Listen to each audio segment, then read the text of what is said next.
All right. What is going on, guys? I'm so excited for this, but I think the thing and the reason why I'm so excited about this is because I've already heard the ramblings of the internet and several clips that this was a pretty explosive hearing with the Congress, kind of overseeing what's going on with these UAP, as they now call them. And I think the biggest thing that we're looking for here is, are they going to give us new information?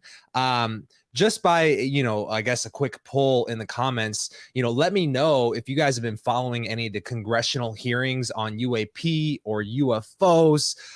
because I don't know about you, but me personally, I've been looking at old documents. I got these things printed off, I think last year, about a year ago, like so many pages of these documents, right?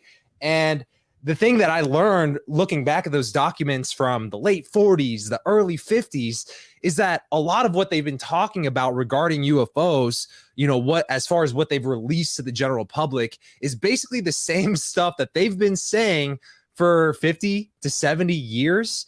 I think really the only new update that we even got out of the last congressional hearing, I don't even remember when it was, a few months back at this point, maybe it was even longer than that, time kind of flies here, was that they're really concerned about USOs, underwater unidentified objects, or unidentified submerged objects. I think that's what it stands for. So I don't know. I guess for me, I was like, if I'm going to watch this thing and look forward to seeing if there's any juicy details, I would at least want to include you guys on that experience with me. So I know that this official hearing actually happened yesterday, but I've not yet looked at it. I've been trying to avoid watching spoilers so I could really give you guys my live reactions, analysis while we're hanging out here live today. But real quick, let me check the comments, because it looks like you guys have already been going in the comments.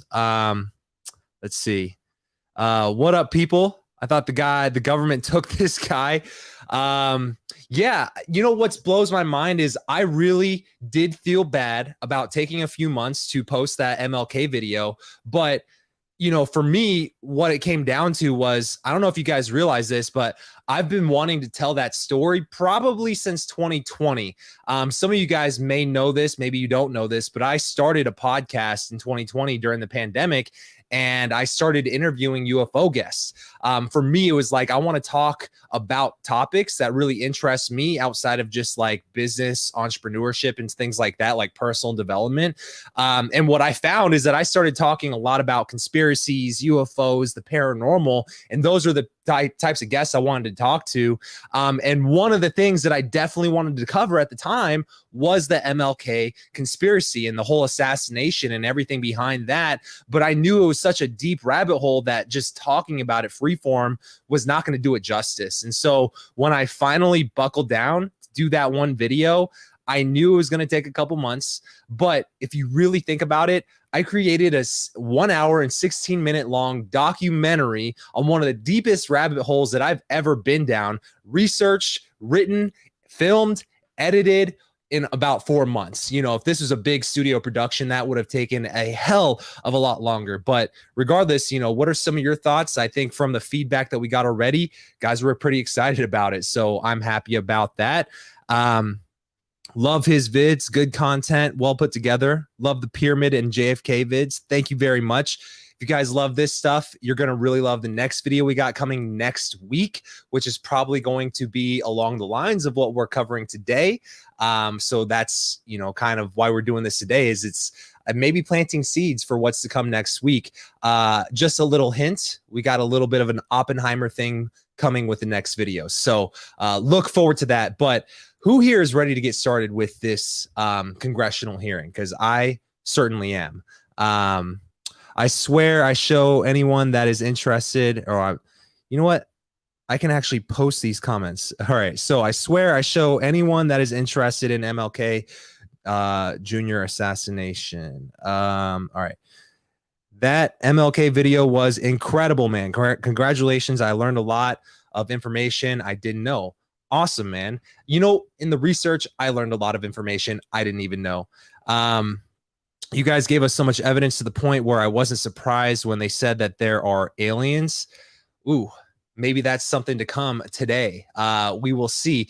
And I'll be honest, man, before we go into this, I have a healthy level of skepticism when it comes to these congressional hearings, like I said, because a lot of what we're learning in them is not much new information. And even some of the guests today, these are guests who have been getting millions of views on Joe Rogan's podcast and stuff like that, a couple years ago at this point. So I'm not sure how much new information we're going to learn today, but I'm hopeful. Like I said, I guess it's submersible, unidentified submersible objects. Okay, cool. Well, either way, let's get going here with this congressional hearing. Let me hide this comment.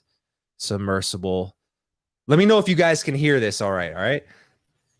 The subcommittee hearing on unidentified anomalous phenomena, or UAPs, will come to order. Welcome, everyone. Without objection, the chair may declare a recess at any time. Additionally, without objection, the following members are waived onto the subcommittee for the purpose of participating in today's hearing: Mr. Burchett of Tennessee, Ms. Luna of Florida, Mr. Getz of Florida, Mr. Burleson of Missouri, Mrs. Ocasio-Cortez of New York, and Mr. Ogles of Tennessee. Without objection, so ordered. For today's subcommittee hearing, both the chair and ranking member will have 10 minutes for opening remarks. We may both be giving some of those minutes to other members of our party. I'm now going to recognize myself for 10 minutes. I'm actually going to try to get out of here in about 4, and then we'll give it to some of my friends over here. Good morning and welcome to the most exciting subcommittee in Congress this week, the Subcommittee on National Security of the Border and Foreign Affairs, for discussion of unidentified anomalous phenomenon. I'd like to thank the brave military pilots and personnel, such as the witnesses on the panel today, for sharing their stories on how they've engaged UAPs, which has brought attention to this matter. Curiosity and speculation from all walks of life have generated interest in studying what UAPs are and what threats they may pose. I will say that when I was younger in school, I read a book, a 1966 book called Flying Saucers, Serious Business. And for a while, when I was a little bit younger, I thought it was the most important issue out there. Real quick, another reason why I am so skeptical sometimes of what they release to us is, and this is just a quick tangent, I always wonder if they're willing to release it now, and it's not really new information from what we've learned maybe dozens of years ago or decades ago. What else is coming out that they don't want us to see? Does it make sense? I feel like there's a lot going on that probably can't be mentioned on YouTube. And I wonder if this is to take some of those eyeballs away of that. But I don't know. I'm curious to hear your guys' opinion on that. Back to the video. The lack of transparency regarding UAPs, which was one of the themes of that book, in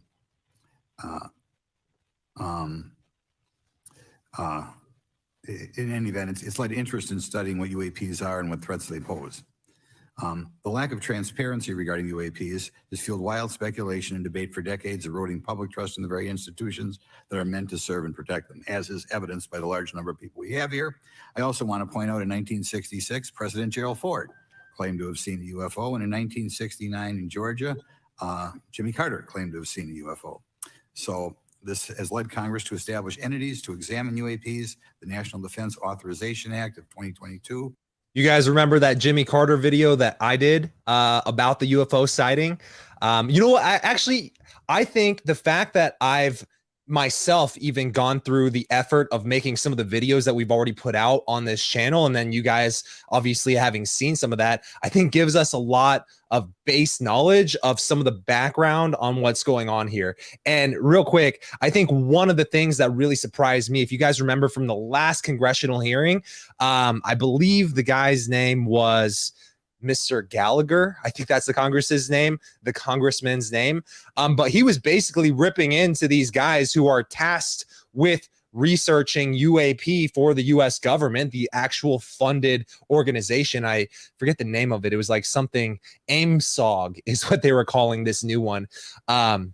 They did say it was a working name, so they might have changed it by now. But if you remember, he was actually asking, hey, have you guys heard anything about the Maelstrom incident?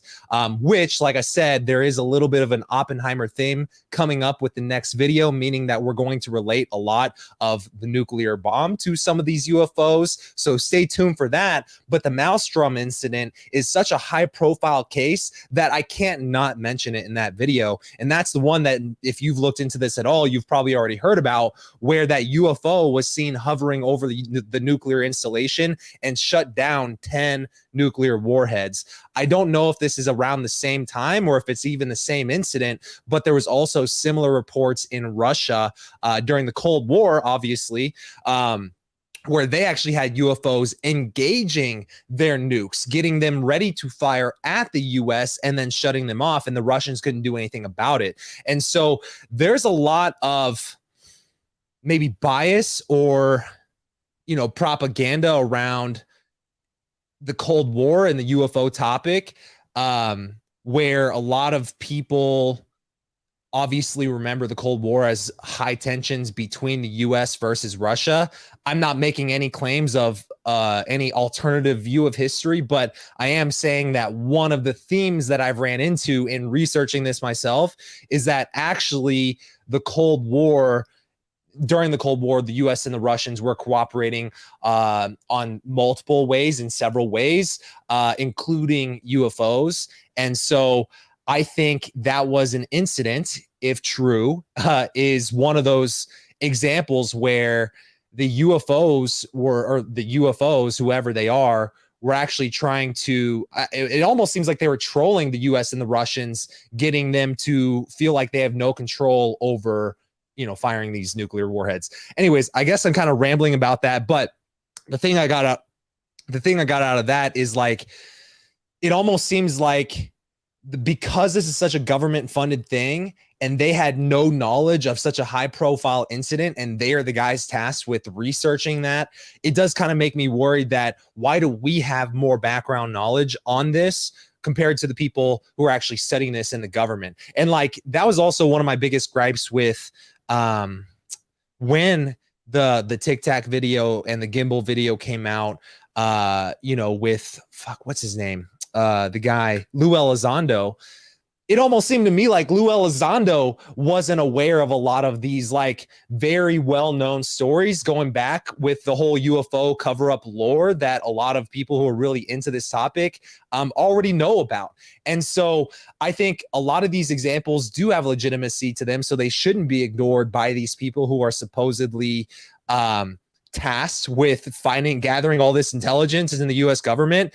And the fact that they don't seem to have any knowledge of it really makes me question either their legitimacy, like are they actually qualified to be doing this, or are they trying to avoid talking about it? Is this some type of disinformation campaign? So that's why I also think, even for you guys, don't just blindly accept everything that you hear as fact. Approach it with a healthy level of skepticism. I think that's what I did. And that's why, when I talk about what blows my mind on some of these videos, it's because I'm not putting the stuff that's clearly like, I don't know. I think people do appreciate that healthy level of skepticism, but kind of back to the video.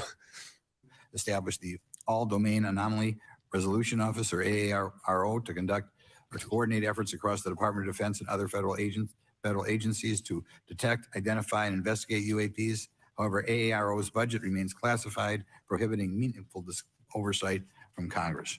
In addition to AARO's efforts, NASA is leading an independent study on UAPs that will identify how UAP data is gathered from both civilian and government entities that can be analyzed to shed light on the topic. However, despite these offices being established, there lies a pressing demand for government transparency and accountability that cannot be overlooked. And that's been a problem that's been around for 50 years. The Biden administration handling of the Chinese spy balloon that violated U.S. airspace is one example how the government is not prepared for these. The Biden administration's description of events has shown that the government continues not to be forthright.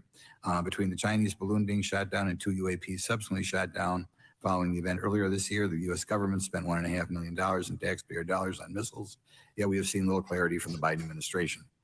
We must demand transparency from the Department of Defense, our intelligence community, and our defense industry on the UAP work. We're going to ask some questions about that today. Congress recognizes the subject of UAPs is multifaceted and requires a careful, data-driven approach.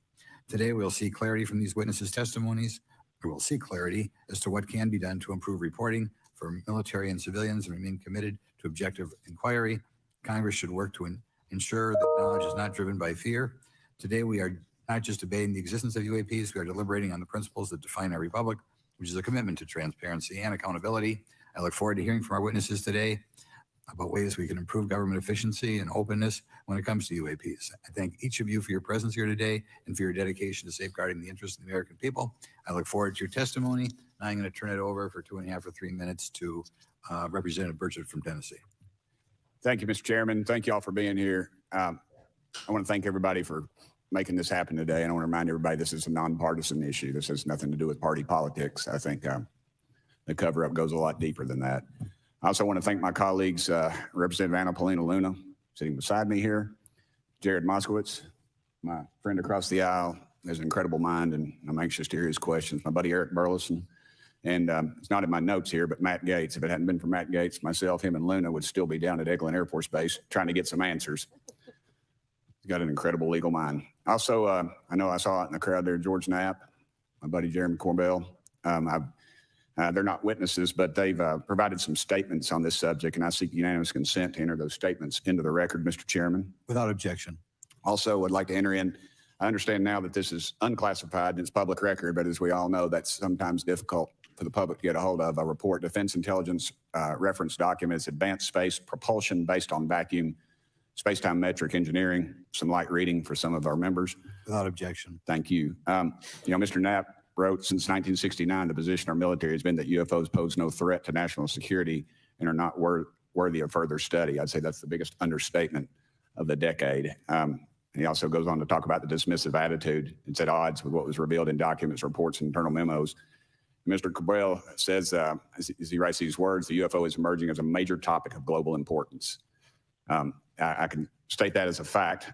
Out there, I met a fellow who came in here all the way from Denmark to be here for this meeting. So this is huge. This is worldwide. I think we suspect what's going on, but I'd also like to thank the members of Congress who have supported our efforts to make this hearing happen. Some have even confided to me that they've had UFO sightings of their own. Those members, of course, some of them wish to remain anonymous, and I'll keep it that way. But also, finally, I'd like to thank these three brave witnesses here. They took an oath. They took an oath to uphold the Constitution of the United States, and dadgummit, they're doing it. And we owe them a debt of gratitude.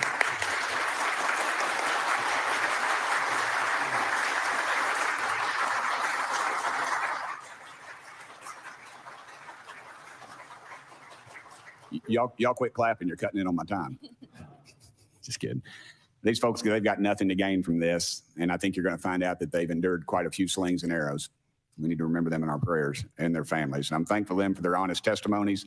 They have done interviews and appeared in documentaries like Accidental Truth to get their stories out there, and now they are all here to testify under oath for Congress. It's been so difficult to get here today. I said, in the Baptist church, we'd say that the devil's in our way, and the devil has been in our way through this thing. We've run into roadblocks from members from the intelligence community, the Pentagon. I proposed legislation to go in the FAA reauthorization that just said if an airline pilot has a sighting, that when he makes that report to the FAA, that it would come to Congress. But I was told that the intelligence community did not like that, and the amendment was not even heard in committee. I think it's time for this country to take back our country. We need to tell the folks at the Pentagon they work for us. Dadgummit, we don't work for them. And that's exactly the point. This is an issue of government transparency. We can't trust a government that does not trust its people. We're not bringing little green men or flying saucers into the hearing. Sorry to disappoint about half y'all. We're just going to get to the facts. We're going to uncover the cover-up, and I hope this is just the beginning of many more hearings and more people coming forward about this. And I yield back the remainder of my time. I think, is it to Representative Luna, Mr. Chairman? Or is that... Yeah, we'll call Ms. Luna for her statement.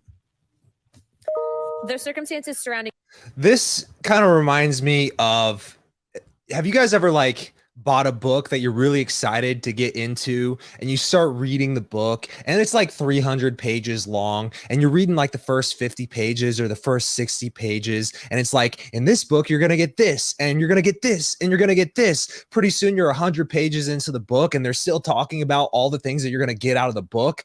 To me, a lot of this stuff feels kind of like fluff. I kind of just want them to get to the point. He's like, we're not going to bring out the green men, and we're gonna only get to the facts. It's okay, well, get to the facts. Why are we wasting time here? No applause, no moment of silences. Let's just get the ball rolling. You know what I'm saying? All right, that's just a little gripe of mine. I guess I have a lot of gripes today. I don't know. I'm in a gripey mood. UAPs has captivated the attention of the American people for decades, ingrained in even the minds of our nation's leaders, from Jimmy Carter to Barack Obama, Hillary Clinton to Donald Trump, Marco Rubio to Chuck Schumer, John Radcliffe to National Security Council officials. Yet from Roswell, New Mexico to the coast of Jacksonville, Florida, the sightings of UAPs have rarely been explained by the people who have firsthand accounts of these situations. This is largely due to the lack of transparency by our own government and the failure of our elected leaders to make good on their promises to release explanations and footage and mountains of overclassified documents that continue to be hidden from the American people. This isn't just how I feel. In fact, the American people largely believe that the government has actively covered up the truth about UAPs. One poll in particular found that 68% of Americans believe that the government is hiding information about UAPs and not being honest about what we know about them. And from my personal experience, I believe the same thing. Another poll found that nearly half Americans believe that the federal government is doing a very bad or somewhat bad job of dealing with reports of UFO sightings. As Representative Burchett just referenced on the FAA bill that just went through, you can tell that that's exactly happening. Considering the thousands of testimonies and videos taken on people's phones and eyewitnesses accounts made by credible witnesses such as doctors, pilots, scientists, and active duty service members, it is unacceptable to continue to gaslight Americans into thinking that this is not happening or that the potential of intelligent life forms exists other than humans. Even more alarming is the fact that these eyewitnesses are many of times service members and have no assurance that their lives will not be negatively impacted or even harmed by their experiences. In being an active duty service member working on an airfield, I've had conversations with many pilots where they were in fear of coming forward for retribution and or being taken off flight status. How do we know this? Because the government has said nothing to assure us otherwise. They have also did nothing to calm the concerns of over 20% of Americans who have reported to have seen UFOs or UAPs. We are simply told not to question the government and that the government has it under control. Today is the first hearing of its kind where we will attempt to get down to the bottom of what is actually happening with UAPs. But we will hear from people who have had personal sightings rather than Pentagon bureaucrats who have always been sent to stonewall our investigations. Just so that the press knows and the people know, we were even denied access to a classified briefing in a SCIF prior to this hearing due to the amount of hoops that we had to jump through to grant temporary clearance to witness Grush, who has knowledge of classified information. It is time to have an open-minded discussion on this topic, to hear the evidence and understand the magnitude of what this means, not just for our nation, but for humanity. Thank you, Chairman. I yield back the rest of my time. Thank you very much. And I'd like to thank you and Mr. Burchett for bringing this topic to my attention. Now we'll recognize National Security Subcommittee Ranking Member Garcia for 10 minutes. Well, thank you, Mr. Chairman. And I want to thank first our witnesses for joining us today.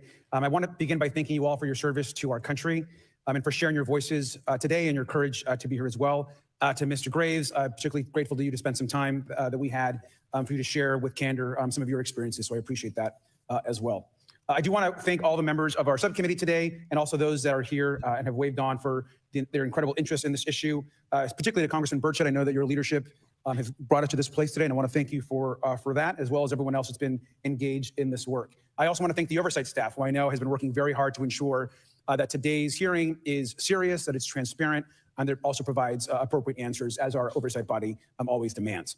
Now, it's really important that we're here in a bipartisan way to have this conversation, which really, to the heart of it, is about national security and key to the subcommittee's core purpose. This is the subcommittee on national security of the Oversight Committee. Now, our witnesses will testify today that UAPs have posed a serious safety threat, and we must understand this. More broadly, we're dealing with real questions that get to the heart of our faith in government. Faith in our institutions, as we all know, is at an all-time low. Partisanship and alternative facts make it too easy to doubt narrative or our institutions. But this hearing will offer the public unique perspectives, building on years of reporting by both federal agencies and the independent media. Now, some of the earliest reporting on this issue was a groundbreaking 2017 New York Times report, which revealed research, as we know now, on unidentified anomalous phenomena, or as many call UFOs, by the Defense Intelligence Agency.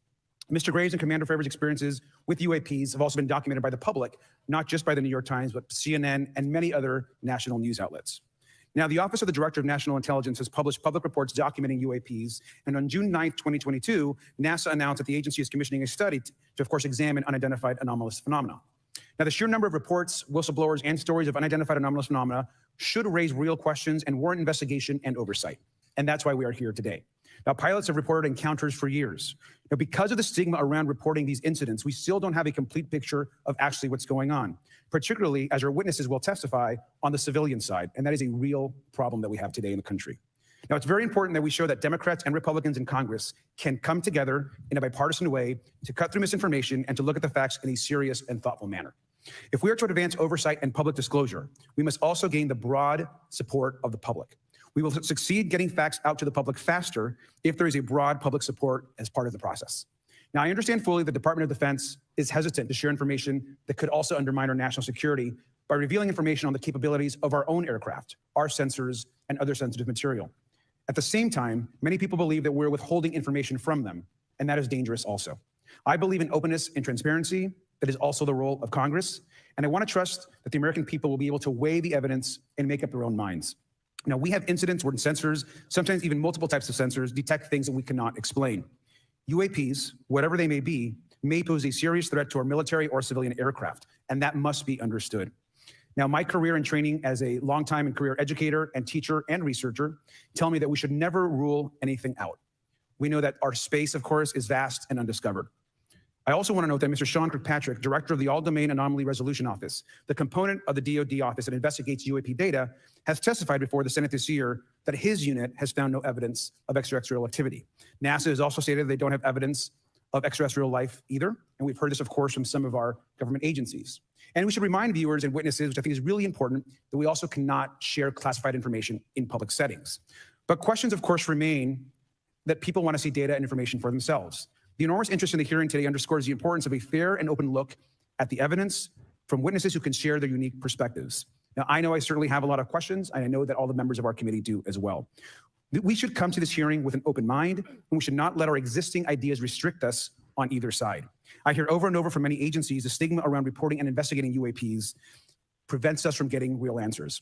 We know that whistleblowers have reported harassment, intimidation, or stigma as well, and this is not acceptable. If people can't report incidents which would have national security or safety implications, then that also has serious consequences for us. As ranking member of this subcommittee, I know my job would be completely impossible if whistleblowers or others feel intimidated to come before this committee. We can't be afraid of asking questions, and we can't be afraid of the truth. I'm proud to say that this hearing builds upon bipartisan work by members of the House and Senate dating many years back, which is sought to increase awareness within the Department of Defense and to mandate more of Congress of UAPs. We know the Senate is taking up an amendment to their defense authorization bill, which will create a commission with broad declassification authority, and we should all agree that that is an important step. Members of both parties and senior officials in multiple administrations have taken an interest in this issue, and we're proud to carry and build that confidence in the American people. This hearing will also not be the end of this discussion, but a new chapter and start to years and years of work that many folks, both in the public and within government, have been working on.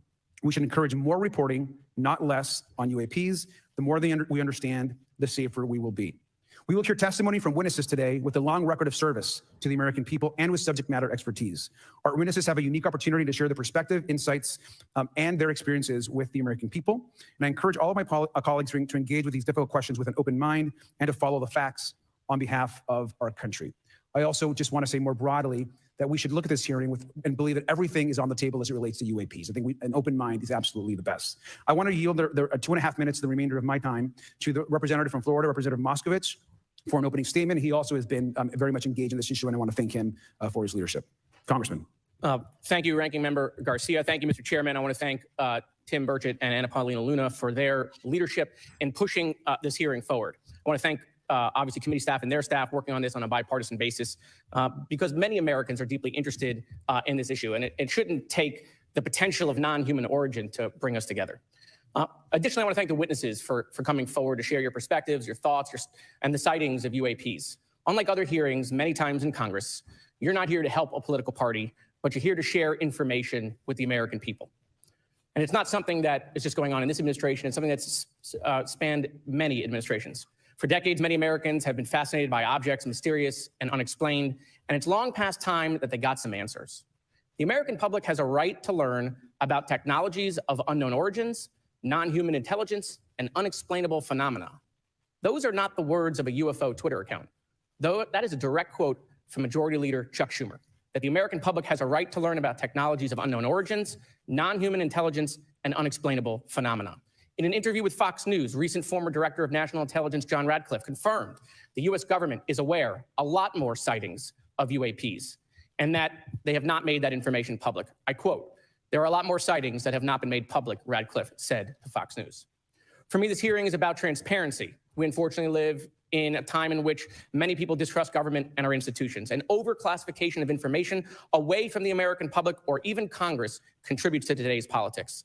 The American people have regular questions. What are UAPs? How come the media doesn't report more on them? Are they foreign adversaries? Are they U.S. technology? Are they something else?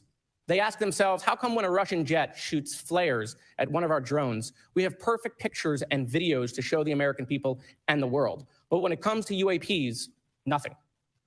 Of course, we must always protect our national security to maintain our superiority.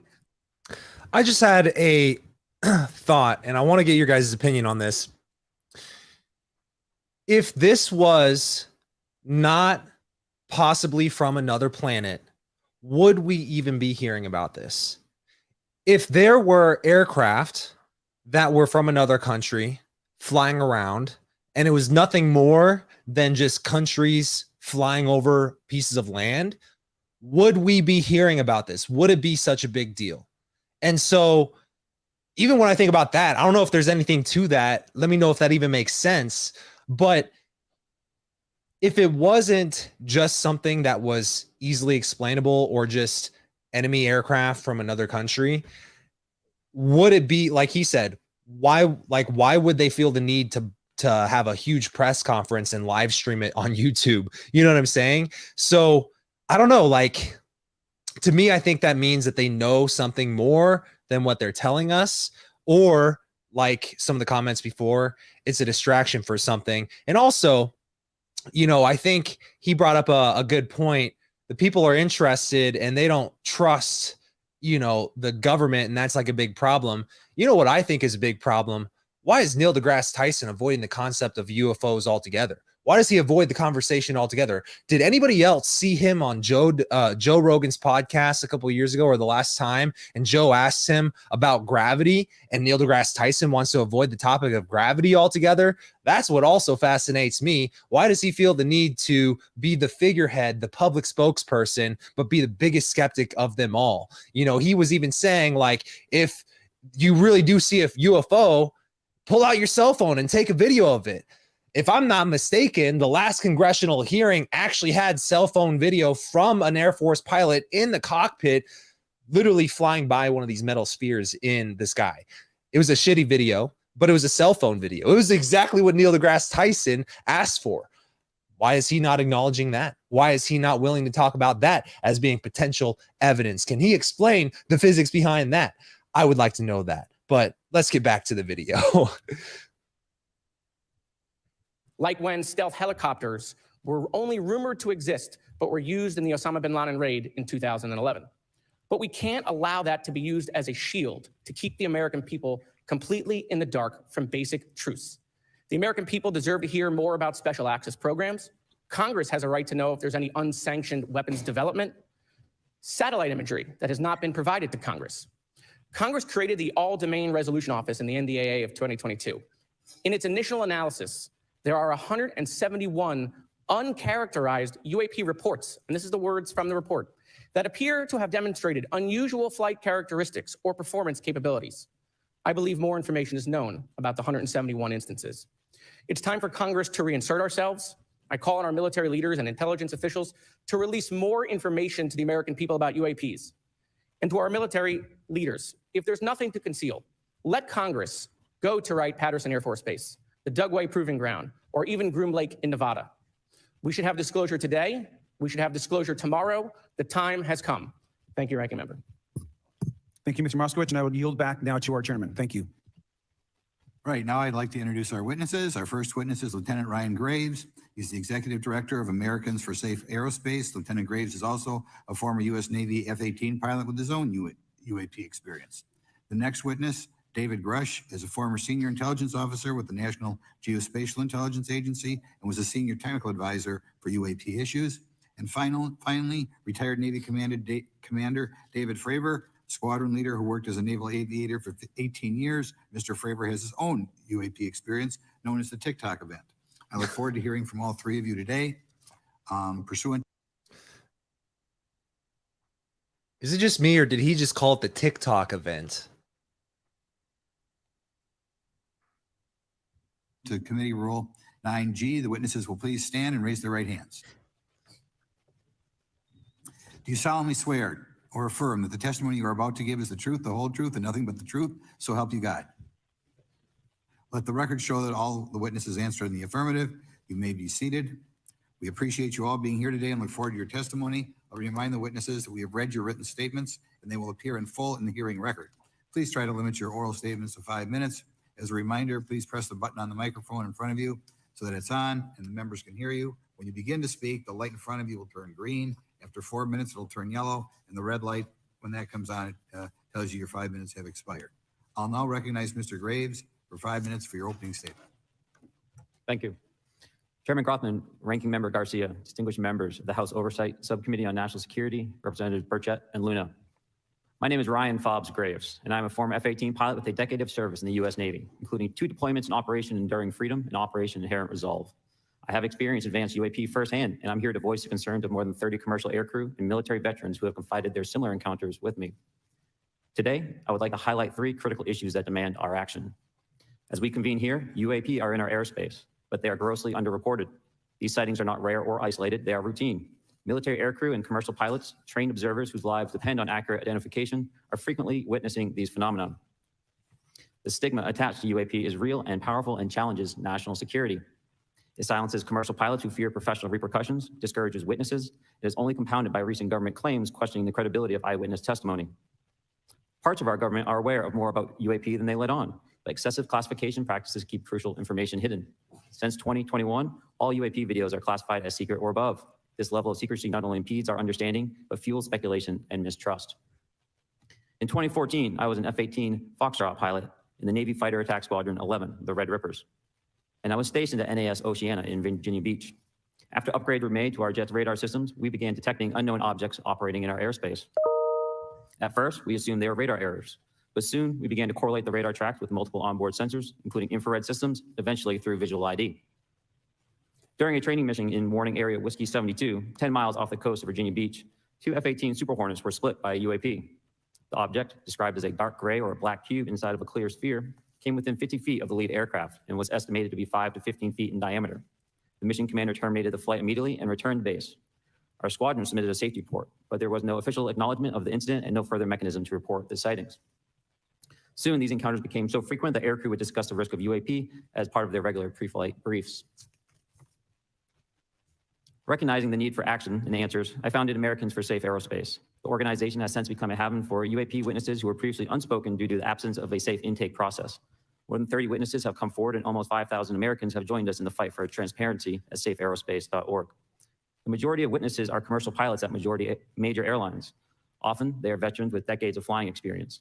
Pilots are reporting UAP at altitudes that appear above them at 40,000 feet, potentially in low Earth orbit or in the gray zone below the Kármán line, making inexplainable maneuvers like right-hand turns and retrograde orbits or J-hooks. Sometimes these reports are reoccurring, with numerous recent sightings north of Hawaii and in the North Atlantic. Other veterans are also coming forward to us regarding UAP encounters in our airspace and oceans. The most compelling involve observations of UAP by multiple witnesses and sensor systems. I believe these accounts are only scratching the surface, and more will share their experiences once it is safe to do so. In closing, I recognize the skepticism surrounding this topic. If everyone could see the sensor and video data I witnessed, our national conversation would change. I urge us to put aside stigma and address the security and safety issue this topic represents. If UAP are foreign drones, it is an urgent national security problem. If it is something else, it is an issue for science. In either case, unidentified objects are concerned for flight safety. The American people deserve to know what is happening in our skies. It is long overdue. Thank you. Mr. Rush.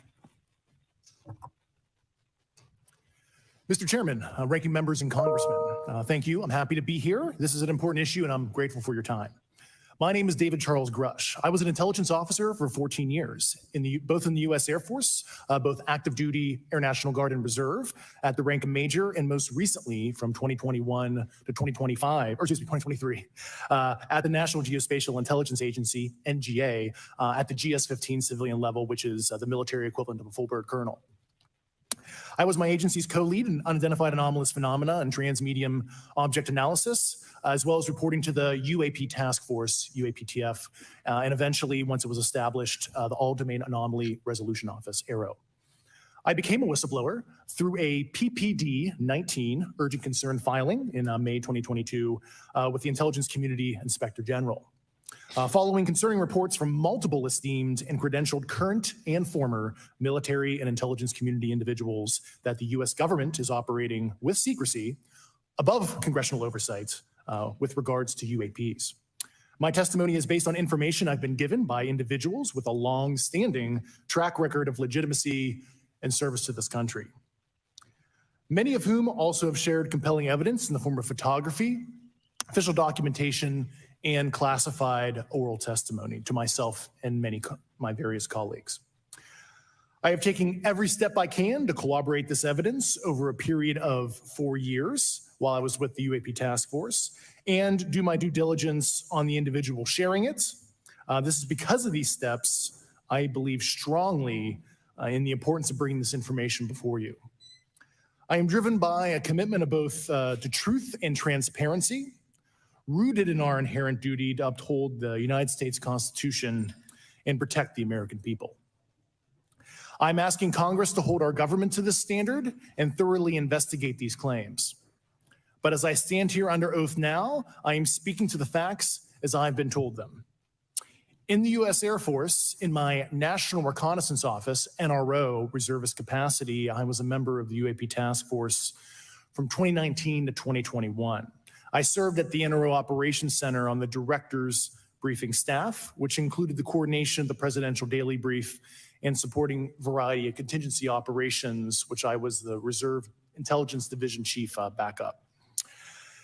In 2019, the UAP Task Force Director asked me to identify all special access programs and controlled access programs, also known as SAPs and CAPs, we needed to satisfy our congressionally mandated mission, and we were direct report at the time to the DepSecDef. At the time, due to my extensive executive level intelligence support duties, I was cleared to literally all relevant compartments and in a position of extreme trust, both in my military and civilian capacities. I was informed in the course of my official duties of a multi-decade UAP crash retrieval and reverse engineering program, to which I was denied access to those additional read-ons when I requested it. I made the decision, based on the data I collected, to report this information to my superiors and multiple inspectors general, and in effect becoming a whistleblower.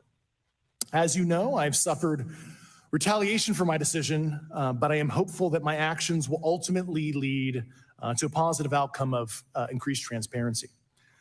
Thank you, and I'm happy to answer your questions. Thank you. Commander Fravor? Real quick, before we get to Fravor, I want to know what you guys think about this Grush character. I'll be upfront. Admittedly, I haven't looked super deep into a lot of his testimony and what he said. I've seen clips of his interview and clips of what he said, especially when it was first coming out. But my biggest thing with Grush in particular is it seems that all of his information is stuff that was being told to him by either his friends, coworkers, superiors, colleagues, etc. None of it is firsthand experience, right? And to me, that, regardless of the credibility of maybe his position in the government or the people who are actually whistleblowing to him, making him, I guess, a tertiary whistleblower, or a secondary whistleblower, it's not firsthand experience, is that a lot of people can say anything, and part of it is like a game of telephone, right? So on one hand, you get him interpreting what he remembers of what this person told him, and then he's kind of making the official announcement of what people in the government are saying, right? So there is that. And, to be honest, if you're talking to a friend and you tell them a really cool story, if you gave them a pop quiz on paper after the story of what they remember, how many of the details are they actually going to get specifically accurate to how you relate it to them? Probably, I think you'd be surprised it's not as accurate or even the exact same as what this person said. That's one thing. And again, that's just my personal opinion on the matter. Secondly, this is a personal thing that happened to me within the last couple of months, but I think it's a valuable thought exercise. I, in April, within a 1 or 2 week period, had met 2 people. These are friends of friends in my social circle, right, in the area. And in my conversation with them, they don't know what I do for a living. They don't know I have a YouTube channel about UFOs or conspiracies or whatever. I'm just a guy, right? And one of the things that happened to come up in conversation for, while I was talking to them is hey, have you ever seen a UFO or anything like that? Or have you been following any of this UFO stuff?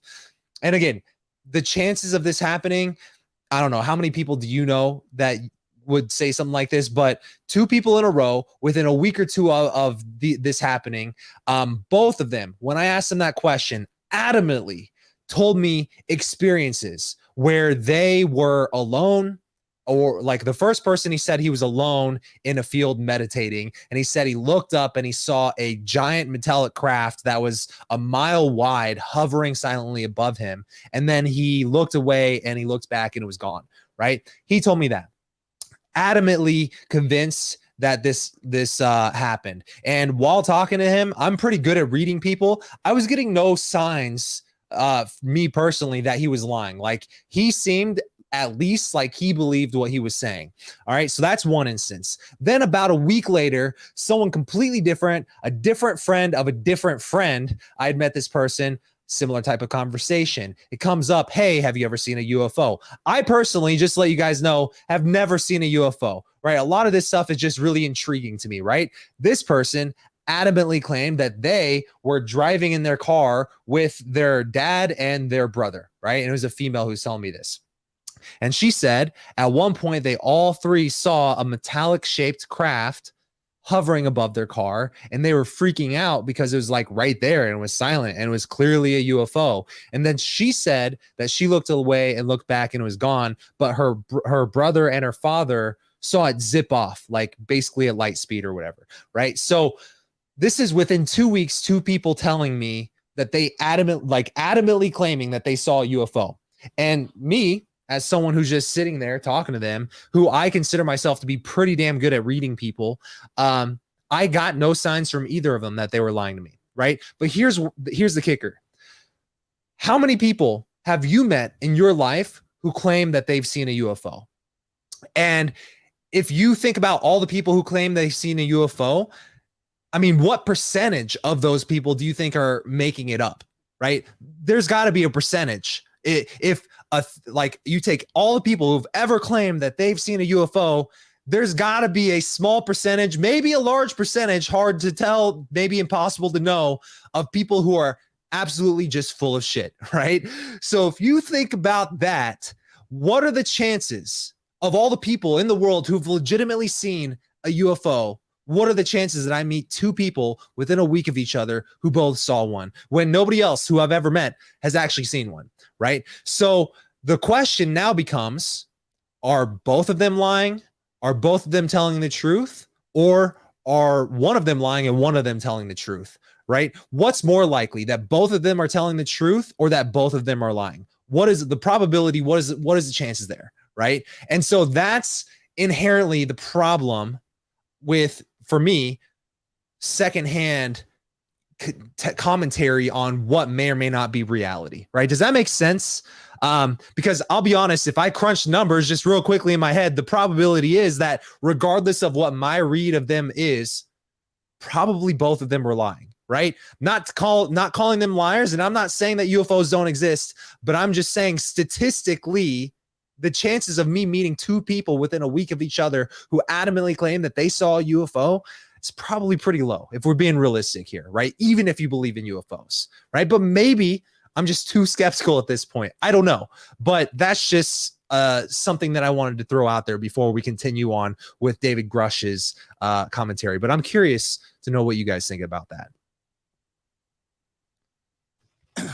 Thank you. Thank you, Mr. Chairman, Congressman, Congresswoman. I want to first thank you for the invitation to speak to the committee on the UAP topic that has been in the news for the past 6 years and seems to be continuing to gain momentum. As you know, my name is David Fravor. I'm a retired commander in the United States Navy.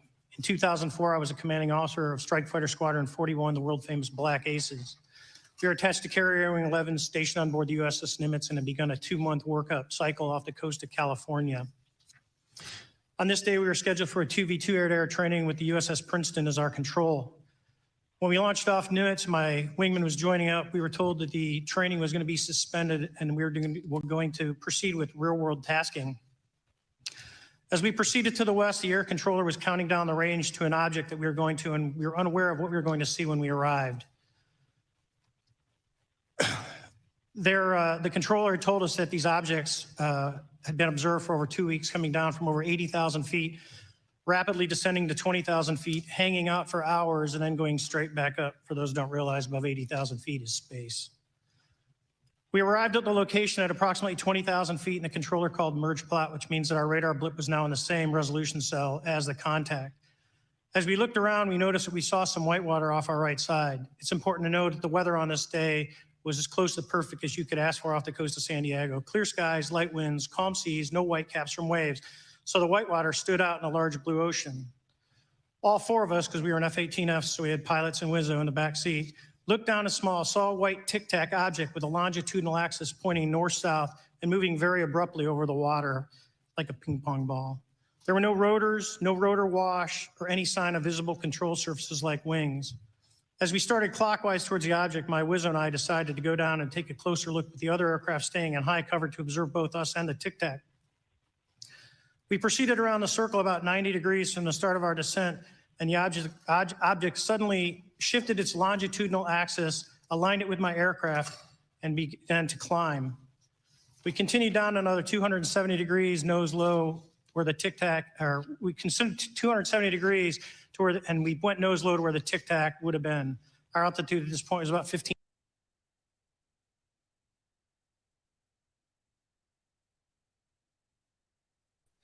One thing I want to add about this comment, now that I've thought about it for a second, is that's the thing. That's the reason why this is okay with him to testify under oath and be able to say all these claims, right? I'm not saying that any of them are true. And in fact, a lot of what he's claiming are things that I probably have included in videos and probably will include in videos, because it really does add to the lore of the legend of the cover-up of UFOs, if in fact they do exist, which I personally believe that there's a high probability that they do. But the thing that I want to say about this is that he's not intentionally misrepresenting his branch of government or the military when he says these things, because he's not the firsthand experiencer of everything that he's saying, right? So he has the plausible deniability to be able to testify under oath to what he was told, regardless of the source of the information or you know, if it's even based in reality or not, right? So I don't know. That's just, that to me seems like a loophole. 15,000 feet, and the tic-tac was about 12,000. As we pulled nose onto the object, within about a half mile of it, it rapidly accelerated in front of us and disappeared. Our wingmen, roughly 8,000 feet above us, lost contact also. We immediately turned back to see where the whitewater was at, and it was gone also. So as we started to turn back towards the east, the controller came up and said, "Sir, you're not going to believe this, but that thing is at your cat point, roughly 60 miles away in less than a minute. You can calculate the speed." We returned to Nimitz. We were taking off our gear. We were talking to one of my crews that was getting ready to launch. We mentioned it to them, and they went out and luckily got the video that you see, that 90-second video. What you don't see is the radar tape that was never released, and we don't know where it's at, of the active jamming that the object put on an APG-73 radar, and I can get into modes later if you're interested. What is shocking to us is that the incident was never investigated. None of my crew were ever questioned. Tapes were never taken, and after a couple days, it turned into a great story with friends. It wasn't until 2009 till Jay Stratton had contacted me to investigate. Unbeknownst to all, he was part of the ATIP program in the Pentagon led by Lou Elizondo. And there was an unofficial official report that came out that's now on the internet. Years later, I was contacted by the other pilot, Alex Dietrich, and asked if I'd been contacted, and I said no, but I'm willing to talk. I was contacted by Mr. Elizondo, and we talked for a short period of time, and he said we'd be in contact. A few weeks after that, I was made aware that Lou had left the Pentagon in protest and joined forces with Tom DeLonge, Chris Mellon, Steve Justice, and others to form Two Stars Academy, an organization that pressed the issue with leading industry experts and U.S. government officials.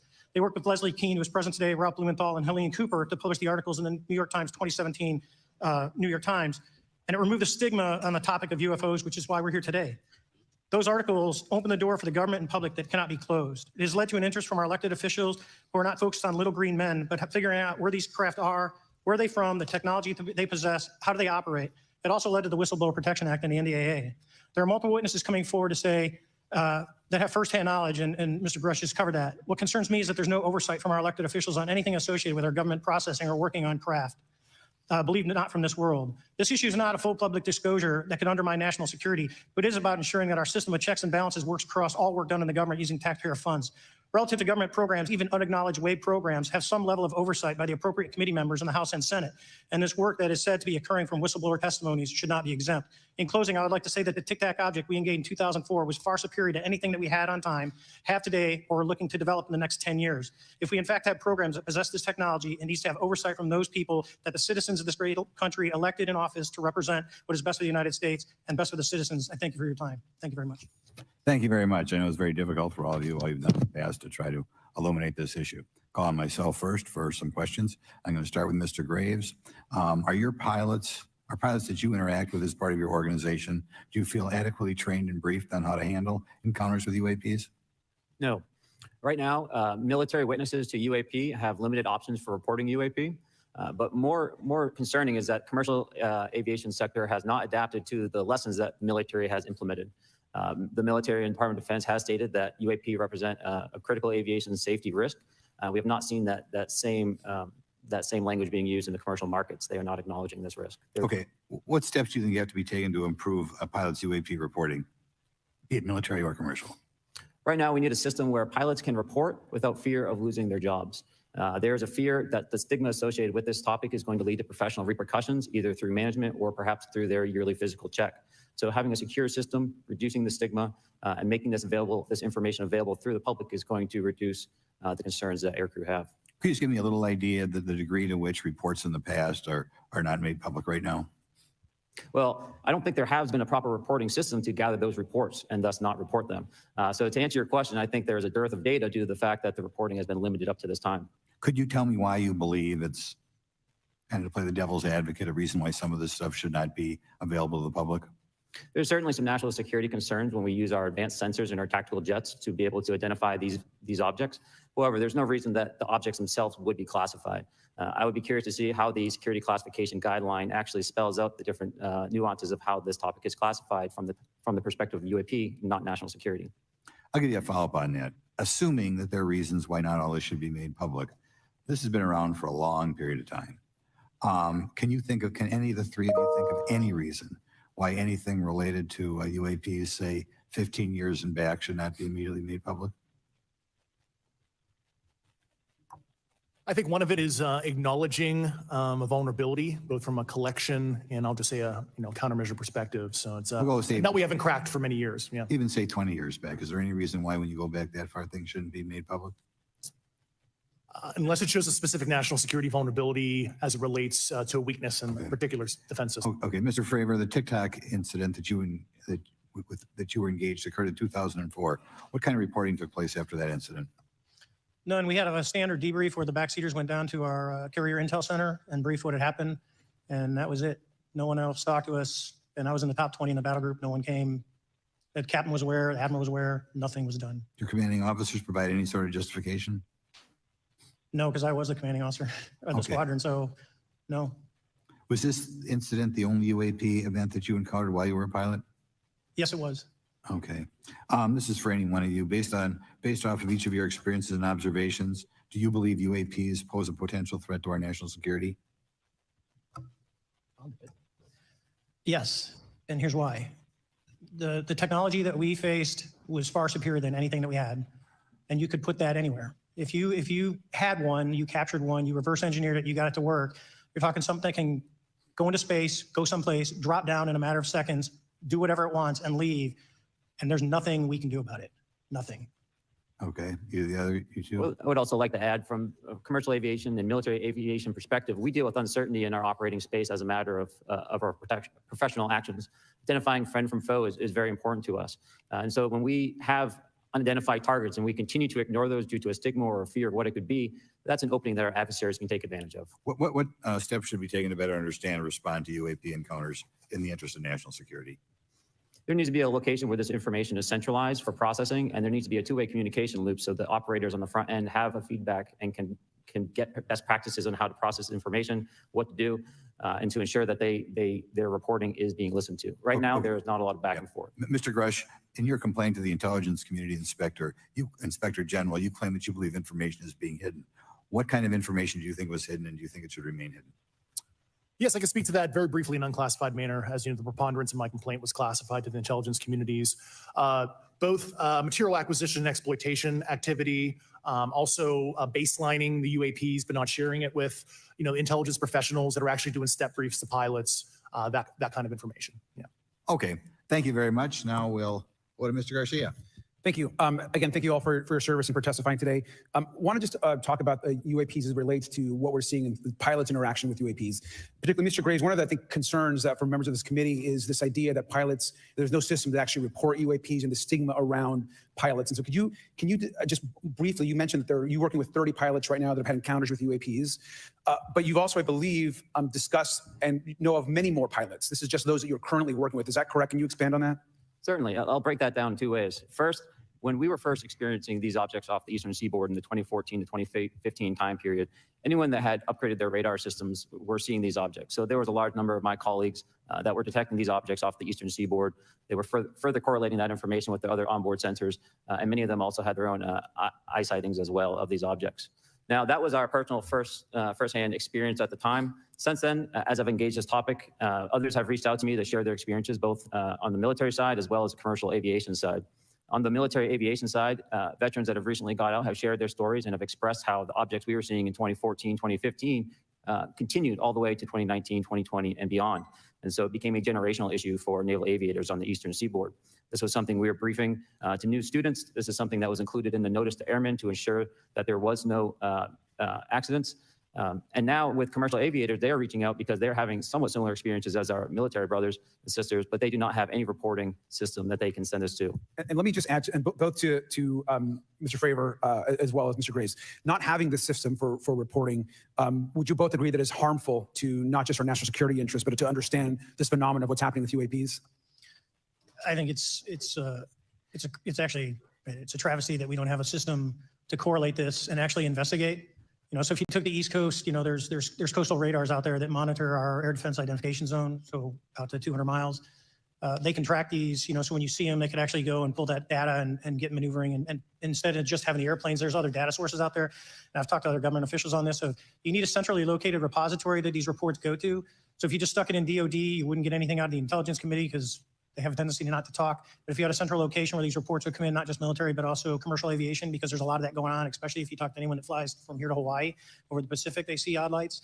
So I think you need to develop something that allows you a central point to collect the data in order to investigate. Mr. Graves? I would concur with everything Mr. Fravor said.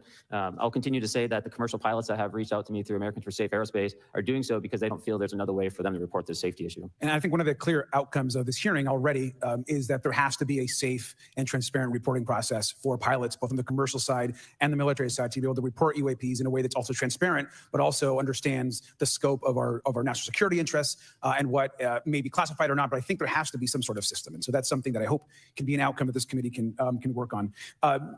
Is there anything else for the two of you briefly beyond this reporting system that you think that we can do as a government to encourage and facilitate more civilian reporting?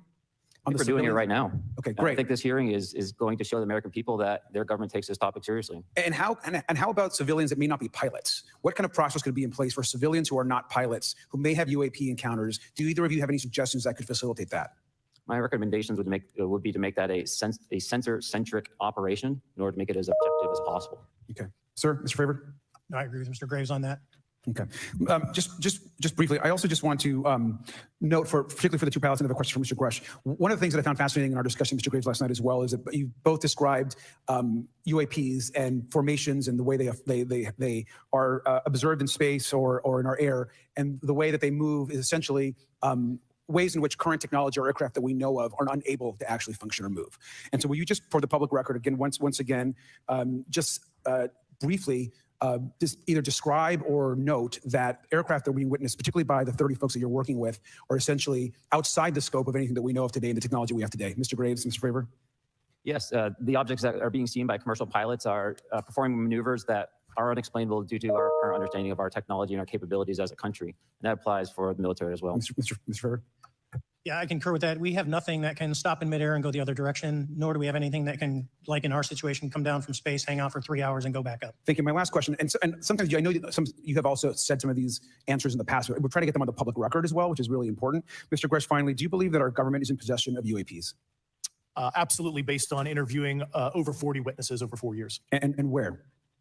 I know the exact locations, and those locations were provided to the Inspector General and some of which to the intelligence committees. I actually had the people with the firsthand knowledge provide a protected disclosure to the Inspector General. Thank you. And Mr. Chairman, I would just say that I think that these questions are important questions, and I look forward to being involved in the process to get those answered. I know there'll be a lot of questions from the committee members, so I yield back.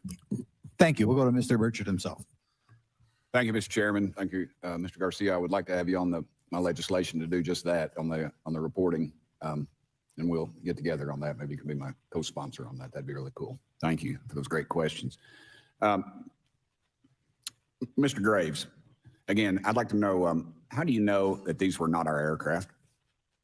Some of the behaviors that we saw in a working area, we would see these objects being at 0.0 Mach, that's 0 airspeed, over certain pieces of the ground. So what that means, just like a river, if you throw a bobber in, it's going to float downstream. These objects were staying completely stationary in Category 4 hurricane winds. These same objects would then accelerate to supersonic speeds, 1.1, 1.2 Mach, and they would do so in very erratic and quick behaviors that I don't have an explanation for. Okay. Have you spoken to commercial and military pilots that have seen these off of our East Coast? I have. Okay. Mr. Favor, I noticed that in the Tic Tac video, it's Tic Tac like the candy, not TikTok like the Chinese Communist app. That's correct. Yes, sir. I just want to make that because my daughter corrected me on that and called me a boomer and said, "Hey, boomer," and I said, "No, baby, it's Tic Tac like the candy. You're gonna have to just." I'm glad I'm not the only one who caught them saying TikTok instead of Tic Tac. I'm kind of surprised that he called it the communist app, but hey, fair game to you. That's your government for you. Just look it up. And but I would also like to say today is a day of many firsts. It's a miracle that we're having this meeting, and it's also a miracle that my wife has put up with me for 9 years today. Today is my anniversary, so I want to tell my wife happy anniversary and that I love her very much. As she likes to say, that Anybody else you want to give a shout out to, Mr. Congressman? this 9 years have been the best 2 years of her life. So thank you. Mr. Favor, what astonished you the most about the flight capabilities of these Tic Tac, very briefly? The performance, absolute performance. It was. And you're not aware of any other objects that anybody in the world has in this world that has those capabilities? No, I think it's far beyond actually our material science that we currently possess. Are you aware of any other reconnaissance platforms that have tracked or recorded the Tic Tac's maneuvers, maybe the NORAD system or any of the others? I am not. Okay. Mr. Grush, thank you for being here, brother. Thank you all very much. Have you faced any retaliation or reprisals for any of your testimony or anything on these lines? Yeah, I have to be careful what I say in detail because there is an open whistleblower reprisal investigation on my behalf, and I don't want to compromise that investigation by providing anything that may help provide somebody information. But it was very brutal and very unfortunate, some of the tactics they used to hurt me both professionally and personally, to be quite frank. Yeah. It's very unfortunate. As they say, when you're over the target, that's when they do the most firing at you. Do you have any personal knowledge of people who have been harmed or injured in efforts to cover up or conceal these extraterrestrial technology? Yes.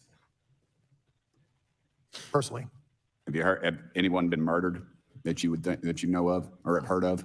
I need to hear that again. I think I missed that one. He asked. They do the most firing at you. Do you have any personal knowledge of people who have been harmed or injured in efforts to cover up or conceal these extraterrestrial technology? Yes.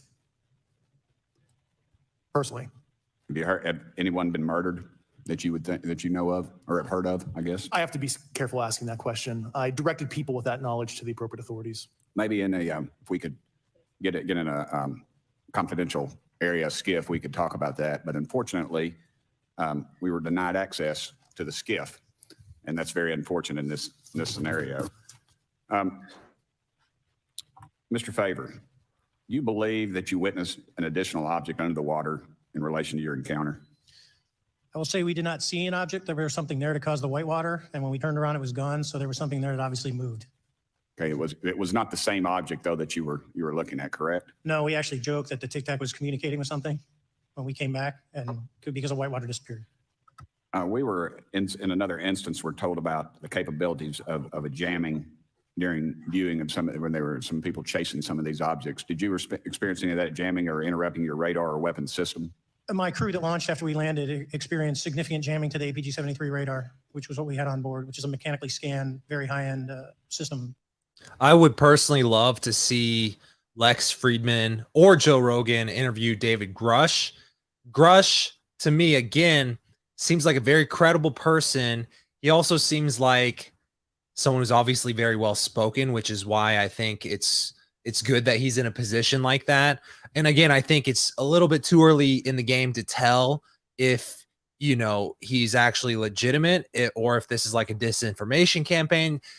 I guess until time, you know, pans out a little bit, it's going to be hard to know. One interesting thought to really consider here, and also kind of why maybe I have a little bit of skepticism towards if this hearing in particular is going to lead to anything, is because I have gone to like these MUFON meetings. If you guys have not heard of MUFON, it's like the Mutual UFO Network is what it stands for. But it's, you know, they spent a long time talking about, well, not a long time. If you have ADHD like me, the 10 minutes they took to talk about it was a long time. But they're talking about reporting. Like, how can people who are commercial airline pilots report something that they saw without fear of having that negative stigma attached to them, especially when it comes to fear of losing your job or source of income or whatever. Well, that's the Mutual UFO Network, MUFON, is how you report those, but it's not government funded. It's like civilian funded or whatever. It's like nonprofit organization. I think it's nonprofit.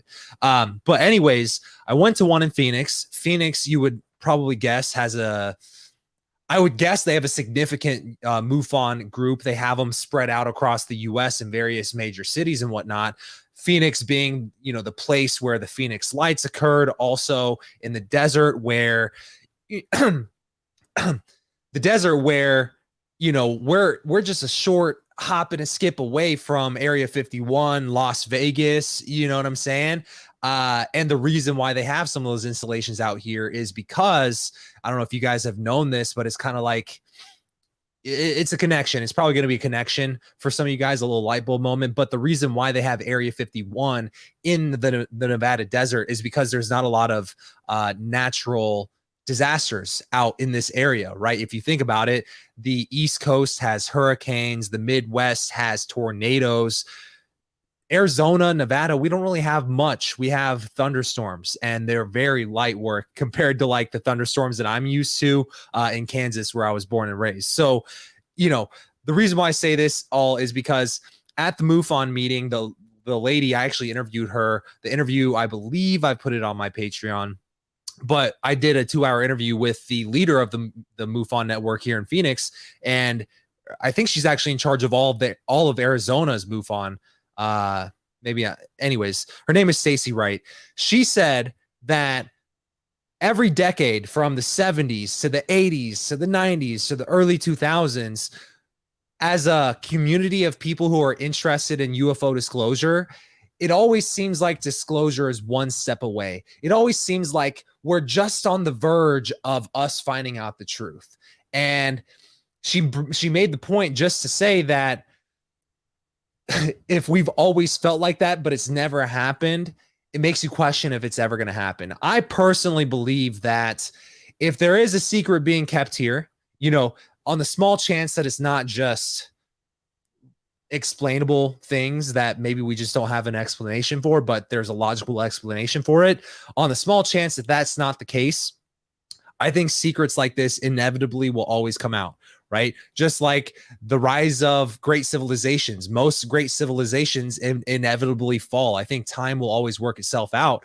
But here, I think, to me, until something significant happens, I mean, how will you even know if it's actual disclosure or not? Like, if you really think about the definition of disclosure, the fact that they're under oath saying this in Congress, kind of, you would think that is official disclosure, especially if they're releasing this to the public. So I guess it has to come down to, what is your definition of disclosure? Do you think disclosure with a capital with a capital D is only the president of the United States addressing the nation saying, hey, we have been visited from people of other worlds. They are here. This is a real phenomenon, and we've been covering it up for decades. I think a lot of people would like that to happen, but how is that any different from this happening in Congress with these credible witnesses coming forward? I mean, I would almost classify this as, I guess it's kind of like an option B, but it's basically the same thing, right? And at the same time, would you even trust Joe Biden to deliver that message to the world for the first time? Not saying anything negative about Joe Biden, but I personally wouldn't trust him to, recite the Pledge of Allegiance in front of a classroom of second graders, given his, history of recent speeches. But that's just me. So I don't know. I just don't know if this is progressing the narrative any more forward than, anything that's happened in the last few decades. Let's see. Yeah, the nerves, fast speaking ain't doing them any favors. This is my third time watching this. I've been analyzing it. The messaging is good. Grush is a new player, though, so time will tell. I prefer people with proven backgrounds. I agree. And to me, he seems like he has that proven background. That's why I'd be interested to see, what is he like in a long form, unedited podcast interview. As much as I would love to be the person to do that, I don't have, my priority is not podcasting at the moment, but like imagine him on Lex Friedman or Joe Rogan, I would love to see what their read of the guy is sitting directly in front of them. So yeah, I definitely hear you on that. Graves, Fravor, while not as passionate, haven't changed story and are very verifiable as to their credentials. Yo, that reminds me, I actually met Travis Walton. If you don't know who Travis Walton is, he was the guy who was supposedly abducted by aliens. There were 7 witnesses, and they all saw this UFO. Then they went back into town. Just to make a long story short, people thought that they had murdered Travis Walton because he was missing for 5 days, when they all had the same story that he got abducted by this UFO. And then Travis Walton comes back and he remembers being on the craft, and he met these extraterrestrial beings, so the story checked out. What's crazy to me is when I met him, it was actually at a MUFON meeting. We all went out to eat afterwards, and I got the chance to walk up to him while we're all waiting on our food. And I asked him, I forget the exact question I asked him, but the answer he gave me was literally just, you know what? I kind of just wish this whole thing never happened to me in the first place. And to me, like, if you're really going to read someone for whether they're being truthful or not, Travis Walton is not someone who's tried to monetize this at all.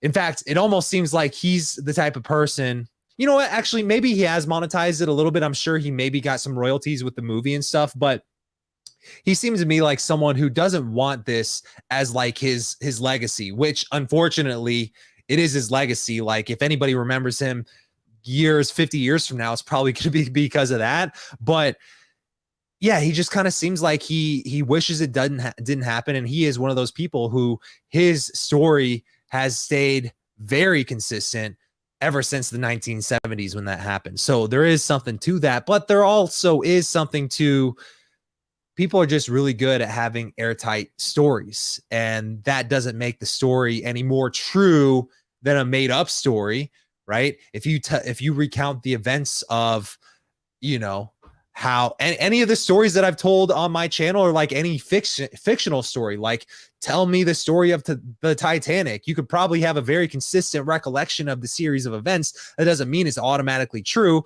And I think, this is a deeper issue, but like the psychology of people to want to think of various things as black or white issues. Sometimes it's often very gray and murky, but that's a whole other topic altogether. Yeah. So, yeah, I don't know. What are some of your guys' thoughts? I'm just kind of thinking out loud here. The president wouldn't have any reason to say stuff about it. You're right. Technically, if this is something that's getting such mainstream attention, why is the president not addressing it? Why is nobody asking him about it? Why am I not seeing clips of him answering questions about it? But I also think that if you've been following kind of the UFO conspiracy or legend at all for a little bit, one of the known things, and we actually covered this in the UFOs and presidents video that I did, presidents often don't have a need to know on some of this stuff, right? David Grush is someone who seems like he had a need to know at some point in time. He just said he was on the UAP task force. He also did the daily presidential briefing on some of this stuff. But again, he's not had firsthand experience witnessing extraterrestrials or seeing some of these materials from supposedly other worlds. So I don't know. Time will tell. I think this is probably the best we get at the moment. Definitely, and that's why, again, can we even say that this is moving us any closer to disclosure than the people felt like we were at disclosure, in the 90s? A lot of people probably were very hopeful that the Clintons were going to release a lot, because I know President Clinton really wanted to find out what happened. And he is very open about the fact that he was denied information on UAP, Roswell, UFOs, whatever you want to call them. What was also interesting about President Clinton's interest in UFOs is it came from Rockefeller, one of the members of the Rockefeller family. I believe it was Rockefeller. If it wasn't Rockefeller, it was one of those big family names that's very famous in U.S. history. But they actually went to him, encouraging him to look into it, because they felt that it was such an important issue that was being covered up. And to me, I don't know if there's any deeper connection there. I haven't really looked into it. But when I learned about that really stood out to me, because if a family has that much power, status, influence, and you got to think money is power. Like SBF, for example, I think I just saw a post recently that a lot of his charges were dropped with the whole, Sam Bankman-Fried thing that went down. But he also is someone who is a very big donor to the Democratic Party. So maybe there is a connection there. So you got to think money leads to influence and leads to power, especially when it comes to politics. And oftentimes that's the stuff that happens behind the scenes. So if a big name family member from someone who has literally shaped America is really wanting people to look into this, specifically the president, and then the president gets denied, man, it really makes you wonder, what do we know, and what don't do the American public know? And if you kind of look back at, like the Antarctica video that we did, and even the video that I have coming out next week about this, going back all the way to the 1940s, I would almost believe that not only do we have a space force, but that space force is utilizing advanced anti-gravity craft, zipping around our solar system, and quite possibly other solar systems at this point. But you don't know, right? And I think that's the thing that also, a lot of people have echoed in the UFO community, like Stephen Greer. I think Michael Stratt, the guy who I posted his interview on this channel not too long ago, he had a very similar sentiment that as people, as a population of humans on the spinning rock in space, we are at least 100 years behind technologically where we should. I mean, that's a little bit inaccurate, because, if this technology does exist and our government has access to it, technologically, we are utilizing it. So it's not like we're not advanced. We're just advanced in a very compartmentalized way within the government. So the general public don't have access to that technology. And that's a whole other topic on its own, because that comes with the moral issue of, if we have the ability to utilize quote unquote free energy, yet we're still burning fossil fuels, and that's like a big source of debate in politics. Why are we not utilizing this technology to benefit humanity at a larger scale? And again, that's why the government does their public hearing, and then they're going to go behind closed doors and do their not so public hearing, where they can talk about a lot of this top secret information regarding technologies that we may or may not have. And I understand from a national security state, I totally get it. Even if I want them to release that information, I understand that it is not beneficial to national security to let other countries who might be adversaries to the U.S. To let them know exactly what we have and what capabilities we may or may not have. So I get it.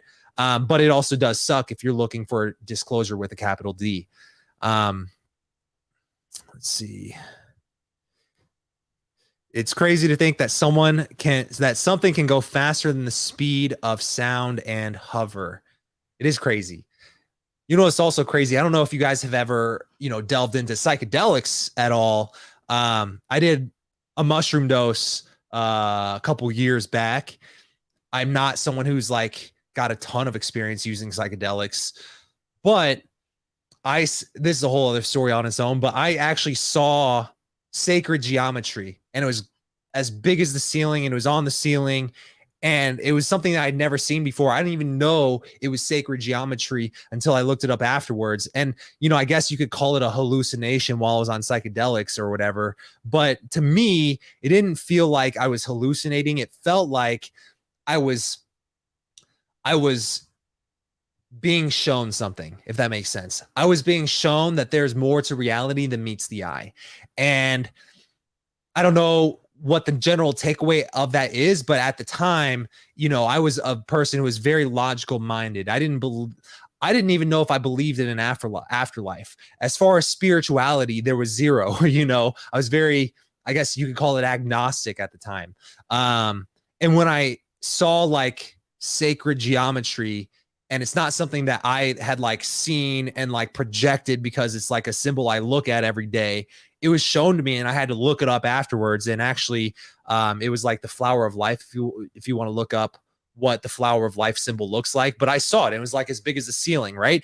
And the flower of life. I even want to do a video on that because there's the earliest known traces of that specific symbol trace back to ancient Egypt, where ancient Egyptians actually carved the flower of life symbol into stone way back when, right? So to me, that means there's something deeper to our reality than meets the eye. Now, the reason why I bring this up is because, you bring up, it's kind of mind-blowing to think about the fact that we have things that can travel faster than the speed of light. Keep in mind that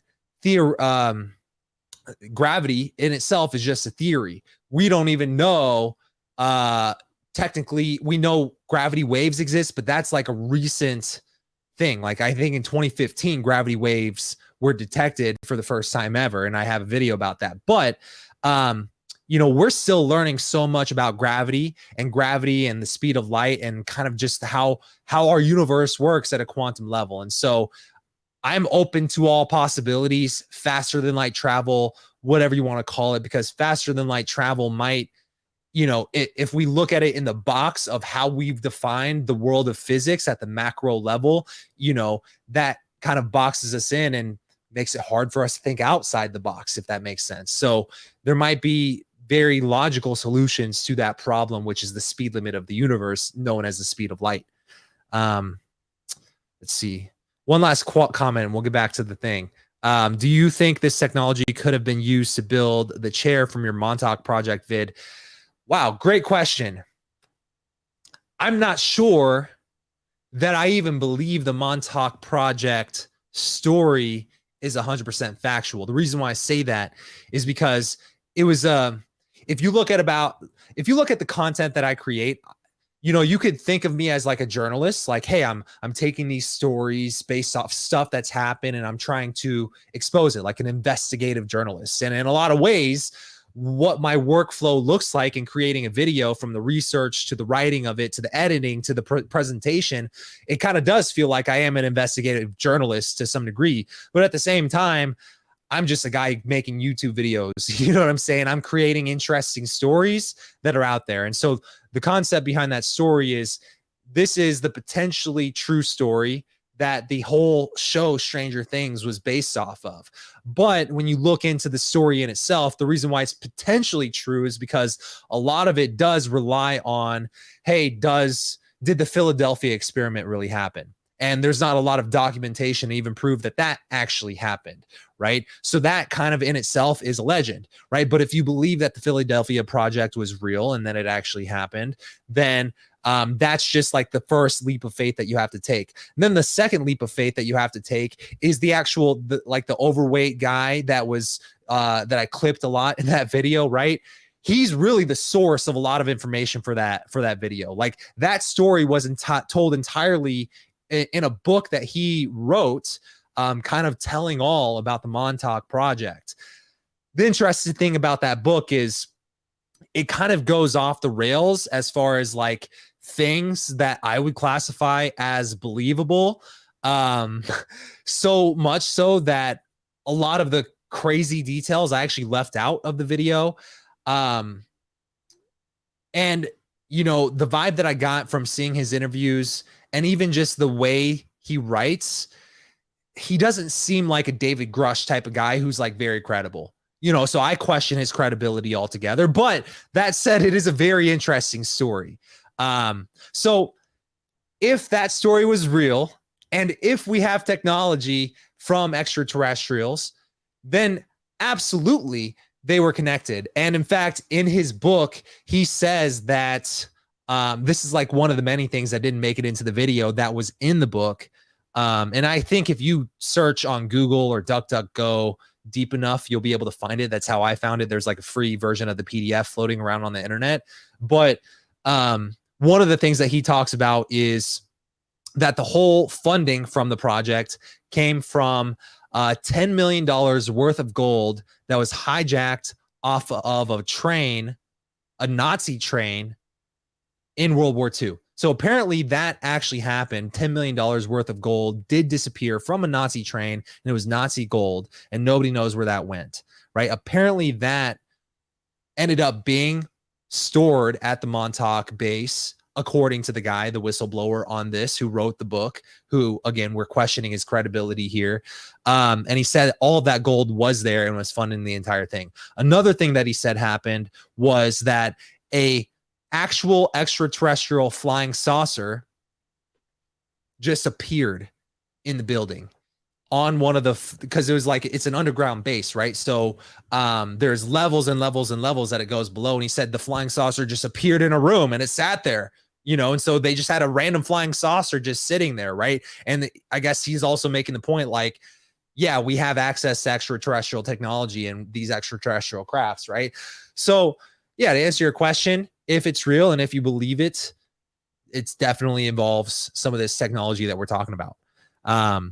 Anyways, I know you guys are here for this press conference. I still want to see this too. So let's kind of get back into this. And if you guys have comments or whatever, you know, I'm willing to have a break in action here to kind of engage with you. So that's kind of what we did. And we're going back to the UFO video. Prior to the APG-79. And yes, it did pretty much everything you could do: range, velocity, aspect, and then it spit the lock, and the targeting pod is passive. That's what we were able to get the video on. I'm about to run out of time, but are you aware of any of our enemies that have that capability? No. Okay. I would also like to note for the record that like George Knapp breaking Area 51, he's the reason I knew about that. And the reason I know about the Tic Tacs is Leslie Keene from New York Times article, and I would encourage everybody to read that. Thank you, Mr. Chairman. Yield back to you for no time. Very good. Mr. Raskin? Thank you, Mr. Chairman. Mr. Graves, you reported UAP encounters during training flights, I think, and have since come forward to warn the Pentagon that these encounters may be putting pilots at risk. My first question is, you've identified these as taking place on the East Coast. Is it just on the East Coast where these encounters have been reported? No, since the events initially occurred, I've learned that the objects have been detected essentially where all operations, Navy operations are being conducted across the world. And that's from the Ultimate Anomaly Resolutions Office reporting. All right, can you describe your experience after you decided to come forward and go public with your experience? Certainly. Like many others, in 2017, I saw the New York Times article come out as well. And for me, it was special because I recognized the voices on the video. I recognized the video itself. I had seen it when it was taken. I'd seen it when it was debriefed. And so that was kind of shook me because I realized that this problem was still ongoing. And so I reached out to colleagues back on the East Coast and realized that this was still a safety risk that they were dealing with, that they had essentially hit a wall with how they could move forward on this conversation. It was at that point when I decided to try to move the conversation forward myself. Are there common characteristics to the UAPs that have been cited by different pilots? And can you describe what the convergence of descriptions is? Certainly. We were primarily seeing dark gray or black cubes inside of a clear sphere. I'm sorry, dark gray or black cubes? Yes, inside of a clear sphere, where the apex or tips of the cube were touching the inside of that sphere. And that was primarily what was being reported when we were able to gain a visual tally of these objects. That occurred over almost 8 years. And as far as I know, it's still occurring. I take it that you're arguing what we need is real transparency in a reporting system so we can get some clarity on what's going on out there, because there are many pilots in your situation, but we should have a way of developing a systematic inventory of all of such encounters. Is that right? Yes, and I think we need both transparency and the reporting. We have the reporting, but we need to make sure that information can be promulgated to commercial aviation as well as the rest of the populace. Mr. Grush, what about you? What was your experience after you came forward? Well, it's only been about 2 months or so. So I guess my experience has been overwhelming support from former colleagues of mine that have privately messaged me, and I do appreciate that. But I do have knowledge of active planned reprisal activity against myself and other colleagues, and it's very, very upsetting to me. Coming from where? Certain senior leadership at previous agencies I was associated with. And that's all I'll say publicly, but I can provide more details in a closed environment. Okay. Well, I hope you understand that there would be bipartisan rejection of any attempt to vilify, demonize, or engage in other reprisals against our witnesses and people who are telling the truth from their perspective. Yeah, there were certain colleagues of mine that were brutally administratively attacked, and it actually makes me very upset as a leader to see that happen to other coworkers and actually superiors of mine over the last 3 years. How do you account for that response? That seems like a bizarre response. I call it administrative terrorism. That's their quiver, their tool in the toolbox to silence people, especially the career government service cares about their career, cares about their clearance, their reputation to climb the ladder. And when you threaten that career path, a lot of people back off. But I'm here to represent those people. So, Mr. Fravor, what about you? What has your experience been since you come forward with your perspective on this? Actually, I've been treated very well. And the 6 people that were involved, myself included, all of them have or will be retiring from the military as 05s or 06s. And all my friends that are very senior, 3 and 4 stars, I've talked to them. They believe, they understand there's a problem, but no, I was actually treated really well. And what is your general interpretation of these phenomena, or what is your current thinking of trying to make sense of them? Well, I'll say, I'm not like a UFO fanatic. It's not me, but I will tell you that what we saw with 4 sets of eyes over a 5-minute period, still, there's nothing, we have nothing close to it. It was amazing to see. I told my buddy I wanted to fly it, but yeah, it's just an incredible technology.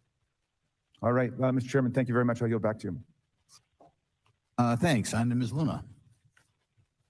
Mr. Grush, in speaking to you yesterday, I just wanted to follow up on Representative Raskin's questions. In the last couple of years, have you had incidences that have caused you to be in fear for your life for addressing these issues? yes, personally. Yeah. I just want everyone to note that he's coming forward in fear of his life. Real quick, if any of you guys are more researched on David Grush than I am, I'm curious, why does it seem like everybody's asking him about if he has had like threats on his life, or if he knows people who've been murdered for knowing this information or trying to release this information? I'm curious as why that's such a running theme with the questions with him. But maybe it's just because I haven't looked into David Grush enough. Maybe that's like a key part of his story coming out. But if you guys know more about him as to why that might be the case, I'm curious as to what you might be able to say about that. So let me know in the comment. To put in perspective, if they were really not scared about this information coming out, why would someone be intimidated like that? To your knowledge, are NHIs working with adversarial foreign governments in either technology exchange programs or back engineering programs? I don't have data on that. I'm not sure. Have you heard or you had people come forward to present that evidence? Not that particular evidence that you just espoused. Okay, on the 19th of April, Dr. Kirkpatrick, head of Aero, had said that he did not find any evidence of UAPs. You also stated that you had, in your interview, that you had briefed him on information that you were uncovering, but that he did not follow up with you. Were the items that you divulged to him pertinent to national security? Yes, him and I had a classified conversation in April 2022 before he took over Aero in July 2022, and I provided him some concerns I had. Do you know why he might not have followed up with you? Unfortunately, I cannot read his mind. I wish he did. I was happy to give sage counsel to him on where to look when he took the helm of Arrow.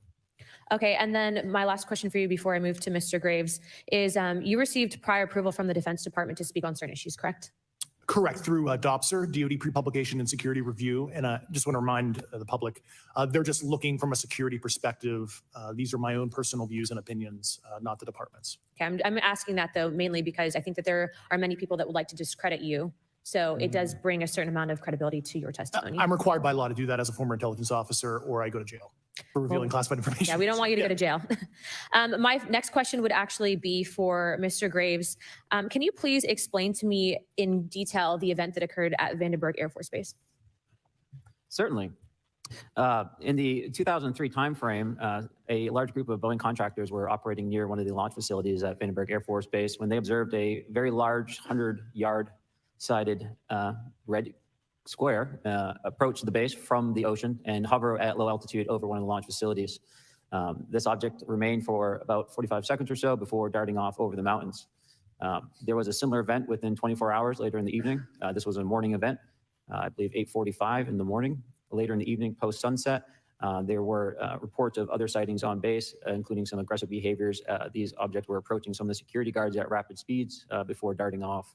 And this is information that was received through one of the witnesses that have approached me at Americans for Safe Aerospace. Was this documented in any official form, whether it was a police blotter? Yes, they had official documentation and records from the event that the witness held over the years.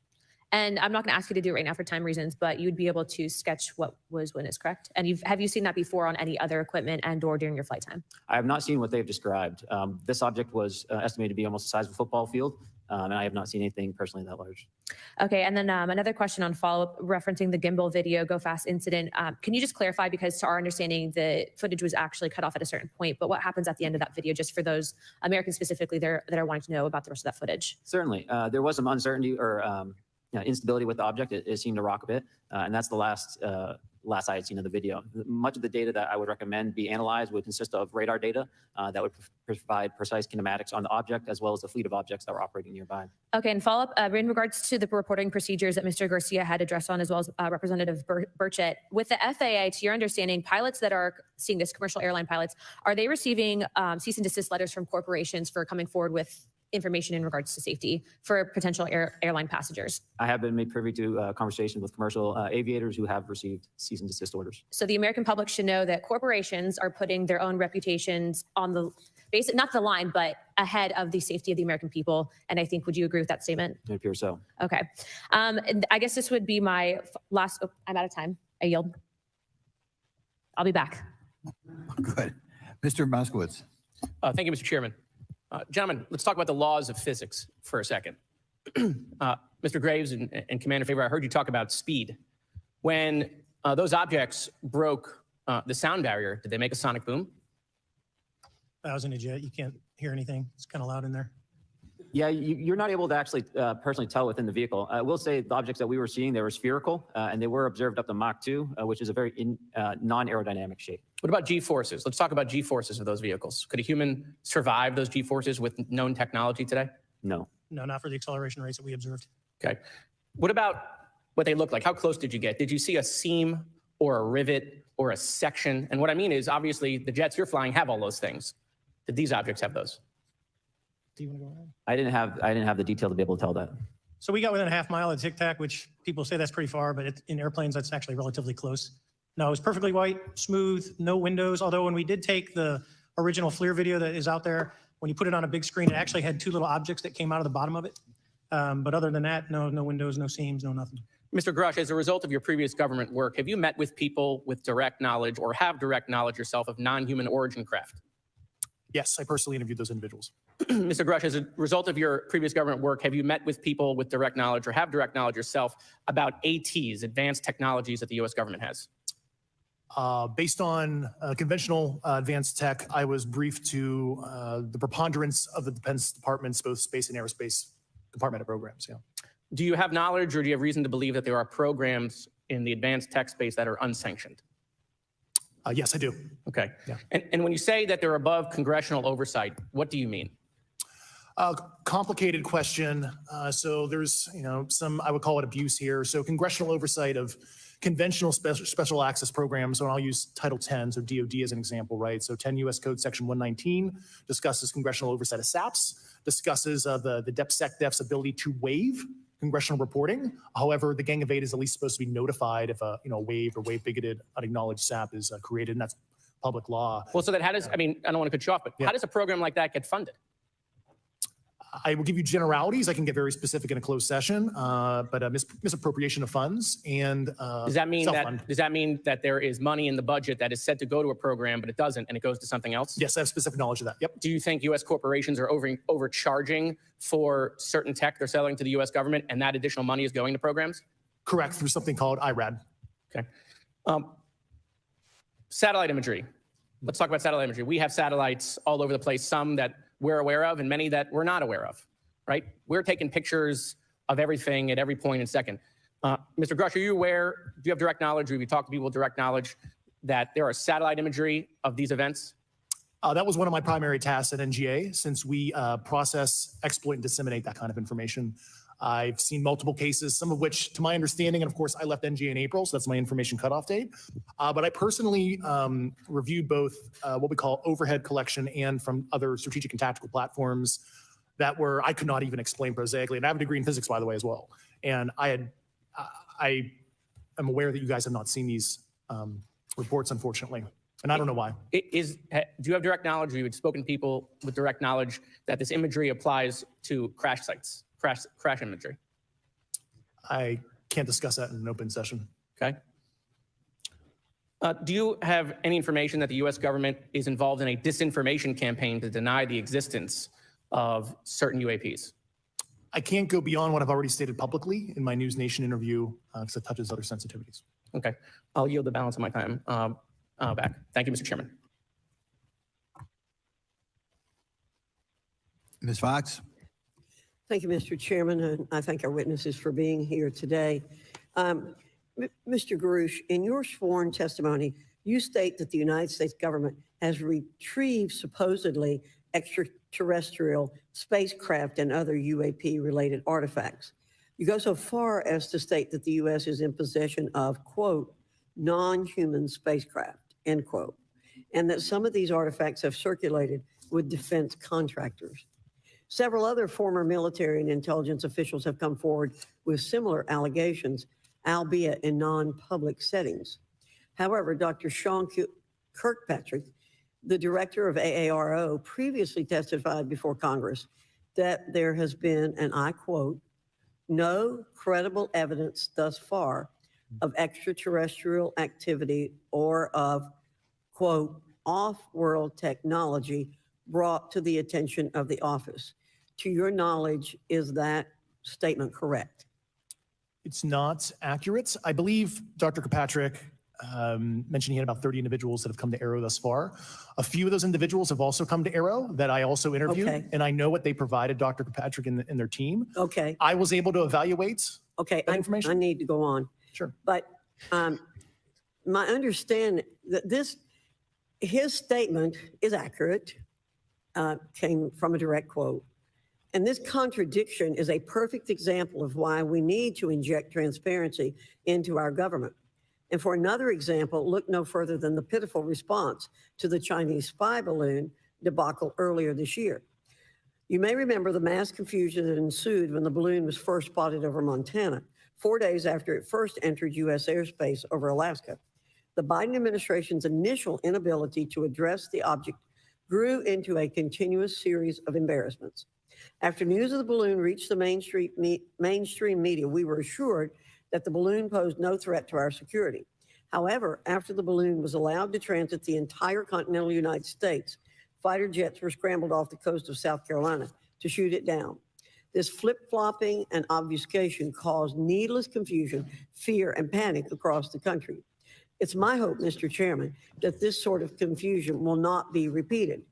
We should investigate the extent to which elements of our government possess or do not possess information that is of critical value to the American people.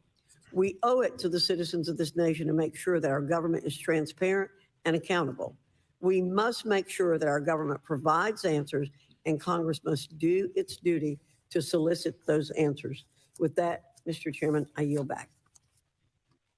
Yeah, Mr. Frost.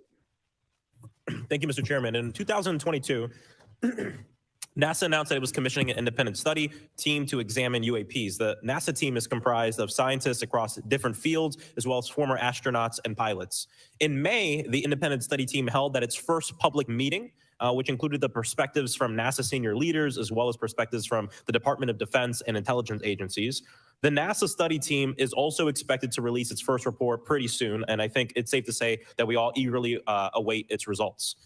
Mr. Graves, how might NASA's research influence the commercial industry regarding safety in UAP? I think NASA has a big role to play as far as commercial aviation safety, and it's one of their original charges as an organization. One of the recommendations that have been put forward is to utilize their existing aviation safety reporting system to serve as a short-term fill and trusted platform for pilots that want to report on UAP. It also has built-in analytics capability and is funded by Congress. Gotcha. And also, Mr. Graves, are there any other industries that may be influenced by the NASA research on UAPs? And if so, how so? Well, I think there is a large swath of commercial capabilities that could be brought to bear on this topic, from space-based or ground-based sensor systems that are available open source or through commercial marketplaces. And I think NASA's work, as they work to identify and highlight specific parameters that can be found, we can take that information and promulgate this through the public sector so that we can have a more open conversation about what we're seeing. You know, in 2020, the Department of Defense released several videos of UAPs, including Mr. Freyr's experience, U.S. Navy pilots that recorded footage. In 2021, the Office of the Director of National Intelligence released a preliminary report on UAP events. NASA Administrator Bill Nelson stated that NASA would begin to investigate these events. In fact, I sit on Science, Space, and Technology Committee, and when we were doing a hearing with the NASA Administrator Bill Nelson, I asked, you know, why NASA needed to be fully funded, and there were many great reasons, but one of them was actually had to do with UAPs. He actually mentioned, you know, is there life out there? I don't know.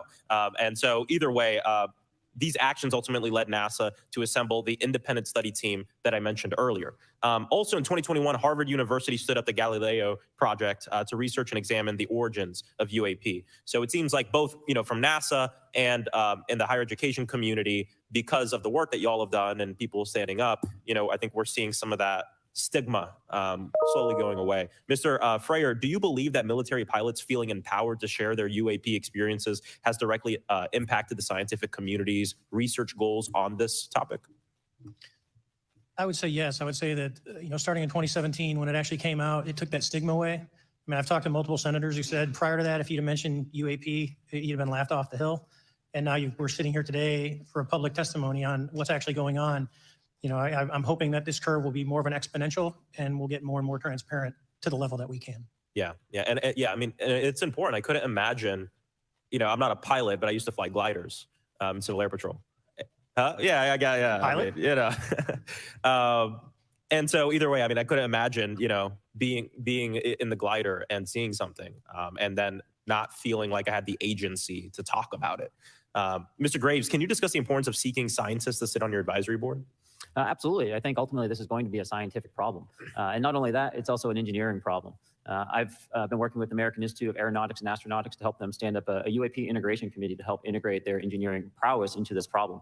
And so, yes, very much, I think this is an engineering and scientific problem as much as a national security problem. And how might Congress help to facilitate partnerships between the scientific community and the UAP focus groups within government? Well, I think one of the things they can do is to have these types of hearings to communicate to the public that this is a topic of interest. I think that there is a pseudo market, if you will, of interested capabilities and talent that want to approach this topic. And we're seeing that start to grow now. So I think continued conversation, reduction of stigma is going to allow that to flourish and allow answers to help generate themselves.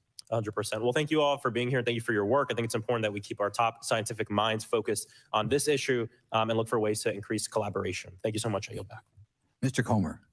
Thank you, Mr. Chairman. Let me say I want to thank you for having this hearing, and I want to thank Mr. Burchett, Ms. Luna for leading this hearing. And with that, I yield my 5 minutes to Mr. Burchett. Thank you, Mr. Chairman. I'm going to direct this, I believe, to Mr. Grush, but if any of you all feel like you need to jump in, just jump right in. We're good. Has the U.S. government become aware of actual evidence of extraterrestrial or otherwise unexplained forms of intelligence? And if so, when do you think this first occurred? I like to use the term non-human. I don't like to denote origin. Keeps the aperture open, both scientifically. Right. Certainly, like I've discussed publicly previously, 1930s. Okay. Can you give me the names and titles of the people with direct firsthand knowledge and access to some of this crash retrieval, some of these crash retrieval programs, and maybe which facilities, military bases that the recovered material would be in? And I know a lot of Congress talked about we're going to go to Area 51, and and there's nothing there anymore anyway. It's just and we move like a glacier. And as soon as we announce it, I'm sure the moving vans would pull up. But please. I can't discuss that publicly, but I did provide that information both to the Intel committees and the Inspector General. And we could get that in the skiff if we were allowed to get in a skiff with you. Would that be probably what you would think? Sure, if you had the appropriate accesses, yeah. What special access programs cover this information, and how is it possible that they have evaded oversight for so long? I do know the names. Once again, I can't discuss that publicly and how they've evaded oversight. In a closed setting, I can tell you the specific tradecraft use. All right. When do you think those programs began, and who authorized them? I do know a lot of that information, but that's something I can't discuss publicly because it's sensitive. All right. If any of y'all want to jump in on any of this, you're more than welcome to. What level of security clearance is required to fully access these programs? Well, anybody who has... and I say that because myself, Representative Gates, and Representative Luna were basically turned away at one point at Eglin. So please go right ahead. Certainly difference between member access and say somebody like me, but anybody who has a TSSCI clearance and meets the eligibility criteria, the access adjudicative authority should be able to grant you access. Ms. Burchett, if you'll yield. So just to put a fine point on that, there's nothing that you're aware of that's above special access program classification. It's a misnomer that there's anything actually above top secret. Executive Order 13526 delineates the classification levels. Right. But I draw a point on that because we can have access to those programs. And so the notion that we're not being given that access sort of defies our typical muscle memory here in Congress. Thank you, Mr. Burchett. I'll yield back to you. Thank you, Mr. Gates. Along those lines, Title 10, you may not know this or not, but Title 10 and Title 50 authorization, they seem to say they're inefficient. So who gets to decide this, in your opinion, in the past? It's a group of career senior executive officials. Okay, are they government officials? Both in and out. Do what? Both in and out of government, and that's about as far as I can go there. Yeah. All right, well, that leads to my next question. Which private corporations are directly involved in this program? How much taxpayer money has been invested in these programs, to your knowledge? I mean, we know we audit the Pentagon every year, and I've been here 5 years, and they failed the dadgum thing every year. They lose over $1 billion a year, we think, and I was told the Department of Defense maybe 60% of their assets are unaccounted for, whatever the heck that means. In the public sector, you go to jail for that kind of crap. So tell me. Yeah, I know when I'm $1 off of my DTS travel voucher, I get hammered, but seems like it doesn't work the other way. If you sell over $600 worth of stuff on eBay, now you get a call from the IRS. So please, what corporations? Yeah, I don't know the specific metrics towards the end of your question. The specific corporations I did provide to the committees in specific divisions, and I spent 11 and a half hours with both Intel committees. So. Okay, has there been an active U.S. government disinformation campaign to deny the existence of unidentified aerial phenomena? And if so, why? I can't go beyond what I've already espoused publicly about that.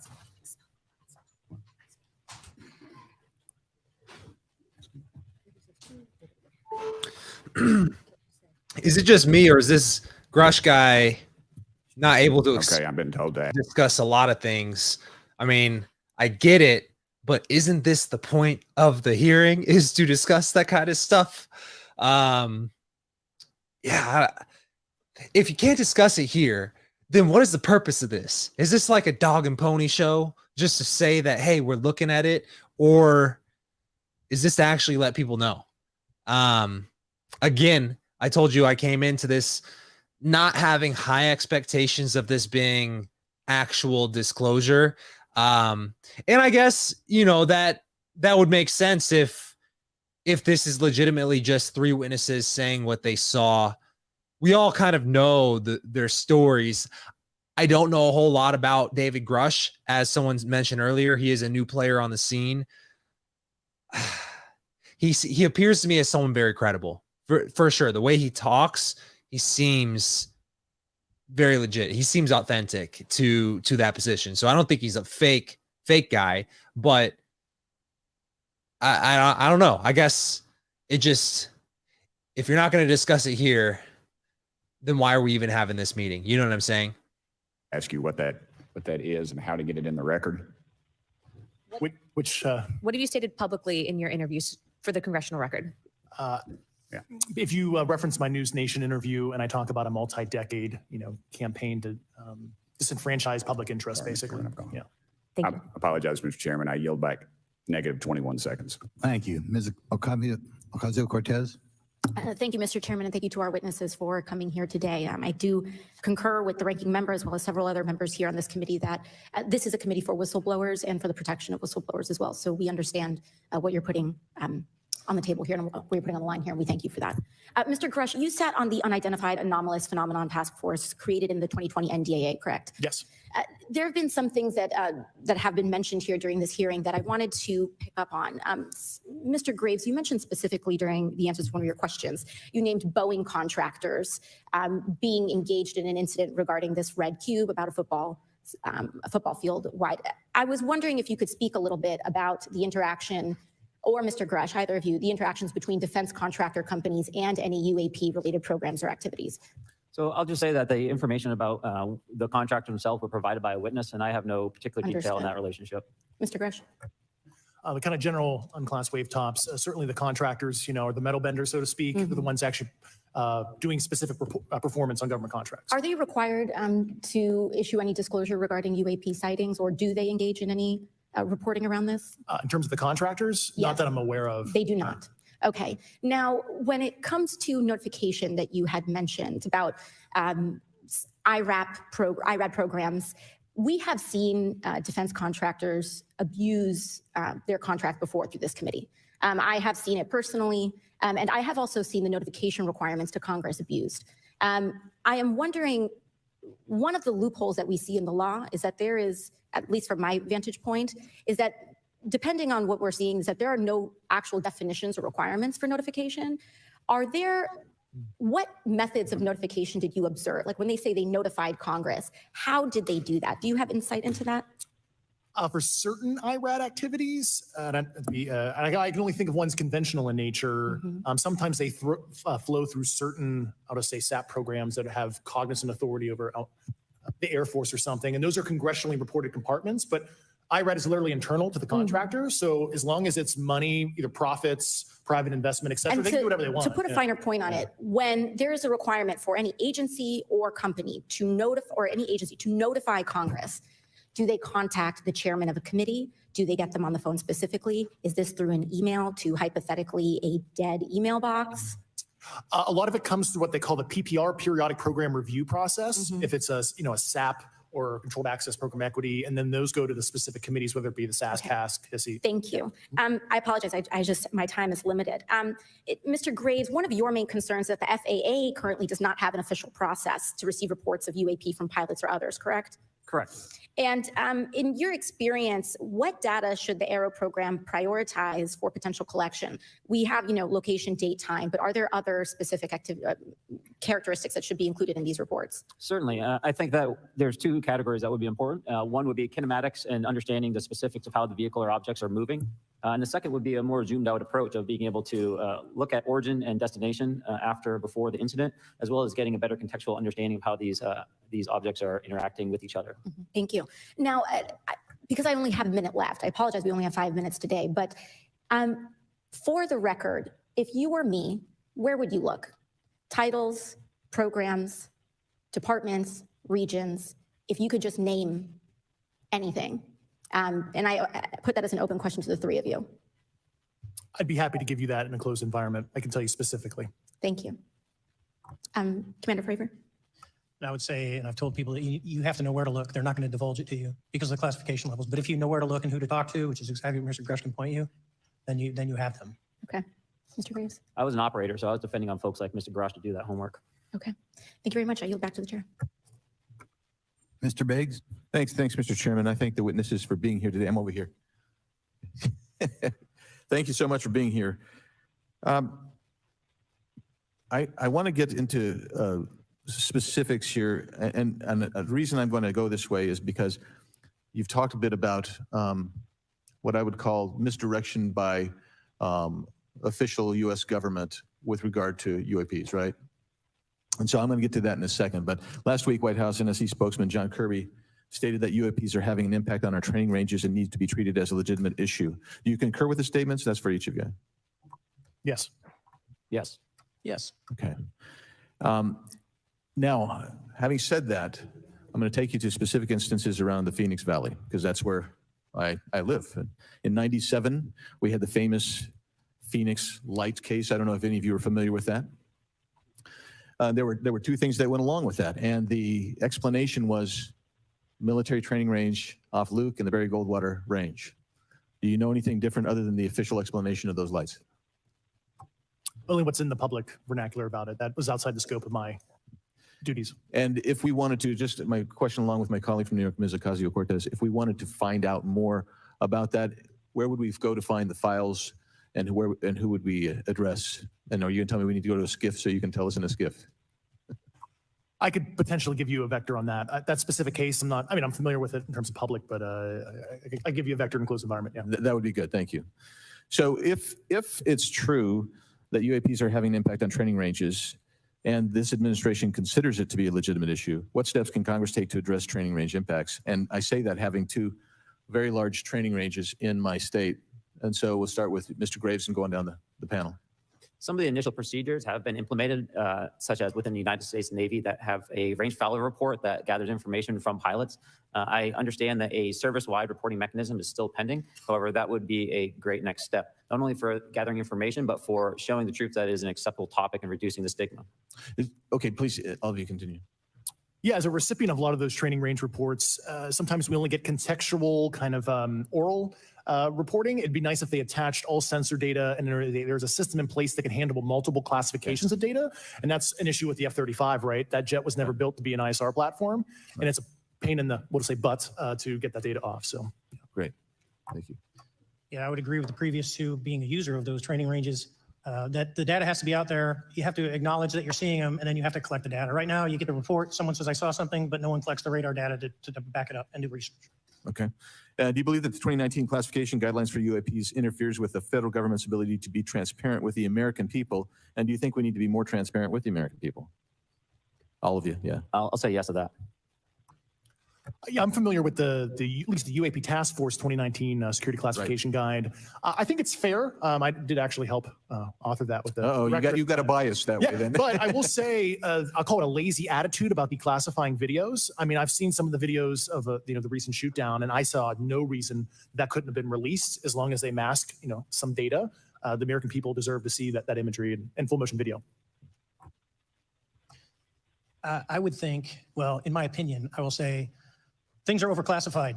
I know for a fact the video or the pictures that came out in the 2020 report that had the stuff off the East Coast, they were taken with an iPhone off the East Coast. A buddy of mine was one of the senior people there, and he said they were originally classified at TSSCI. And my question to him was, what's TSSCI about these? They're an iPhone literally off the vacapes. That's not TSSCI. So they're overclassified, and as soon as they do that, they go in a vault, and then you all have to look for them. Yeah, so with the overclassification, that may be one way. Are there other ways that the DoD or intelligence agencies are keeping this information from the American people or even from Congress? I think part of that has been not encouraging reporting. If the problem is not something that can be measured, it's not something that's going to be fixed. Okay, very good. But I'm out of time, and I thank you, Mr. Chairman, and I yield back. First of all, without objection, Representative Nick Langworthy of New York has waived on the subcommittee for purpose of questioning witnesses at today's subcommittee hearing. And then we go to Mr. Burleson. Thank you, Mr. Chairman.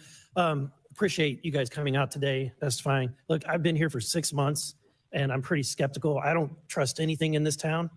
And so I think that's because I'm from Missouri. You've got to show me, right? With that being said, there's been a lot of things that have been said in the public, Mr. Grush. And so I want to get down to, if we can, some specifics, right? So at one point you had said that there has been harmful activity or aggressive activity. Has any of the activity been aggressive, been hostile in your reports? I know of multiple colleagues of mine that got physically injured, and the activity by UAPs or by people within the federal government? Both. Okay, so there has been activity by alien or non-human technology and or beings that has caused harm to humans. I can't get into the specifics in an open environment, but at least the activity that I personally witnessed, and I have to be very careful here because they tell you never to acknowledge tradecraft, right? So what I personally witnessed myself and my wife was very disturbing. Okay. One of my constituents actually sent this. What does that even mean? What? Please tell me. What is the purpose of these questions? What does that even? I can tell you, it was disturbing. That doesn't answer anything. It doesn't reveal anything. I don't even understand the context of what he's talking about. I don't know. To me, it's like these are great questions that I would love to ask the guy one-on-one. And he was just talking about the concept of like overclassification. Like, why can't a lot of this information be released? Like some of these videos that he feels like the public deserves to see. Well, go into some of these topics. I know these people only have like 5 minutes to ask questions or whatever, but like, give us more than trust me, bro, you know, because that's not going to do it for me. Probably not for a lot of people watching this. Definitely not for a congressional hearing, I would think, but maybe I'm just biased. Yes, exactly. Mr. I can't get into the specifics Grush, but trust me, bro, it was disturbing. Next question, and I figured I'd ask it since I had the same thought. You've said that the U.S. has intact spacecraft. You said that the government has alien bodies or alien species. Have you seen the spacecraft? I have to be careful to describe what I've seen firsthand and not in this environment, but I could answer that question behind closed doors. Yeah. And have you seen it? It's a simple yes or no question. Have you seen an alien, bro? Yes or no? I can't get into the specifics of what I've seen. I'm going to take that as a no. Any of the bodies? That's something I've not witnessed myself. Okay. And so with that being said, you know, and the other statement that has been made that was intriguing to me because my view has been that we are billions of light years away from any other system. And the concept that an alien species that's technologically advanced enough to travel billions of light years gets here and somehow is incompetent enough to not survive Earth or crashes is something that I find a little bit far-fetched. And with that being said, you have mentioned that there's interdimensional potential. Could you expound on that? Yeah, to answer your first question, and I'm here as a fact witness and expert, but I will give you a theoretical framework, at least to work off, to kind of espouse crashes, regardless of your level of sentience, right? Planes crash, cars crash, n number of sorties, however high, a small percentage are going to end in mission failure, if you will, as we say in the Air Force. And then in terms of multidimensionality, that kind of thing, the framework that I'm familiar with, for example, is something called the holographic principle. It derives itself from general relativity and quantum mechanics. And that is, if you want to imagine a 3D object such as yourself casting a shadow onto a 2D surface, that's the holographic principle. So you can be projected, quasi-projected from higher dimensional space to lower dimensional. It's a scientific trope that you can actually cross, literally, as far as I understand, but there's probably guys with PhDs that we could probably argue about that. But you have not seen any documentation that that's what's occurring? Only a theoretical framework discussion. Yes. Okay. Okay. Occam's razor is that these aircraft, have they been identified that they are being produced by domestic, military and contractors? Is there any evidence that that's what's being recovered? Not to my knowledge, plus the recoveries predate a lot of our advanced programs that I previously am witting of. So, would it be safe to say that there could be a scenario today where you have an aircraft that crashes and because it's been involved in one program from one federal agency, and but the agency that retrieves it is not aware of that program, and to them it appears alien in origin? I mean, that's a hypothetical situation. I'm not aware of any historical situation that would match that you described. So you're not aware, it has not happened that you're aware of? That I'm aware of. Thank you, Mr. Chairman. I yield back.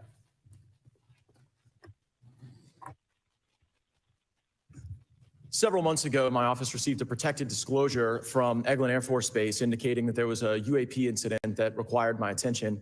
I sought a briefing regarding that episode and brought with me Congressman Burchett and Congresswoman Luna. We asked to see any of the evidence that had been taken by flight crew in this endeavor and to observe any radar signature as well as to meet with the flight crew. We were not afforded access to all of the flight crew. And initially, we were not afforded access to images and to radar. Thereafter, we had a bit of a discussion about how authorities flow in the United States of America, and we did see the image. And we did meet with one member of the flight crew who took the image. The image was of something that I am not able to attach to any human capability, either from the United States or from any of our adversaries. And I'm somewhat informed on the matter, having served on the Armed Services Committee for 7 years, having served on the committee that oversees DARPA and advanced technologies for several years. When we spoke with the flight crew, and when he showed us the photo that he'd taken, I asked why the video wasn't engaged, why we didn't have a FLIR system that worked. Here's what he said. They were out on a test mission that day over the Gulf of Mexico. And when you're on a test mission, you're supposed to have clear airspace. Not supposed to be anything that shows up. And they saw a sequence of 4 craft in a clear diamond formation for which there is a radar sequence that I alone have observed in the United States Congress.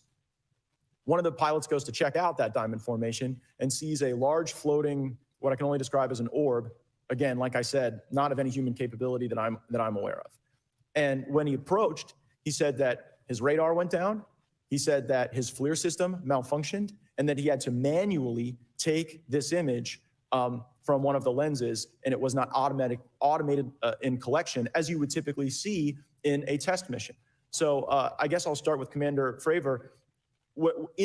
How should we think about the fact that this craft that was approached by our pilot had the capability of disarming a number of the sensor and collection systems on that craft? Well, I think this goes to that national security side. You can go back through history of things showing up in certain areas and disabling our capabilities, which is disheartening. And for us, I mean, like I said, it completely disabled the radar on the aircraft when it tried to do it. And the only way we could see it is passively, which is how he got that image. So I think that's a concern on what are these doing, not only how do they operate, but their capabilities inside to do things like this.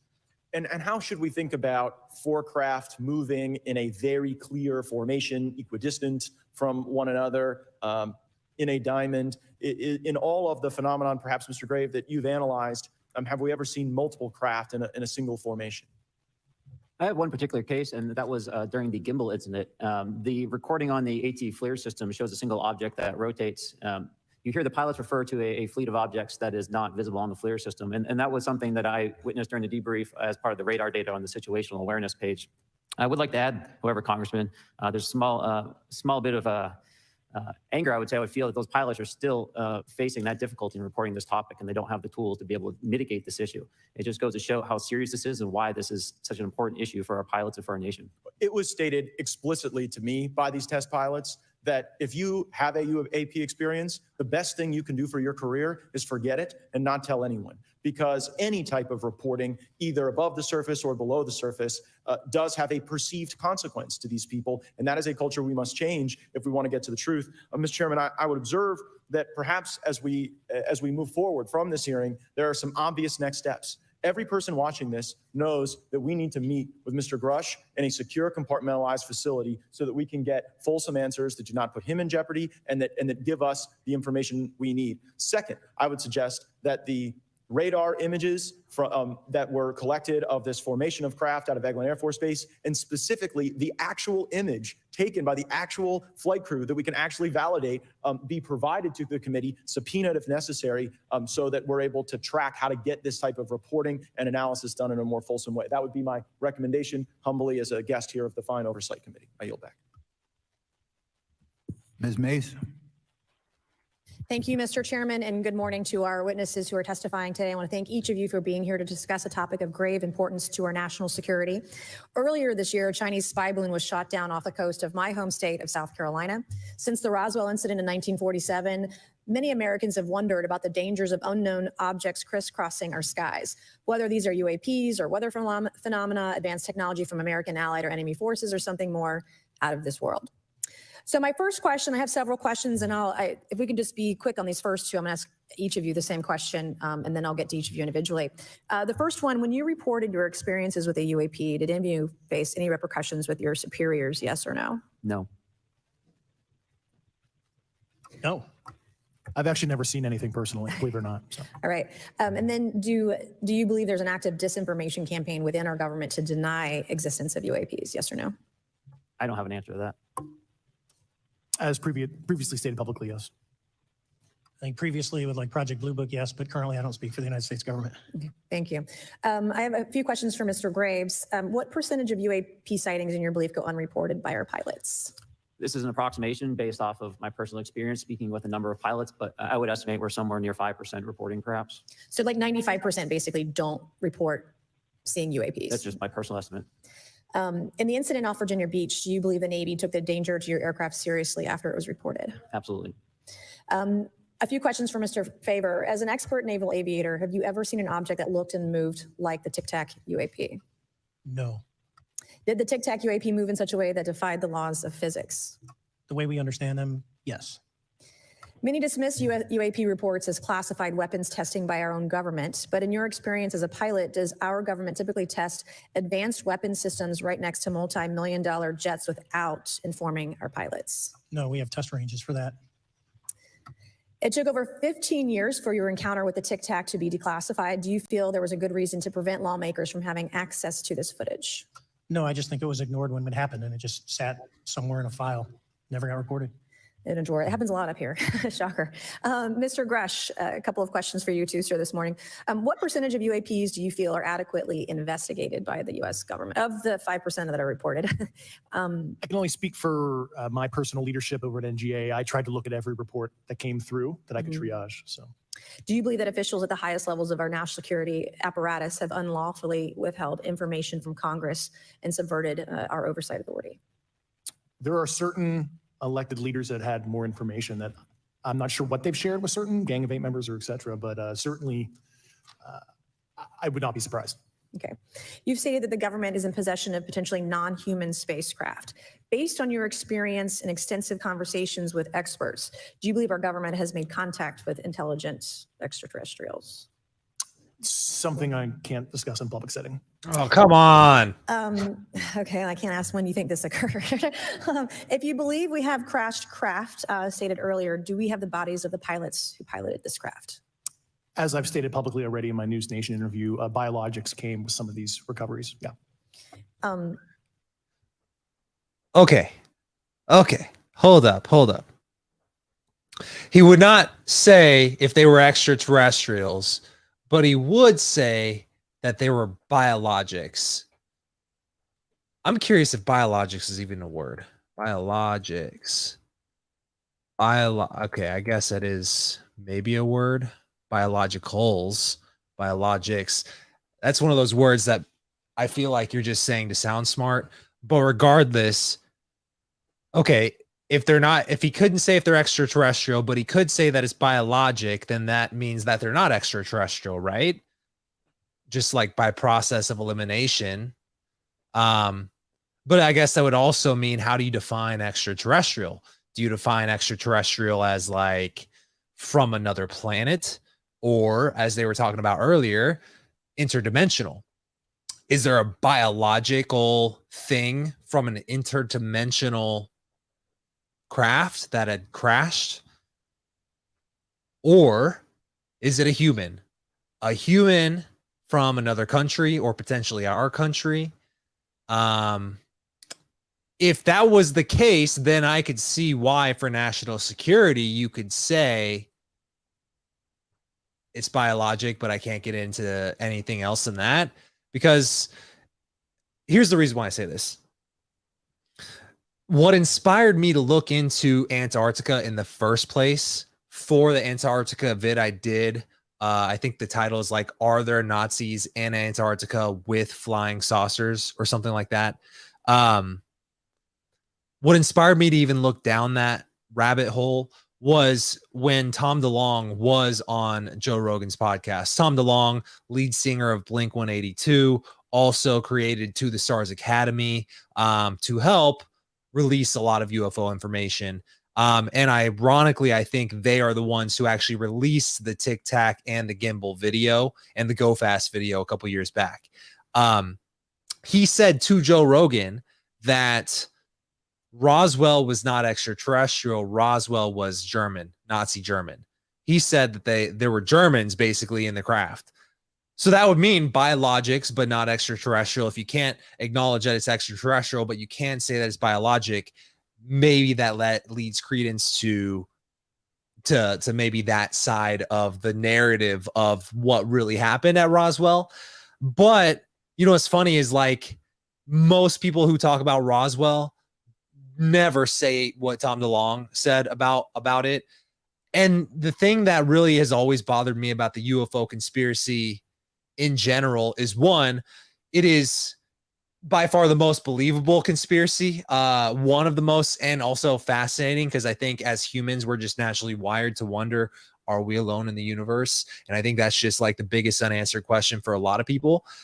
So it's very fascinating, and there's a lot of circumstantial evidence to support it, but circumstantial evidence wasn't good enough to convict OJ Simpson. So yeah, so as far as that goes, the thing that's also fascinated me about it though is there are so many theories about what actually happened in so many of these events, and unless it's actually reported in a credible way with like government documents like this, it's hard to tell what's fact and what's fiction, right? So I don't know. At this point, I don't know what to believe, because like if you are someone who like me has gone on to like Gaia or something and gone down this rabbit hole on Gaia, you will hear the extremes of every line of thinking and theories, and every one of those people seem like credible witnesses or whatever.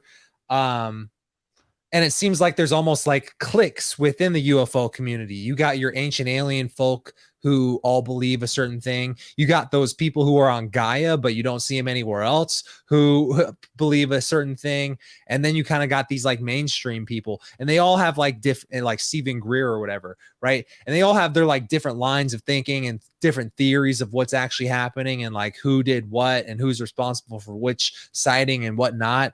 But if we're thinking that maybe Roswell was German Nazis, when you go so deep down the rabbit hole that you don't know what, like it literally sounds like Star Wars or something. They claim that the Nazis teamed up with the reptilians to create a secret space force back in the 50s. And that secret space force is off doing like Starship Trooper missions around the universe.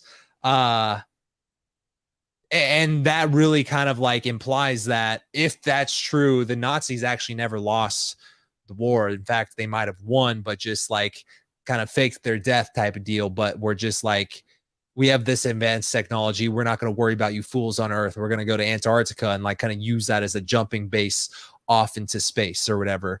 But again, like, a lot of this is so far-fetched, and you know, some of the circumstantial evidence that's out there for that I've covered in the Antarctica video. Not obviously not all of it, but enough of it for you to get a general understanding of what's going on. But I don't know. That's just kind of like what popped up for me when I heard him. One question after the other, not able to say if it's extraterrestrial, but then able to say that it's biologic. But again, I'm extrapolating. I'm drawing a lot from a very little bit of information based on whatever background knowledge I think I have. Then again, I don't know. What are your thoughts?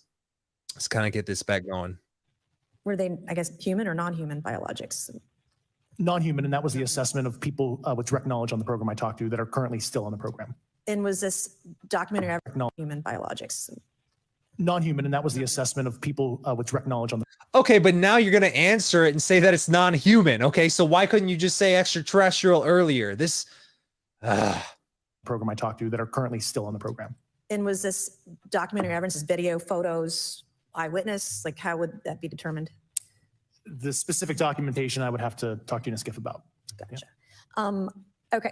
So, and you may or may not be able to answer my last question, and maybe we get into a skiff at the next hearing that we have, but who in the government, either what agency, sub-agency, what contractors, who should be called into the next hearing about UAPs, either in a public setting or even in a private setting? And you probably can't name names, but what agencies or organizations, contractors, et cetera, do we need to call in to get these questions answered, whether it's about funding?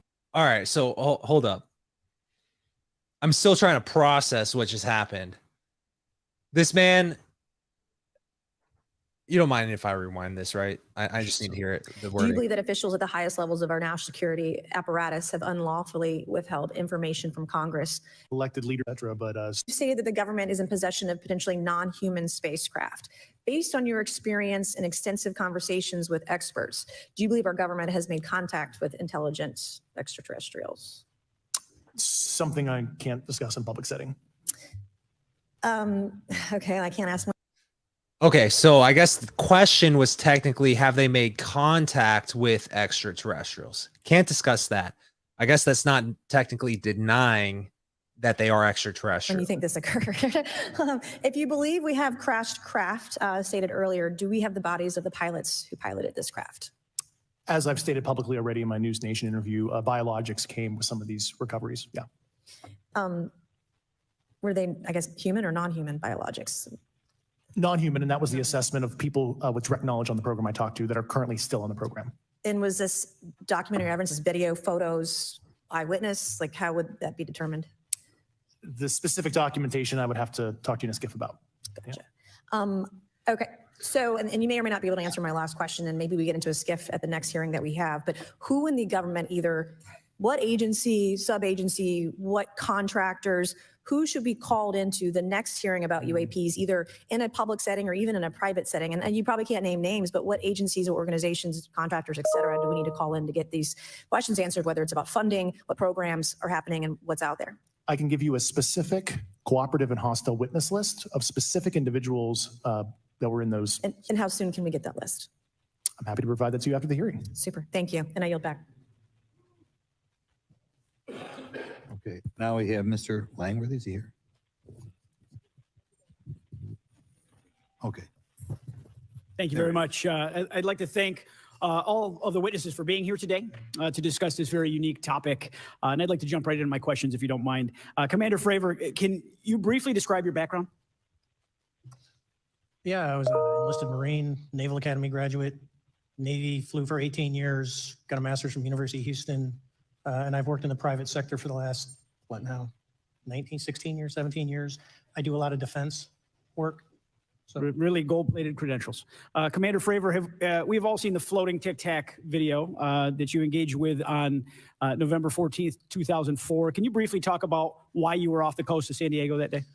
Yeah, we were to work up with all the battle groups. So we integrate the ships with the carrier, the air wing with the carrier, and we start working. So we were doing an air-to-air defense to hone not only our skills, but those of the USS Princeton when they had been tracking them for 2 weeks. The problem was that there was never manned aircraft airborne when they were tracking them. And this was the first day. And unfortunately, we were the ones airborne and went and saw it.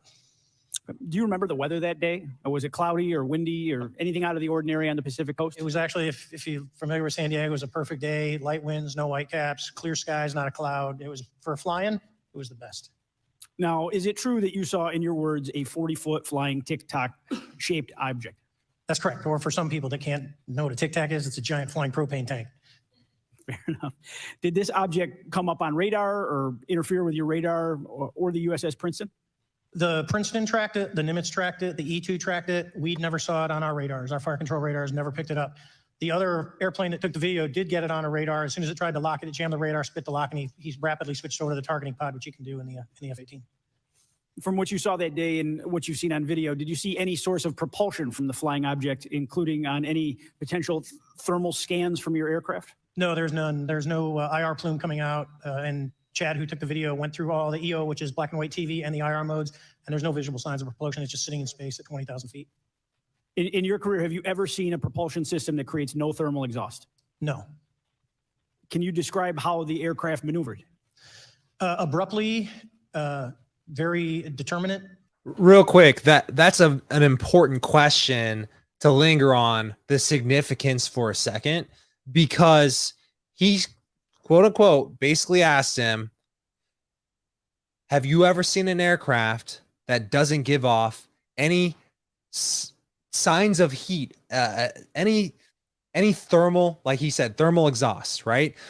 It's important because literally the second law or the third law of the thermodynamics is like, there is no 100% efficient system, meaning if you have a machine like an air conditioner and its job is to cool off a room, it actually creates more heat then it gets rid of, because the process of doing the work and converting that energy to be able to cool off a room, it creates a heat. So air conditioners, they blow off heat outside, right? So anything that involves energy, like any system, gives off heat. When you work out, you start sweating because your muscles get all hot. You're burning those calories. You're producing body heat. So it's one of the laws of thermodynamics. So if a craft is actually floating and like zipping around, obviously there's some energy source, right?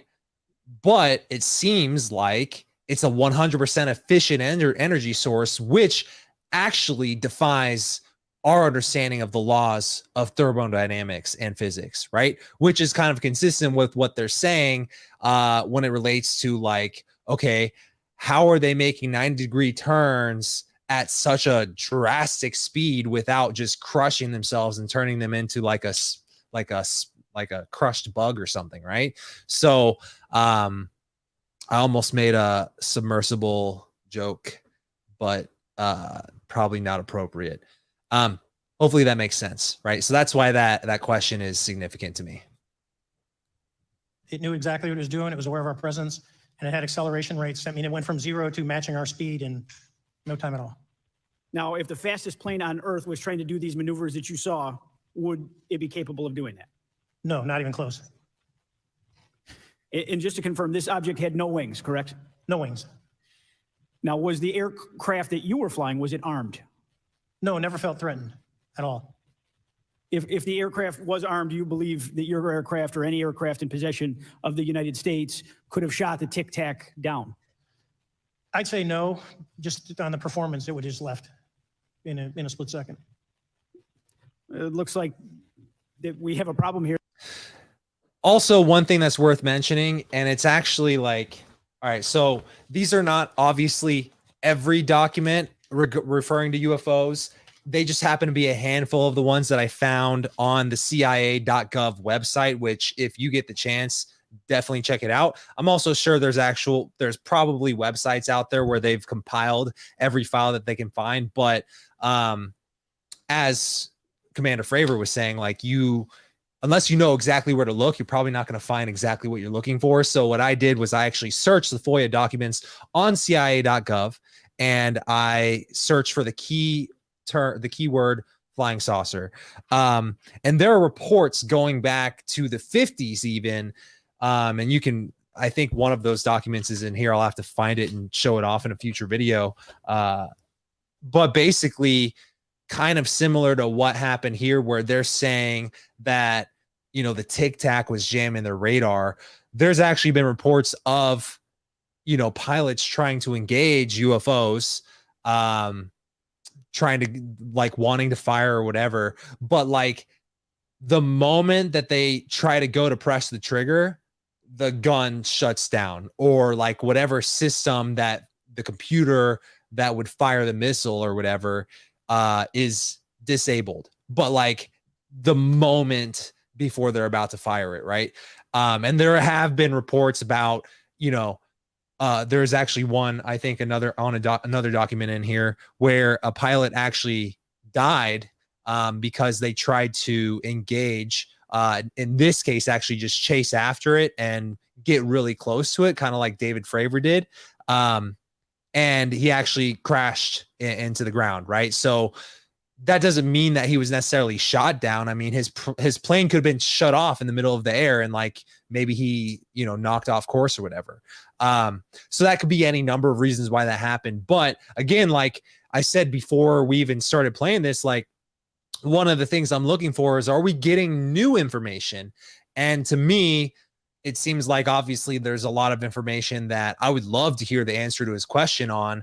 And he's, Grush, for example, is not willing to expose that stuff in this hearing, but he will behind closed doors. But also a lot of the information that we're learning is actually already on documents that are available to the public on a government funded website, CIA.gov. So even the fact that these congressmen don't even have knowledge of kind of some of that stuff, it almost makes me feel like the whole process is pretty inefficient, because now the lawmakers' background knowledge of what's going on, unless they actually go through and research it on their own. But in general, most of these people, what they know about the topic is going to be what they are told in hearings like this. But it would almost be more effective for you to have the stats and the actual documents laid out in front of you, so you're not just going off of what some dude's saying in a 5-minute segment. You know what I'm saying? So yeah. Here that needs further investigation. Yes. In your belief, is this flying tic tac? I mean, is it capable of being the product of any other nation on the earth? No, like I said earlier, I think it defies current material science and the ability to develop that much propulsion. And I know there's been some physicists and calculations, which is beyond anything that we have. Well, either the United States has an adversary here in this world that we don't know, or we really have some serious investigations to do. I really appreciate you being here. Is there anything else about the November 14th, 2004 incident that you think is important for this committee to know that you haven't been asked here today? No, it's been said it's probably the most credible UFO sighting in history based on all the sensors that were tracking it. And then for us to get visual and to go against the naysayers that it's something on the screen or whatever. I mean, there's 4 sets of human eyeballs. We're all very credible. Of the 6 of us that were involved in the thing, including the video, every one of us is going to do 20 plus years in the military in very responsible positions. So I'd say the world needs to know that. It's not a joke. Thank you very much for your testimony here today for all of you. And I yield back, Mr. Chairman. Mr. Douglas. Thank you, Mr. Chairman, and thank you all for being here and the courage it took to come forward and again, the sacrifice that each of you have made. I serve on the National Security Subcommittee for the Financial Services Committee, so I really want to stay in the national security lane, if I may. So when we think about traditional adversaries and both us towards them and them towards us, we probe their capabilities. We look for weaknesses, and we collect that data, that reconnaissance for in the event we need it in the future. For each of you, yes or no question, based off of your own experience or the data that you've been privy to, is there any indication that these UAPs could be essentially collecting reconnaissance information? Mr. Graves? Yes. Mr. Grush? Fair assessment, yeah. Mr. Fravor? Very possible. Again, in the national security vein, is it possible that these UAPs would be probing our capabilities? Yes or no, Mr. Graves? Yes. Grush? Yes. Fravor? Definitely. Is it possible that these UAPs are testing for vulnerabilities in our current systems? Yes. Yes. Possible. Do you feel, based off of your experience and the information that you've been privy to, that these UAPs provide an existential threat to the national security of the United States? Mr. Graves? Potentially. Yes, sir, potentially. Same answer, potentially. I would say definitely, potentially. Mr. Graves and Fravor, in the event that your encounters have become hostile, would you have had the capability to defend yourself, your crew, your aircraft? Absolutely not. Sir? No. Is based off of the information that you've been privy to, is there any indication that these UAPs are interested in our nuclear technology and capabilities? Yes. By external observation, sure, that could be a fair assessment, yeah. Yes. Is there any indication that the Department of Energy is involved in UAP data collection and housing? I don't have an answer. I can't confirm or deny that in a public setting. And could you do it in a secure setting? Yes. Mr. Fravor? No, I don't know. Mr. Chairman, I think I'm the last member to go, but there clearly is a threat to the national security of the United States of America. As members of Congress, we have a responsibility to maintain oversight and be aware of these activities so that, if appropriate, we take action. I would encourage the chairman to demand that we have any and all, but in particular, Mr. Grush, talk to us in a skiff. And if that access is denied, I will personally volunteer to initiate the Holman Rule against any personnel or any program or any agency that denies access to Congress. Mr. Chairman, with that, I will yield the remainder of my time to my fellow colleague from Tennessee, Mr. Burchett. All right, so I just looked up what the Holman Rule is, and according to Google, here's what that is. The Holman Rule is a rule in the United States House of Representatives that allows amendments to appropriations legislation that would reduce the salary of or fire specific federal employees or cut a specific program. Versions of the rule were in effect during the 1876 to 1895, and again during 1911 through 1983. So I guess in layman's terms, that means that if they are found withholding information, that they could get a pay cut or lose their job in the government or position in the government. Okay. I guess that sounds like a solid congressional way to enforce that more of this information comes out. So I like that move. Chairman, thank you, Mr. Ogles, for the great questions, brother. Mr. Grush, I might have asked this before, but I want to make sure. Do you have any personal knowledge of someone who's possibly been injured working on legacy UAP reverse engineering? Yes. Okay. How were they injured? Is it something like a radioactive type situation or something we didn't understand? I've heard people talk about Havana syndrome type incidences. What was your recollection of that? I can't get into specifics, but you can imagine assessing an unknown unknown. There's a lot of potentialities you can't fully prepare for. How do you think we ought to handle UAP whistleblower complaints like yours in the future? Yeah, there was some issue with mine. So, PPD 19 process, it goes to the Intel committees, either through PPD 19 or ICD 120. There's not a good way for the Intelligence Community Inspector General to provide that to other committees. And I asked my information to be sent to the House and Senate Armed Services Committee because there are Title 10 equities at play, but there was no smooth process to do so. Yeah. It's a trash can. Are you aware of any individuals that are participating in reverse engineering programs for non-terrestrial craft? Personally, yes. Mm-hmm. You know any that would be willing to testify if there were protections for them? Certainly closed door and assurances that breaking their NDA, they're not going to get administratively punished for so. Yeah. I yield, Mr. Chairman. Thank you. We're going to do something a little bit out of the ordinary here. We're going to give 3 people a chance at an additional 3 minutes. So Mr. Burchett, do you want to keep going? Why don't you come back to me, Mr. Chairman? Ms. Luna, is she on that list? Sure. Chairman, I'd like to submit for the record an article by News Nation, and it follows Mr. Grush's full interview for the record. Without objection. Thank you. Mr. Grush, why is it that you refer to the phenomenon as non-human intelligence? Why deviate from the basis of extraterrestrial life? I think the phenomenon is very complex, and I like to leave an open mind analytically to specific origin. When you say specific origin, are you referring? All right, hold up. I just want to say I love that she asked the question because that's literally what we were talking about. So at least someone's paying attention, kind of like myself. I kind of missed what he said there. Basis of extraterrestrial life. I think the phenomenon is very complex, and I like to leave an open mind analytically to specific origin. When you say specific. So that could be kind of what I was alluding to earlier. Maybe he means it's from another dimension, but not necessarily from another planet. And, I think he kind of briefly added context to what does it even mean to be interdimensional? Like, what can that possibly mean? I actually talked about that with, I think, both Michael Schratt and in that Shadow People interview I did with that guy who was a little bit of a shadow expert not too long ago, a few months back. The concept of like interdimensional. I would be more curious, like if I were the one asking the questions here, to ask like, okay, can you describe what the observation was that led you to believe it had an interdimensional element? I think that's a little bit more specific because like, oh, it looks like a ship or it looked like a light in the sky.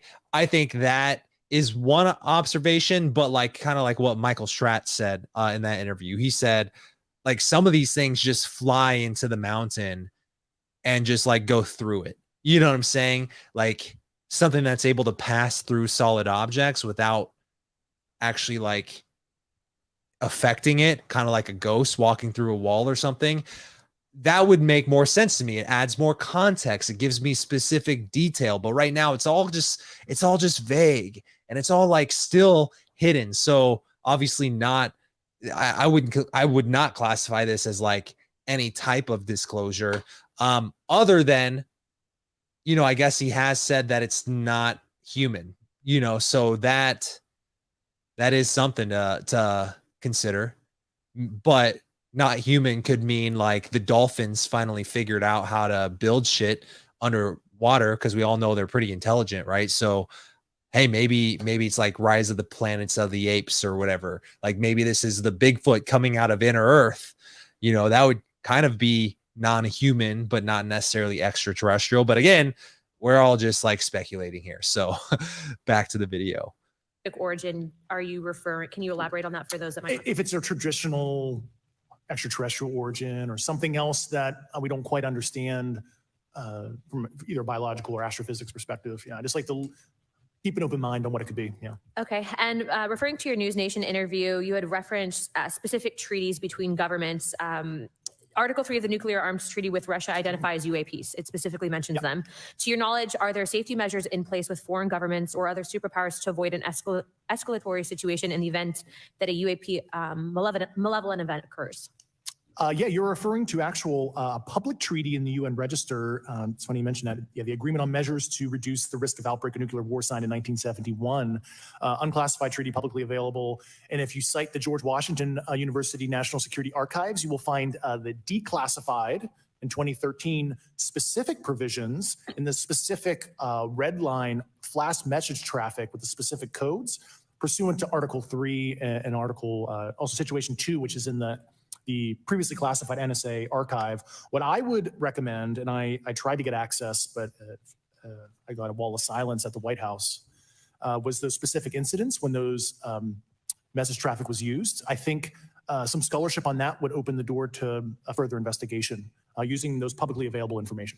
Thank you. And then my last question with 51 seconds remaining. You mentioned white collar crimes potentially being taking place in regards to a cover-up. Can you please elaborate? I have concerns based on the interviews I conducted under my official duties of potential violations of the Federal Acquisition Regulations, the FAR. Thank you very much, Chairman. I yield the remainder of my time. Okay, we'll go to Mr. Raskin for 3 minutes. Thanks, Mr. Chair. I thank the witnesses for their endurance and service today. Mr. Fravor, you've described your episode in detail now, and you call it the most credible UFO sighting in history. But I wonder, was this the first time that you encountered a UFO or a UAP in 2004? Yes. And what was your general attitude or perspective on the UFO discussion before that happened? I never felt that we were alone with all the planets out there, but I wasn't a UFO person. I wasn't watching History Channel and MUFON and all that. And have you had experiences or encounters since that happened? No. And so have you formed any general conclusions about what you think you experienced then? Yes, I think what we experienced was, like I said, well beyond the material science and the capabilities that we had at the time, that we have currently, or that we're going to have in the next 10 to 20 years. Very good. Mr. Grush, you've been able to answer in great detail on certain questions, and then other things you say you're not able to respond to. Can you just explain where you're drawing the line and what's the basis for that? Yeah, based on my DOPSR security review and what they've determined that is unclassified. I see. So you're answering any questions that just call upon your knowledge of unclassified questions, but anything that relates to classified matters you're not commenting on in this context. In an open session, but happy to participate in a closed session at the right level. Yeah. Okay. And Mr. Graves, you said that there are dozens of fellow pilots, military pilots. Are there also commercial pilots who've encountered the same kind of sightings that you described before? They are similar. Commercial pilots have less range and less sensors to be able to reach out and look for objects over wide swaths of airspace. And so pilots are seeing them, commercial pilots are seeing them, and they're typically closer, and the range of what they're seeing is pretty large. What is the most vivid, concrete sighting with the naked eye of the objects that you described before, the cube-like objects? Certainly. I think the most vivid sighting of that would have been near midair that we had at the entrance to our working area. One of these objects was completely stationary at the exact entrance to our working areas, not only geographically, but also at altitude. So it was right where all the jets are going, essentially on the eastern seaboard. The two aircraft flew within about 50 feet of the object, and that was a very close visual sighting. And you were in one of the aircraft? I was not. I was there when the pilot landed. He canceled the mission after, and I was there. He was in the ready room with all his gear on, with his mouth open. And I asked him what the problem was, and he said he almost hit one of those darn things. He said he was 50 feet away from it? Yes, sir. And his description of the object was consistent with the description you gave us before? A dark gray or a black cube inside of a clear sphere. Inside of a clear sphere? Yes. and with no self-evident propulsion system. No wings, no IR energy coming off the vehicle, nothing tethering it to the ground. And that was primarily what we were experiencing out there. I'm over time. Thank you very much for your service, and I yield back to Mr. I would love to see a picture or a video or something of this, because that seems very fascinating. Very good. Mr. Burchett. Thank you, Mr. Chairman. This is for all three of y'all, starting with Mr. Graves. Why did you come forward on this issue? I came forward because I felt that my colleagues did not have a way to mitigate the safety threat, and I wanted to help them. I was trained as an aviation safety officer by the Navy, and this seemed, it just felt right. I felt like I had to help the folks that were still flying and dealing with this. Mr. Grush. Purely a sense of duty. I first swore an oath when I was a cadet 18 years ago, and I still uphold that even out of uniform. Commander. I was pestered by a friend, and I asked why, and he said, "You're the one person that they can't discredit, and you'll add credibility to the New York Times article." And so after about 6 times, I said, "Okay." Yeah. This town is. I have a feeling that the guy he's referring to is the guy sitting directly behind him. Yes, the guy, George Knapp's buddy with the gold watch, that's actually Jeremy Corbell. He's the filmmaker who did the documentary with Bob Lazar. And he also has a Skinwalker Ranch documentary, very active on YouTube and social media. If you don't know who the guy is, I'm pretty sure that's the buddy that he was just talking about. Isn't made, unfortunately, by people like y'all. We thank y'all. And I do want to also thank the people in the audience and the people that are watching this. It can't be people all over the world that have kept this issue alive. You've endured criticism and derogatory remarks, and we're trying to get to the bottom of it. So God bless y'all. Thank y'all so much. We really appreciate you guys and gals. That's why we need term limits. Y'all keep clapping, those politicians just keep talking. So let me ask y'all, how can the public contribute to UAP reporting, and what avenues you think are available to the public to report these sightings? Well, right now, I don't think there is a lot of public options for every man to be able to report on this. I think even for professionals that have sensor data that are seeing these on a regular basis, they're still hesitant to come forward. And so for the general public, I think encouraging the conversations that we're having today, looking for technology solutions that can be distributed so that objective data can be gathered is the first place to go. Mr. Grush. I'll just touch on the whistleblower side of it. I do encourage, current and former military, intelligence community, and industry contractors to come forward in a legal way, either through the IC or DoD or whatever the cognizant IGs are, to lead, join me in this discussion. Commander, and I guess I should say this for the record. My daddy was United States Marine Corps, 1st Marine Division. So, hoorah. Yes, sir. He was old school. Him and Chesty Puller on Peleliu. So thank you, brother. Wow. Yes, sir. I'm not anything like my daddy. He was incredible. I'm very mediocre to say the least, but go ahead. You seem to be doing fine. Yeah. For me, I was an accident investigator, so the biggest thing you need to learn, and I think that witnesses need to do is, one, don't try and make the fish bigger than it was. Stick to the facts, write it down, and don't speculate what you think it is because it will sway your decision. Just write the facts down. We can get all the facts together and we can start to investigate and get a real honest story instead of it was this big. Thank you all, and I want to thank everybody. We made history today. Mr. Chairman, I yield. Thank you much, Mr. Garcia. Thank you. I know now we're going to be making some closing remarks, and so I just wanted to say a few things. First, to our witnesses, I want to thank all of you for being here with us today. I know that it takes a lot of courage. You're telling really important information to this committee, and I just want to thank you also for all three of you, your service to our country. I also want to just note that today's hearing was both important but also serious, and I want to thank our subcommittee chairman, Mr. Groffman, I think for running a very fair and substantive hearing. I do want to thank the committee staff on both sides for the amount of work that it took to put this hearing in place, and certainly to all the members that have been involved in this issue prior to the hearing. I also want to note for our witnesses and for the public that I'm a freshman member of Congress and I've only been here for 7 months, but this is by far the most bipartisan conversation and discussion that I have seen happen in the Congress. And I think that a topic of this significance as it relates to our national security, as it relates to information that we're trying to gather for the American public, does bring people together, and I think that's been really great to see. I think it's also important to note for the public, today in our hearing, we had on our side also both our full ranking member, which is Mr. Raskin, and our vice ranking member, which is Ms. Ocasio-Cortez, both here at our hearing. I think it shows the importance and seriousness that our side of the aisle is taking to this important hearing, but also the broader issue as it relates to working with our Republican counterparts on this committee. I want to additionally add that I think, and I think it's really important that we have and continue these discussions and these hearings. Clearly, there's a lot of information that we don't know, but it's also very clear that we have to continue our investigation and accountability on asking the right questions and ensuring that they're part of the public record. One thing that was important today is some folks might wonder, why are we asking questions that might already be out there or that have been asked before? It's important that they're asked and put into the public record as it relates to this committee. And so I want to thank you for answering some questions multiple times. I know not just in maybe meetings you had with some members, but also here in the public. Let me also just add an additional note that it's important also that our friends in the media and those that are not just reporting on this hearing, but that have reported on this topic and that may in the future, the media has an important role in this process. And it's very important that the media engages, does independent investigation and reports on not just what happened today, but what they see independently as what is happening around UAPs in the broader community. That is also an important public benefit that we have in trying to get the information and the facts as it relates to this.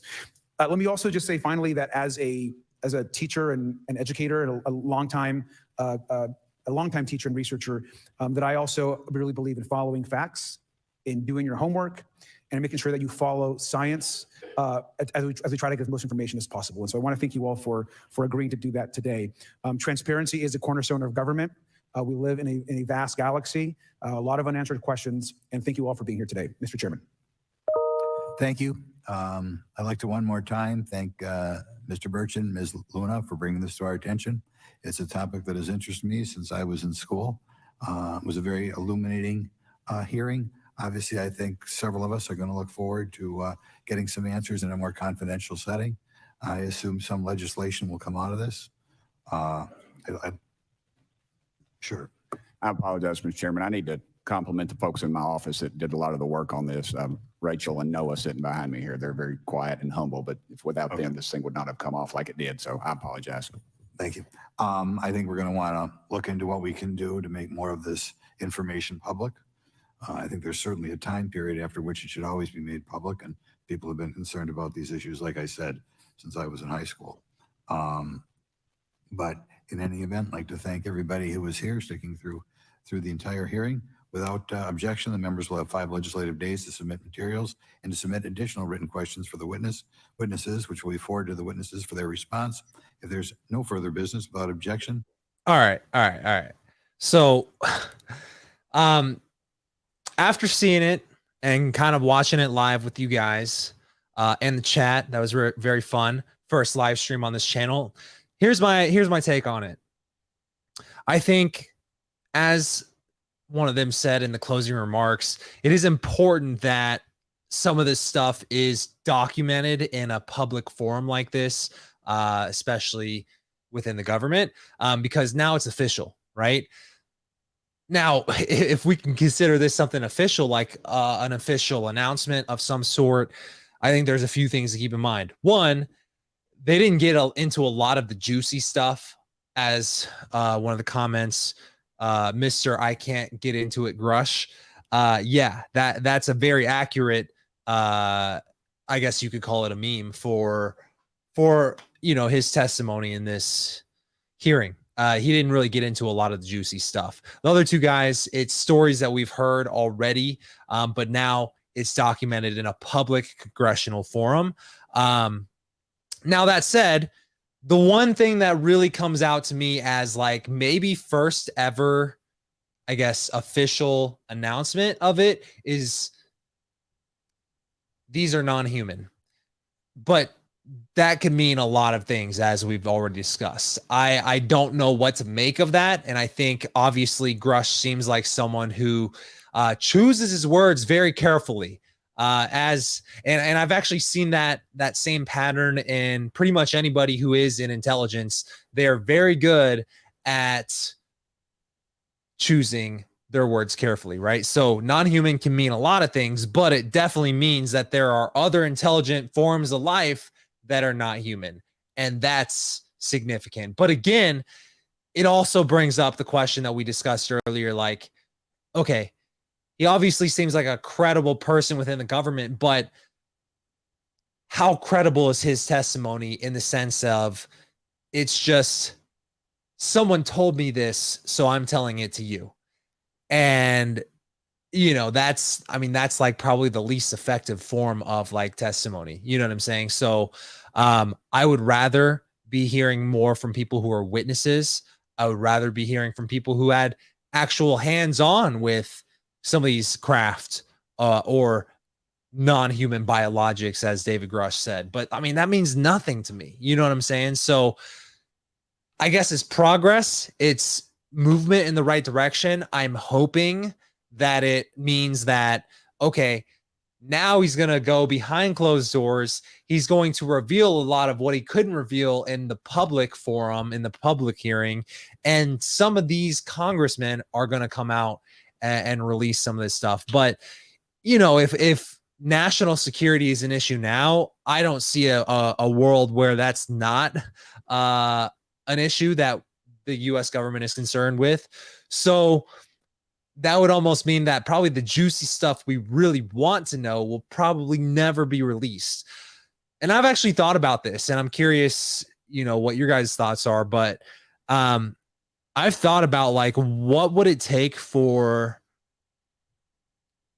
every human on Earth to accept the fact that aliens are real and that they're here, and accept that as much as they accept that, the sky is blue or that grass is green, right? There are certain ways that we move about life day to day that we take for granted. Like cell phones are so normal that a kid who's like 16 years old, that's the world that they've been in. They've never known anything else, right? So what would it take for us to reach a point in humanity where everybody accepts it as, yeah, of course aliens are real and of course they're here? I think it would take a couple of things. One, I think it would take publicly acknowledging it by the actual leader on top. So congressional hearings, for me, if I define disclosure as it is everybody accepts this as the way of life, I think that would take leaders actually announcing it in a very public way, maybe addressing the United States in a live conference or whatever. I don't see that happening anytime soon. And if it does, I definitely don't think they're going to reveal a lot of the stuff that they couldn't reveal here today, because of national security.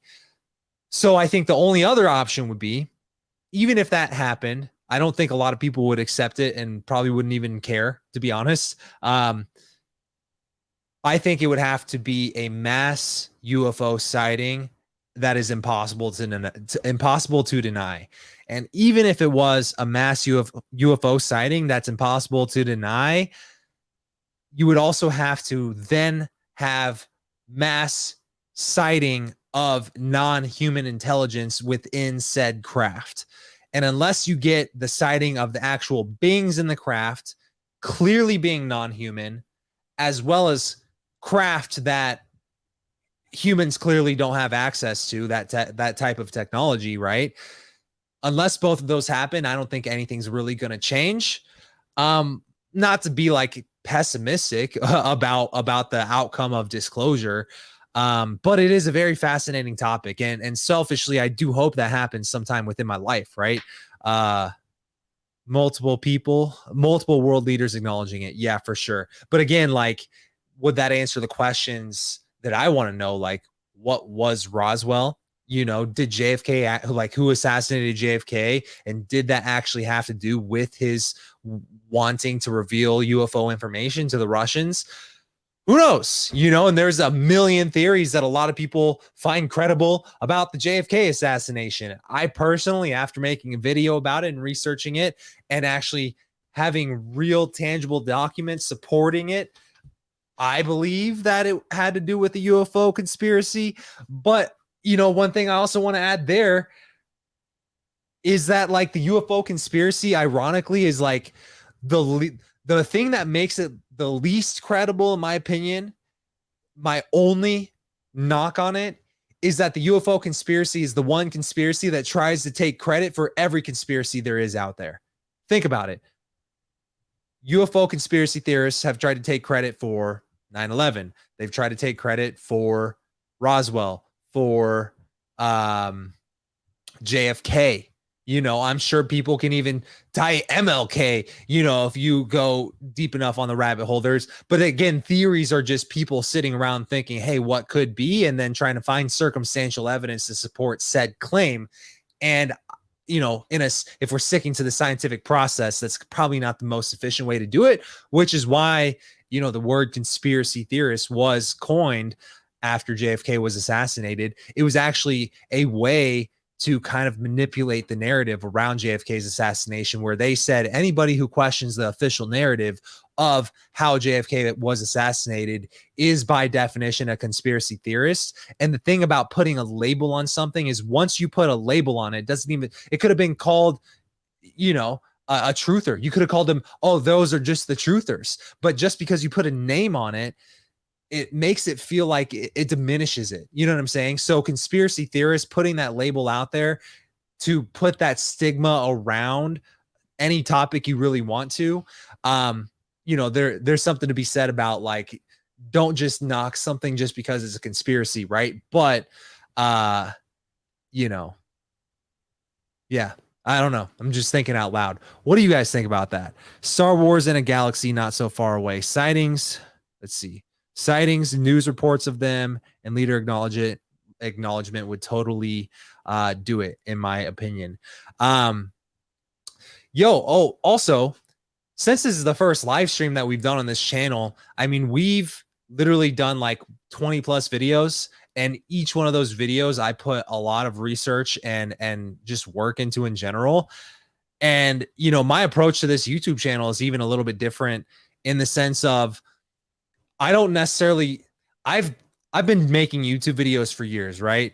This is not my first channel. It's probably like my 4th or 5th channel. It's the most successful channel and the one that has the most momentum right now. And I'm really excited about that. So thank you if you've been supporting the channel for a little bit, right? But I guess one of the things is like, I approach every video as if it's like a work of art. That might sound pretentious, I don't know, but I really just want to put out the best possible piece of content that I can, not necessarily from I want to make a lot of, money and just like be a super successful YouTuber, right? My ambition more comes from creative fulfillment. Am I proud of this video that I put out? Am I proud of the way that I told the story? Am I proud of the art behind it, from the music choice to like the storytelling aspect of it? That's like what fascinates me most. So I say that just to let you know, like, I guess this is the first time I've had the chance to take any questions on some of those videos. So if you have questions, like, I know someone was bringing up like the Montauk project, and I was able to talk about that more freely, I guess, in this format. So like, I'm curious, like, what was your favorite video that you've seen on my channel? What did you like about it? Are you one of those people who is like really just into the UFO topic, or what other conspiracies are you into? I mean, now's the time to kind of bring that up. We've been live for like 3 hours and 15 minutes. I'm willing to stay in here for like a long time, or sit here for a long time and answer questions. Really just depends. If no questions come in, we could end it here, but I need to take a bathroom break. So we will be right back. Go ahead and type your messages in chat right now. When I come back in a few minutes, let's start talking about them. So it's really cool software. Bum, bum, bum, bum. Come on, music. All right, right back.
All right. What's up, guys? Grab the banana. So if you guys don't mind, I might snack a little bit while I'm answering whatever questions. So yeah, McCall Land, UFO topic, best topic. I agree with you. For me, it's definitely the most fascinating, but I think one of the things to look forward to is that there's a lot of interesting stories out there. I definitely have a lot more that I want to tell that don't involve the US UFO conspiracy. For example, MLK. If I approach my video choice as only having to be UFO, that MLK documentary would have never been created, right?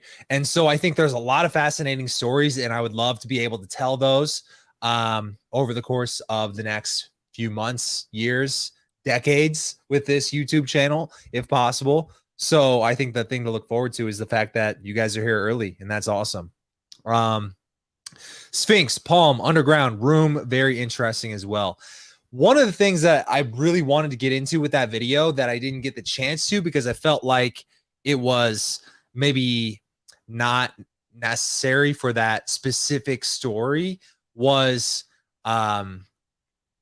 the pyramids. You know, the pyramids have a lot of unique things about them. And one of the things that I left out of the Sphinx video was like, there's like an air shaft tunnel or some shaft within the pyramid, the Great Pyramid, that was being explored around the same time that the Sphinx was being explored. So around the same timeline as that video.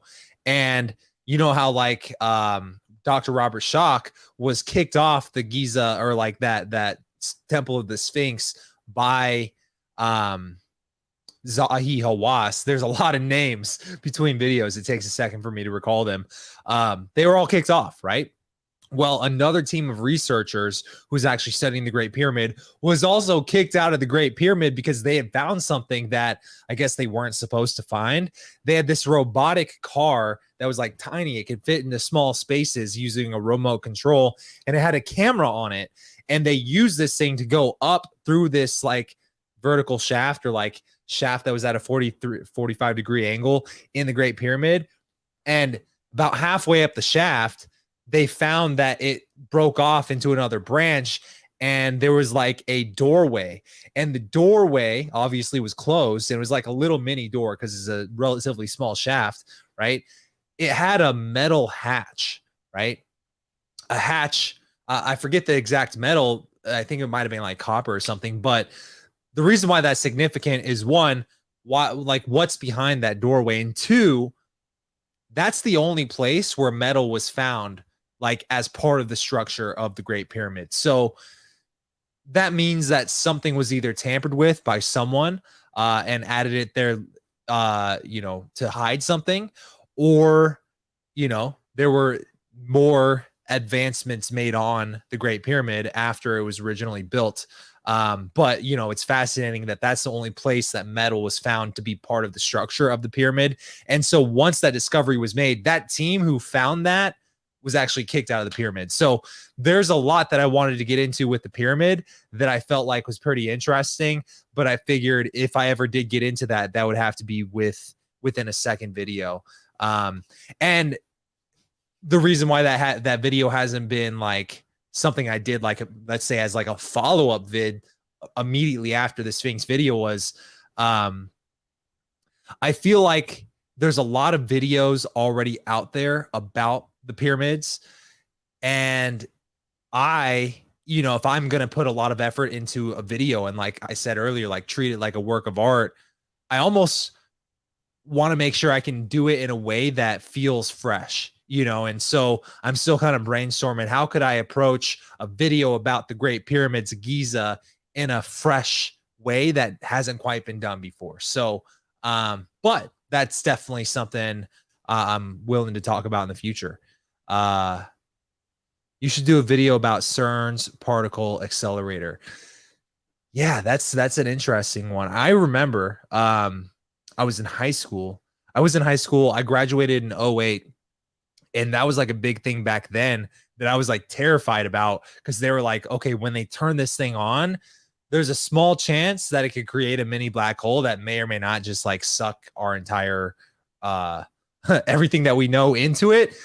So I was like terrified of that.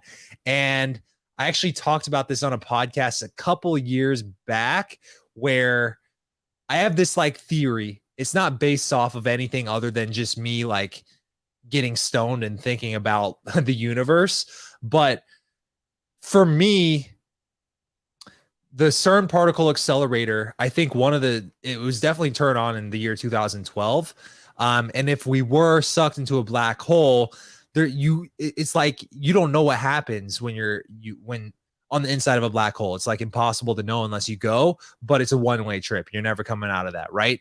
And so I think for me, I almost wonder if there's any relevance to that whole theory that the world really ended in 2012. And right now we're all kind of living in this like suspended reality that may or may not be actually the reality that we once knew before we were sucked into a black hole when CERN turned on the particle accelerator in 2012 and ended the world according to the Mayan calendar. But like, that's just me having fun, right? There's no like basis to that. But when I think back on what life has been like since 2012, like for me, I almost feel like nobody was taking UFOs as seriously before 2012.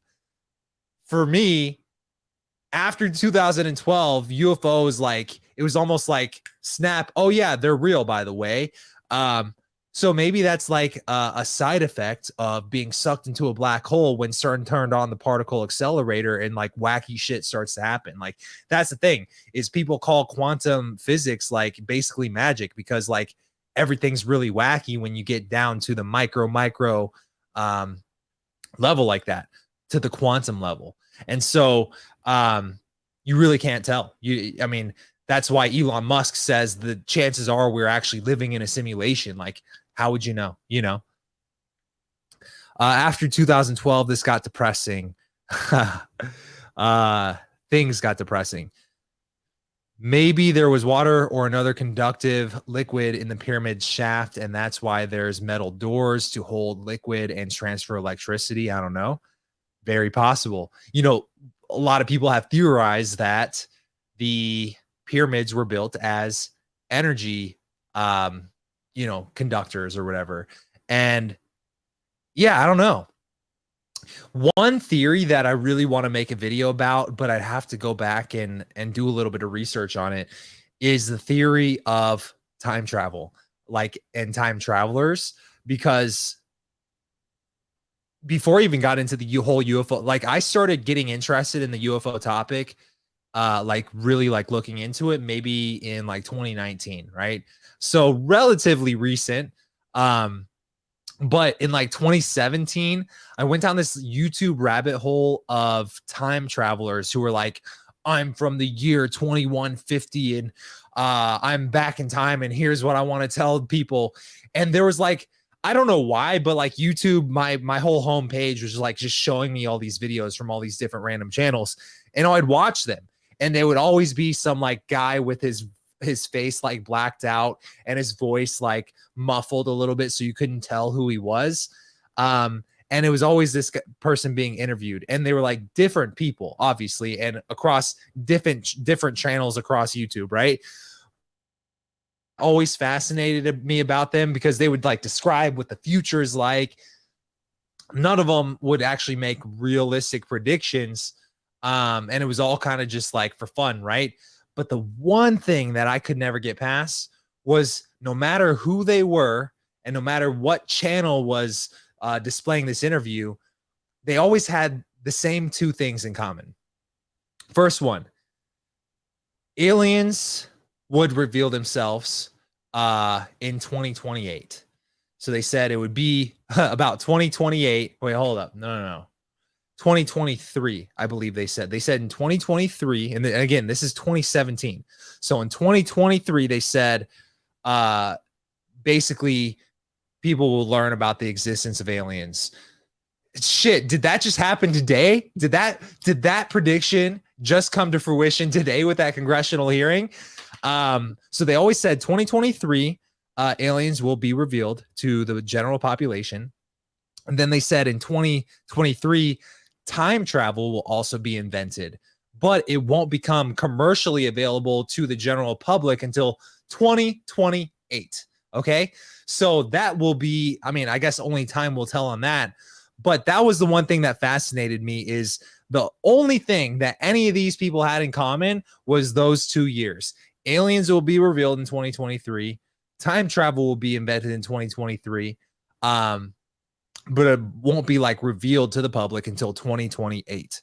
And that's kind of like how these time travelers or whatever came to be able to make these videos. And they're kind of like always under this like story of, oh, I'm an agent for XYZ time travel agency within the government, and I'm stuck in your timeline right now.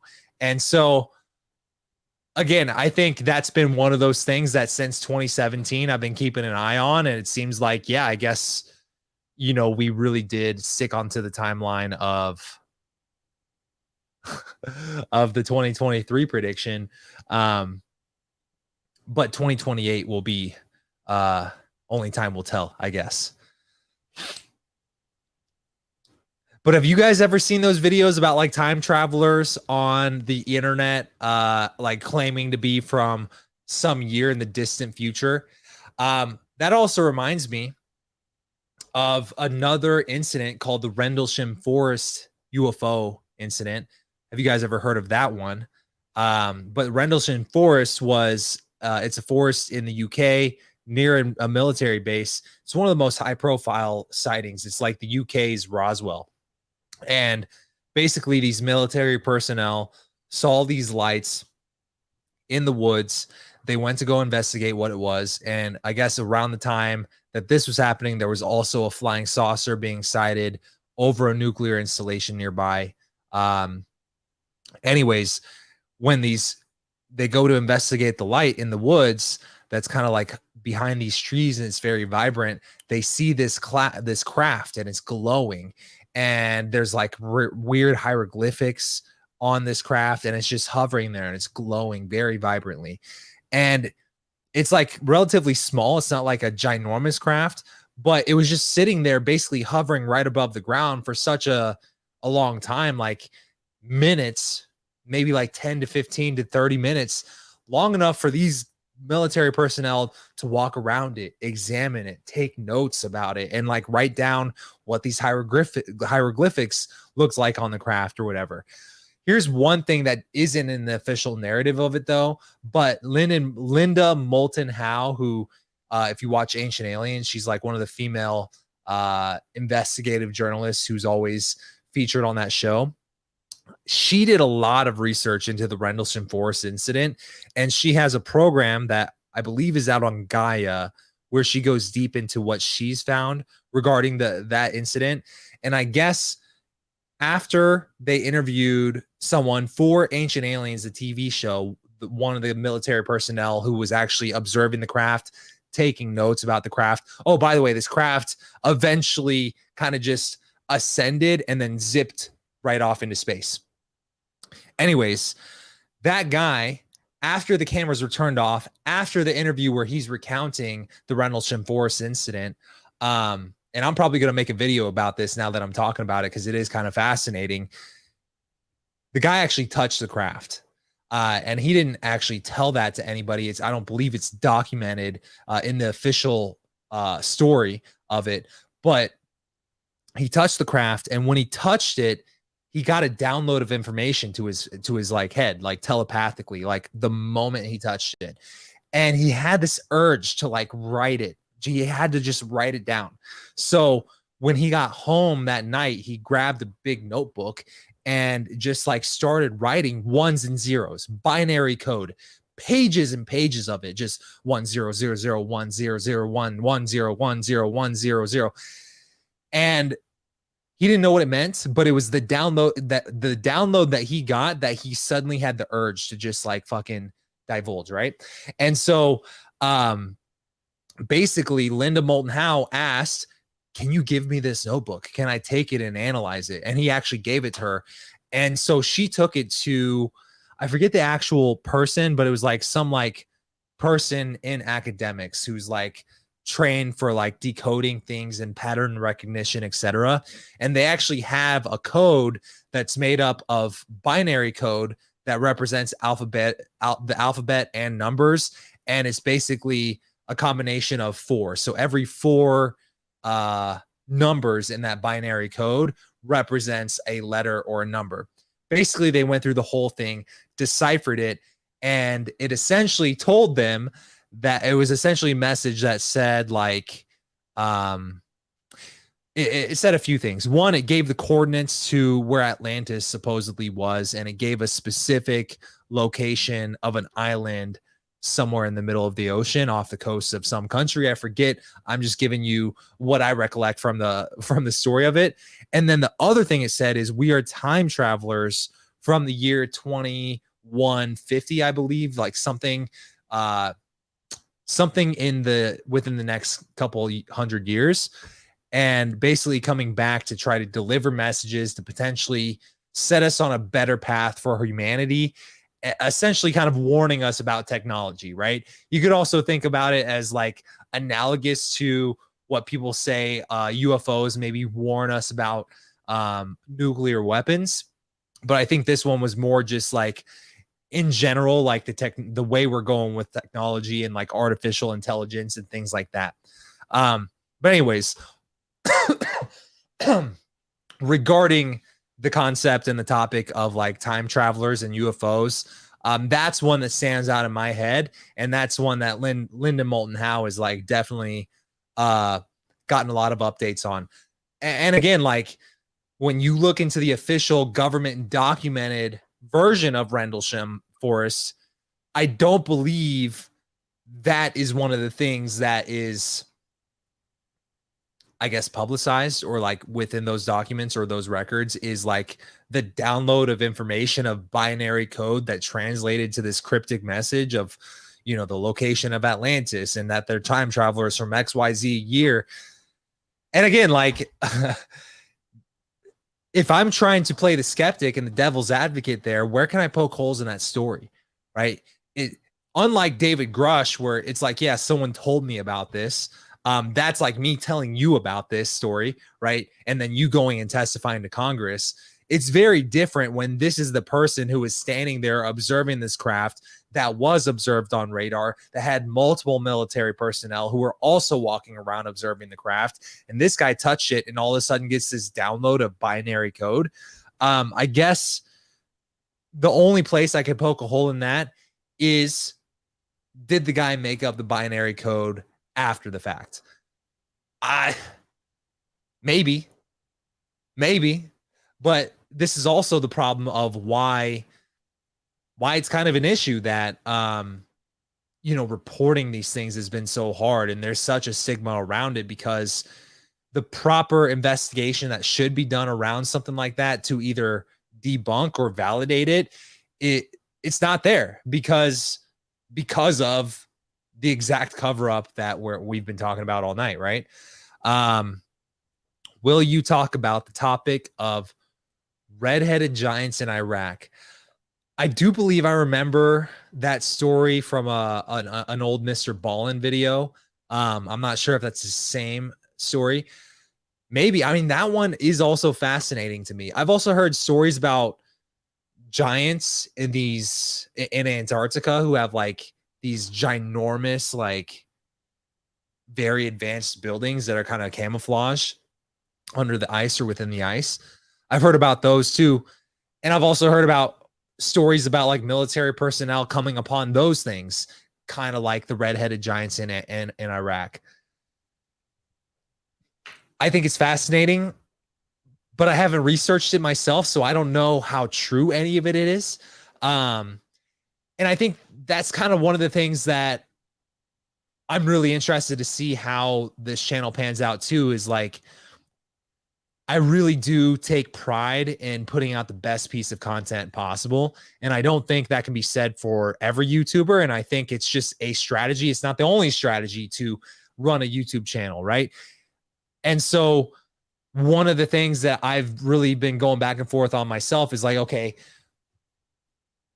in regards to future videos, should I prioritize just the intrigue of the story, regardless of if it's true, or should I prioritize stories that are only true, right? And so I think it's really cool because like UFOs, it's one of those that could or could not be true, and that's exactly what makes it interesting.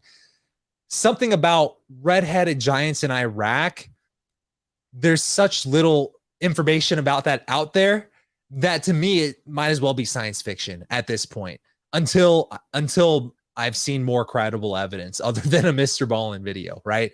That's just kind of my take on it. But again, like, that doesn't mean I'm opposed to covering something like that in the future either. Now that said, you know, you're probably not going to see me make a video about Loch Ness or Bigfoot unless people really want it, simply because those are just, to me, not stories that fascinate me. Like Loch Ness, so what? Bigfoot, in my opinion, probably fake. And even if it wasn't, I still don't know that it would fascinate me. And that's just a personal preference thing.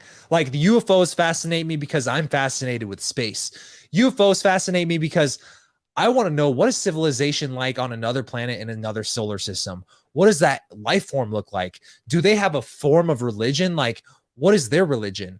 You know, what do they know about the secrets of the universe? Do they know, do they like actively work with other intelligent forms of life? How many other intelligent forms of life are there? What's the oldest civilization? Do they even know about that?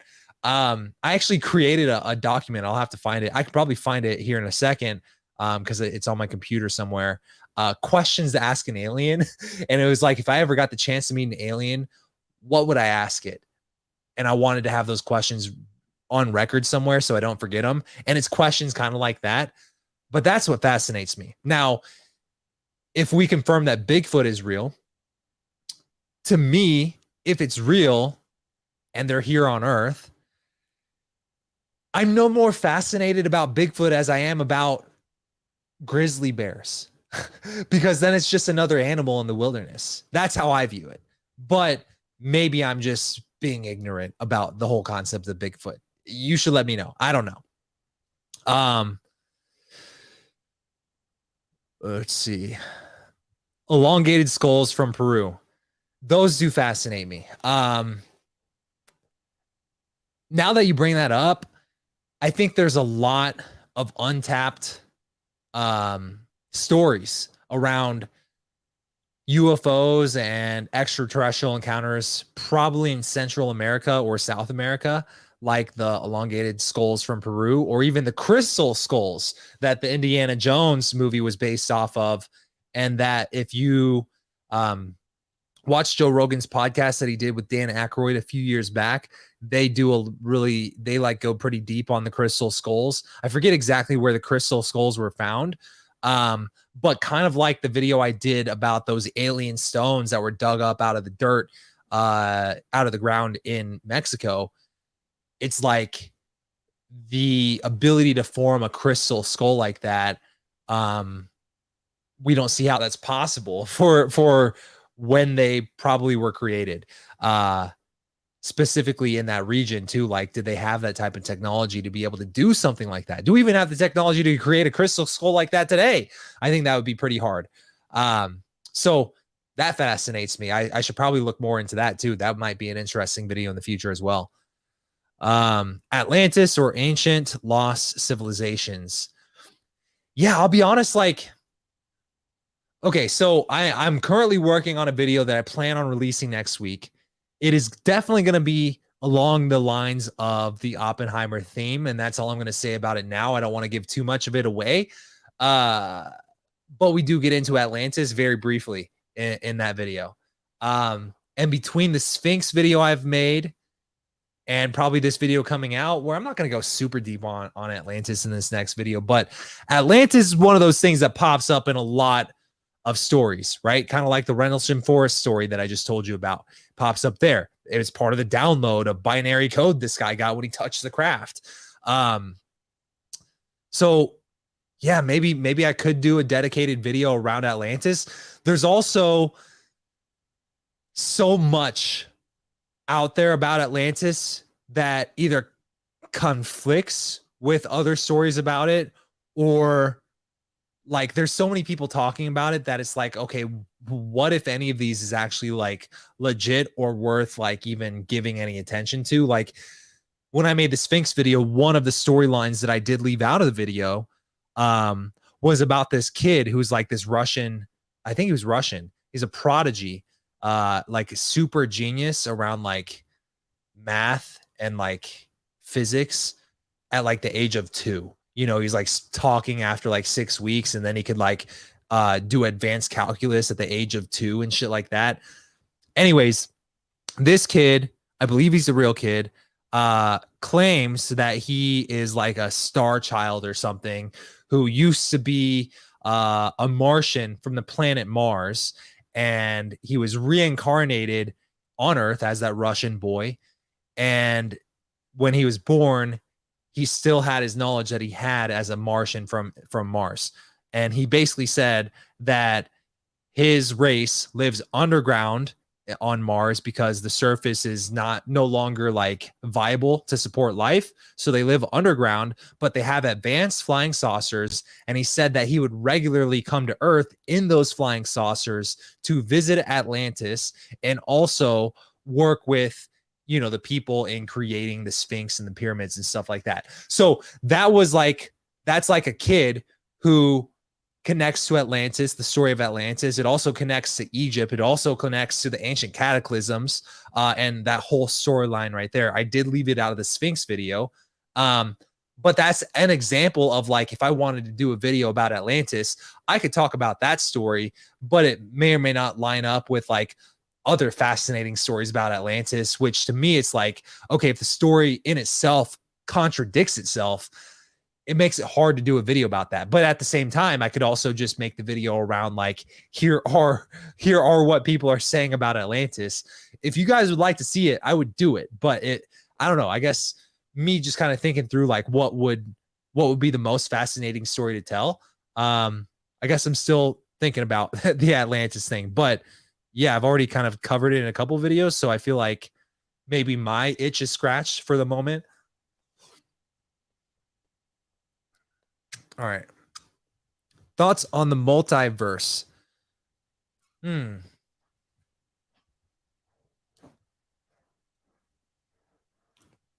don't know. I also don't know how the definition of a multiverse plays into the definition of interdimensional. Like if something's from another dimension, is that another universe? I don't know.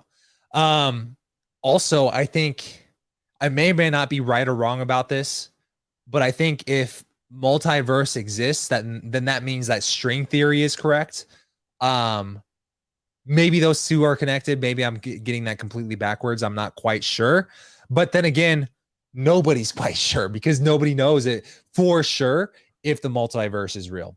I think if the multiverse is real, I'm fascinated with that. I always used to have this theory that ironically scientists are now proposing, but again, when a scientist proposed something, that means some smart dude just thought something up one night while he was thinking about it, kind of like myself, right?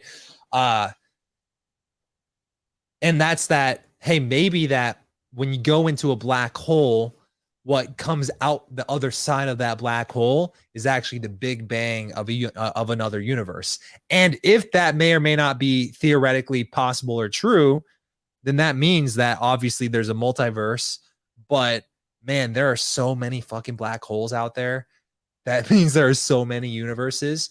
And also, like, the thing that has always fascinated me about the multiverse is like, if the multiverse exists, does that then mean that there are an infinite number of universes? And are those universes completely independent of our own, meaning that they have their own storyline, their own series of events, their own types of life? Maybe some of them have no life. Maybe some of them have completely different laws of physics than our own universe, you know, that may or may not support life with that type of physics. Those are all potential. But then there's also the potential of like kind of the way that Marvel looks at the multiverse, or Back to the Future, the movie, looks at the multiverse, which is they are alternative timelines to our own. And so that's also fascinating about the multiverse. I don't know, you know, I think it's all really just theory at this point until we get more scientific data. And to me, that's why this whole topic of the UFO thing is fascinating, right? Because we're so hung up right now on the very first step. Like, you don't realize this. It's like, okay, once they're confirmed, then what? Because you're still going to have to go to work tomorrow. You're still going to have to pay rent next month. So once we realize that they're here and that they exist, then what? I think for me, the then what would be learning about their culture, learning about the secrets of the universe, and learning how those could potentially benefit us, right? And I would hope that they could add more clarity on why are most extraterrestrials bipedal? Why, do you have a religion? Do you worship a god? Or do you believe in things like that? Does life have to be carbon-based? Do they always have to be breathing oxygen? Right? Like, we are looking at planets that are in the habitable zone of solar systems that have signs of water. But just because we run off water, why doesn't a different type of extraterrestrial have to also run off of water? What if they run off of liquid nitrogen? I don't know. You don't, like, nobody knows, right? So for me, the then what becomes, what can we learn about the secrets of the universe? Can they confirm that the multiverse is real or not? Or maybe we're in a simulation and our universe is an infinite plane. It never ends. And ironically, I think a week or two ago, I saw research that recently came out that suggested that that might actually be the case, you know? So I don't know, man. And in that case, then you would have to define, like, what is a universe, right? If this is an infinite plane, then maybe you could think of universe as like our galaxy compared to that galaxy all the way over there, you know? So I don't know. Let's see. Dude, there's 2 personal Bigfoot stories on Art Bell's show that are very convincing. 2 shows have a guy named Bugs. It's super crazy. And the other person is a lady from Texas. Again, here's my gripe with Bigfoot. I actually interviewed a guy who was a researcher on Skinwalker Ranch. Probably one of my favorite interviews around the paranormal or like conspiracies in general. And he gave me a book that he wrote. It was a fictional book and a children's book that he wrote to help educate children about what's going on in Skinwalker Ranch. And it was about Bigfoot. And I was like, okay, so have you seen a Bigfoot? And he said, no, I didn't see it, but I smelled it. I was like, what do you mean? He goes, well, I was standing on Skinwalker Ranch with another guy. Our technology starts malfunctioning and our machines are like turning off randomly and stuff. And we just get this really powerful skunk smell, but it's like rotting flesh, like the worst stench you've ever smelled. And that was Bigfoot. And I was like, well, hold up. You smelled something. Okay. How do you make the automatic jump to it's Bigfoot? Well, I'm told that that's what Bigfoot smells like. Okay, so told by who? Like, how can I could tell you that aliens smell like roses, but I'm making that up. That doesn't mean it's fact, right? Just because someone told you it. So a lot of it is like confirmation bias, I think, where it's like there are Bigfoot here. I want to believe in Bigfoot, and I smelled this bad thing that it couldn't have been anything other than Bigfoot. To me, that's not evidence, right? And so again, like, okay, there are convincing stories. Actually, Joe Rogan had a guy on his podcast like 2 days ago or whatever, and he was talking about how he saw Bigfoot, but Joe pressed him on it and was like, how do you know it was Bigfoot? He goes, well, it made a noise. I could hear it just like make this loud wail and almost like a moan. It was like, how could it have been anything other than Bigfoot? But it literally could have been anything other than Bigfoot, right? You don't understand that. Unless you've physically seen it, you can't just automatically jump to Bigfoot. And, you know, I'm sure they have convincing stories that people have actually seen it, and there's actually documented evidence of it. But like I said earlier, I probably still wouldn't be interested in it unless there was like a UFO connection, which ironically, again, UFOs try to take credit for every conspiracy. And some people say there is a connection with Bigfoot to UFOs. I'm not quite sure what that connection is. I've looked into it and I think it's kind of nonsense anyways, because it doesn't make sense to me what the connection is, but people say it. So for me, unless you can prove that it's like not just a really like introverted bear in the wilderness, I don't know. Like to me, it's like, okay, it's cool. It's like a grizzly bear, you know, or like another type of mammal in the wilderness. Like what about it makes it a conspiracy or like paranormal other than it's rarely seen? But I'm also not knowledgeable. So I would love to learn more if one of you guys is a little bit more knowledgeable on it and can add clarity and insight on that for me. Thank you for responding and expanding on my comments. Another one I'd like to throw at you, the Anunnaki, Assyrian, Mesopotamian tablets, etc. Not just Zechariah Sitchin stuff. Yeah, man, it's fascinating. I do want to do a video on that soon.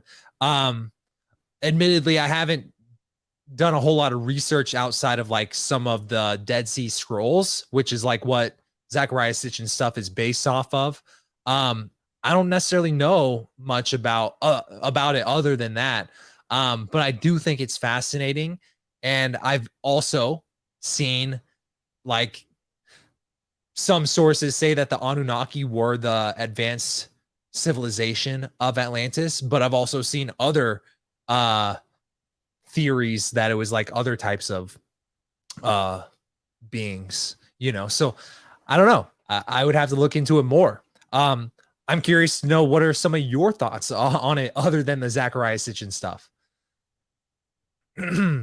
They are clumsy. They're using clumsy language to describe aliens. I mean, yeah, aliens is like, it's a vague term, you know. I didn't even realize this until I talked to Michael Stratt, who, if you've seen that interview, is like really fascinated with,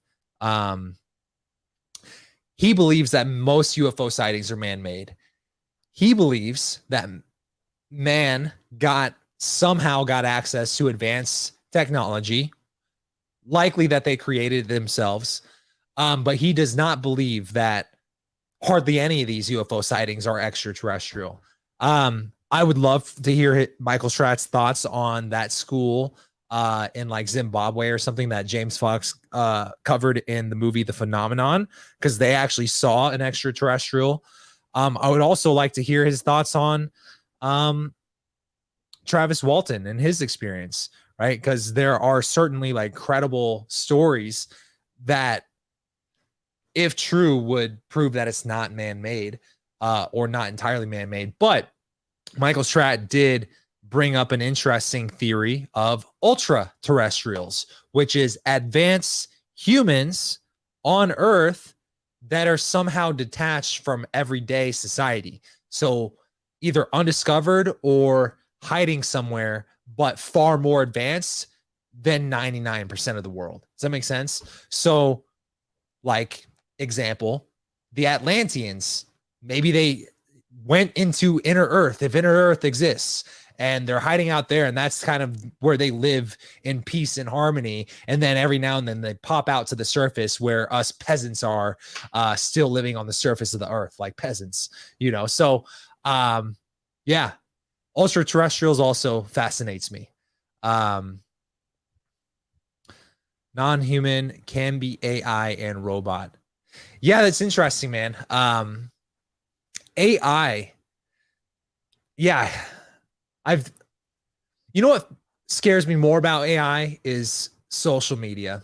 That's what scares me. Like, I'm less afraid of sentient robots than I am afraid of Facebook starting World War III. Because of propaganda targeted to echo chambers. I'm more afraid of that than I am of AI and robots. Honestly, that there's a documentary, I forget what it's called, but it's on Netflix, and it's about how social media is like, you know, gets a whole profile on you and then creates that echo chamber. And, you know, how this like 19-year-old intern at Facebook has her only job is to like make sure there's not too much propaganda on this third world country where Facebook comes pre-installed on every cell phone. And it's like, oh, we're trusting that to a 19-year-old girl who just graduated from Stanford and is like a first year on the job type of person. And she's essentially like preventing a war in a country like that. Like, then the people who created that documentary went on to Joe Rogan's podcast. I forget the name of the documentary, but that podcast, like, I went to sleep that night feeling more scared of like the outcome of humanity than I've ever been. Right. So that to me is a more urgent and scary thought than AI. But AI is very connected to that. Admittedly, I've also been loving Chat GPT. I've been using it quite a bit in my workflow for various things. You know, I primarily work on this YouTube channel at the moment, but, you know, I started this over a year ago, and that hasn't always been the case for the full year, but year and a half. So I'm doing a lot of things, and Chat GPT as of late has become very helpful. So I think AI, if done right, can be very beneficial to humans for sure. What are your thoughts on content on the Y Files channel? Honestly, I love some of the videos. I haven't seen all of them. I'm not like binge watching his stuff, but the one about like the back rooms, that one fascinated me because I'd never heard of the back rooms. And I like the delivery. I'm admittedly a little jealous of the fact that he has the ability to post once a week, you know, such good quality content, you know, and I'm working towards that, but also, you know, that's awesome. I think for me, it also kind of shows me what's possible for my channel. You know, when I started my channel, I think the Y Files was also relatively small. He had like 100,000 subscribers. And so I've seen this guy just like blow up doing very similar type of content to myself. And so I like it, you know. Cozy Rev mirrors and the CIA, KGB's experiments with them. I'd love to see whatever content you put out. You've got a good flow to your videos that is very addictive. Yeah, thank you, man. I don't know the right timing to talk about this, but like, you know, I've been creating content since 2015. And so this YouTube channel, as I said earlier, is not my first ever channel. I've been doing this channel since like 2022, like beginning of 2022. But that before that came like 7 years of trying to learn how to create content, learning how to write persuasive copy, or like just like outline arguments so I can lay out information in ways that are easy to understand and actually like draws people in, you know? So this is like everything I've been doing for 7 years before I even started this channel. Even to the point where I've personally created and edited documentaries before this. And so taking all of that experience into my videos here, yeah, I think what you see as like what you like about the flow and, you know, the pacing of these videos and the editing, I mean, that just comes from like years of just like learning how to do it and trying to teach it to myself, and then figuring out what type of content that I like and the delivery of certain stories that I wish was out there on the internet, and then deciding to be the guy who puts it out there on the internet in the way that I wish it was out there. Like MLK, I kind of said this earlier, like I wanted to do a video about MLK and that entire rabbit hole in 2020. And that was like when I started considering these type, like making content around these types of content. But I had first learned about that conspiracy in like 2012. I watched a documentary about it, and I could not for the life of me find that documentary in 2020 when I was trying to look up this information to even give me like a jumping point.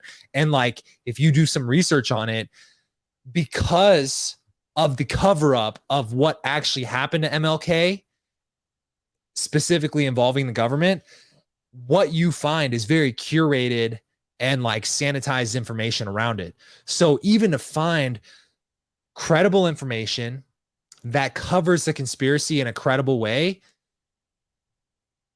and actually goes deep on the different aspects of it was hard. And so when I finally committed to doing that, I had to be okay with the fact that it was going to take me a couple months to track down all the information I could and then actually do that story justice, right? Because even if I wanted to talk about it on a live stream or like a podcast like this, it would not have done it justice in the way that it did there. So that's an example of me taking a story that I wish was already out there and told in the way that I wish it was told, and actually just doing it myself, you know? And so, yeah, to answer your question, or I don't know, I guess along the topics of like flow and whatnot, it's just really like, am I interested in this topic? Would I watch this video if I wasn't me? And like, what is the type of shit that really fascinates me?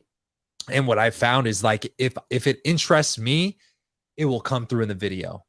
I have yet to make a video of something I'm not yet interested in on this channel. I've definitely done it on other channels. So yeah, I think that's kind of why I would stay away from topics where I'm not fascinated with it. And that's kind of keeps up the quality that you're talking about, the good flow of the videos. You know what I'm saying? I remember some shit from a previous life, but I can't confirm. I just have memories that aren't mine in this life, but they're remembered as mine for some reason. So what kind of memories are you talking about? Are you talking about memories of past human life, past extraterrestrial life, like that one guy I was talking about earlier? Male, female, black, white, purple, Asian, brown, you name it. Like, give me some more details. Everyone is going to go to work and say that I'm at work and there's fucking aliens. Jesus. And guess what? Logan Paul's going to fight Bradley Martin, and the internet is going to have a new thing trending, and everybody's going to go on about with their life and forget all about it. And unfortunately, you know, if it's real, it's already here, right? So if it's already here and it's not currently affecting your day-to-day life, it's probably not going to affect your day-to-day life when it's admitted that it's here, because you're not seeing UFOs every day yourself. Even these witnesses that we saw today on the congressional hearing, one of them said he's never seen one. Two of them have seen one, but only once. So it's not like an everyday occurrence. So if it's here, then it's already here. And if it's already here and it's not affecting your day-to-day life, it's not going to affect your day-to-day life after it's confirmed. So you're right.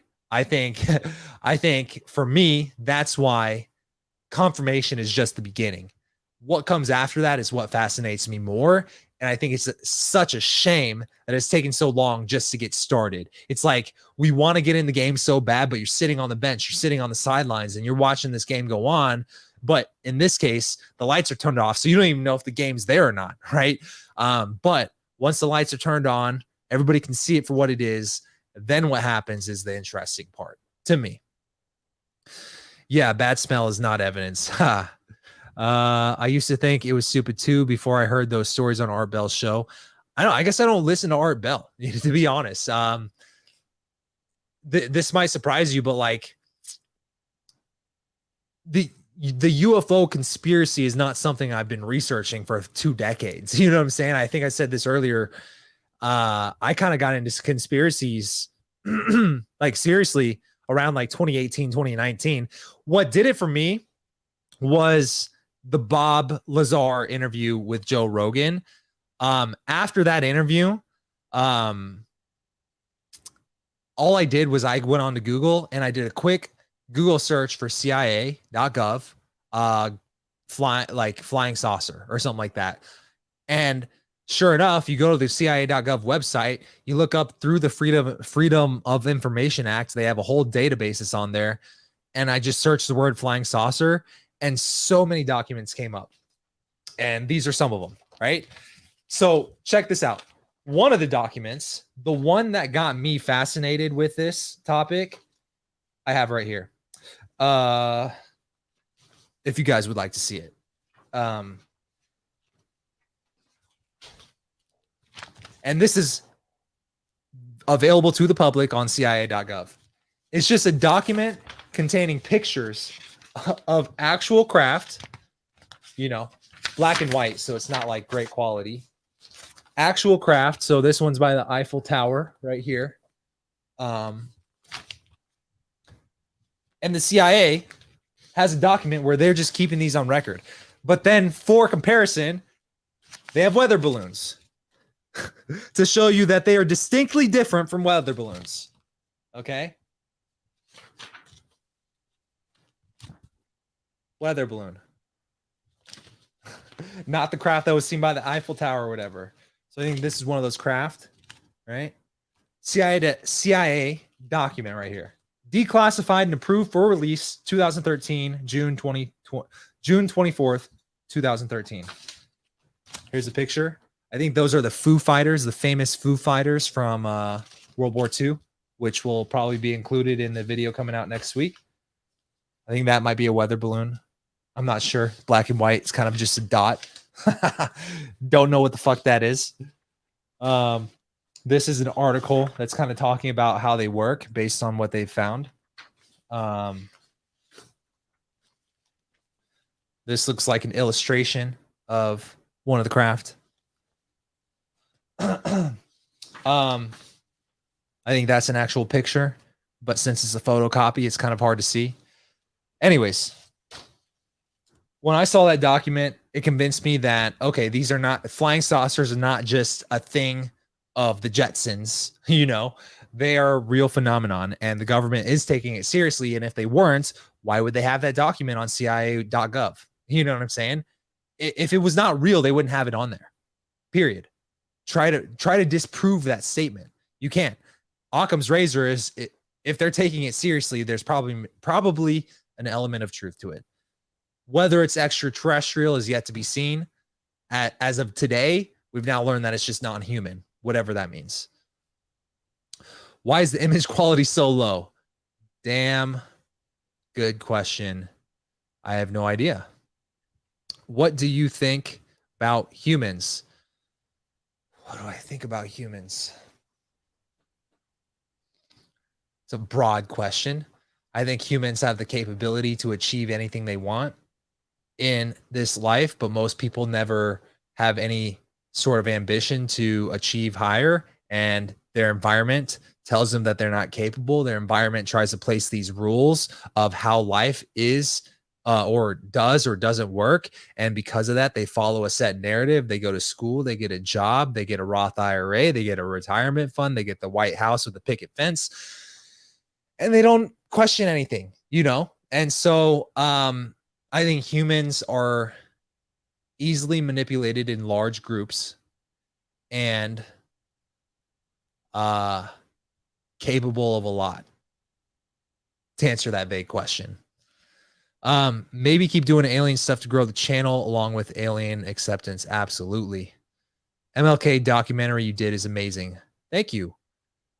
What do you think of crop circles? Any thoughts on the Foo Fighters as well?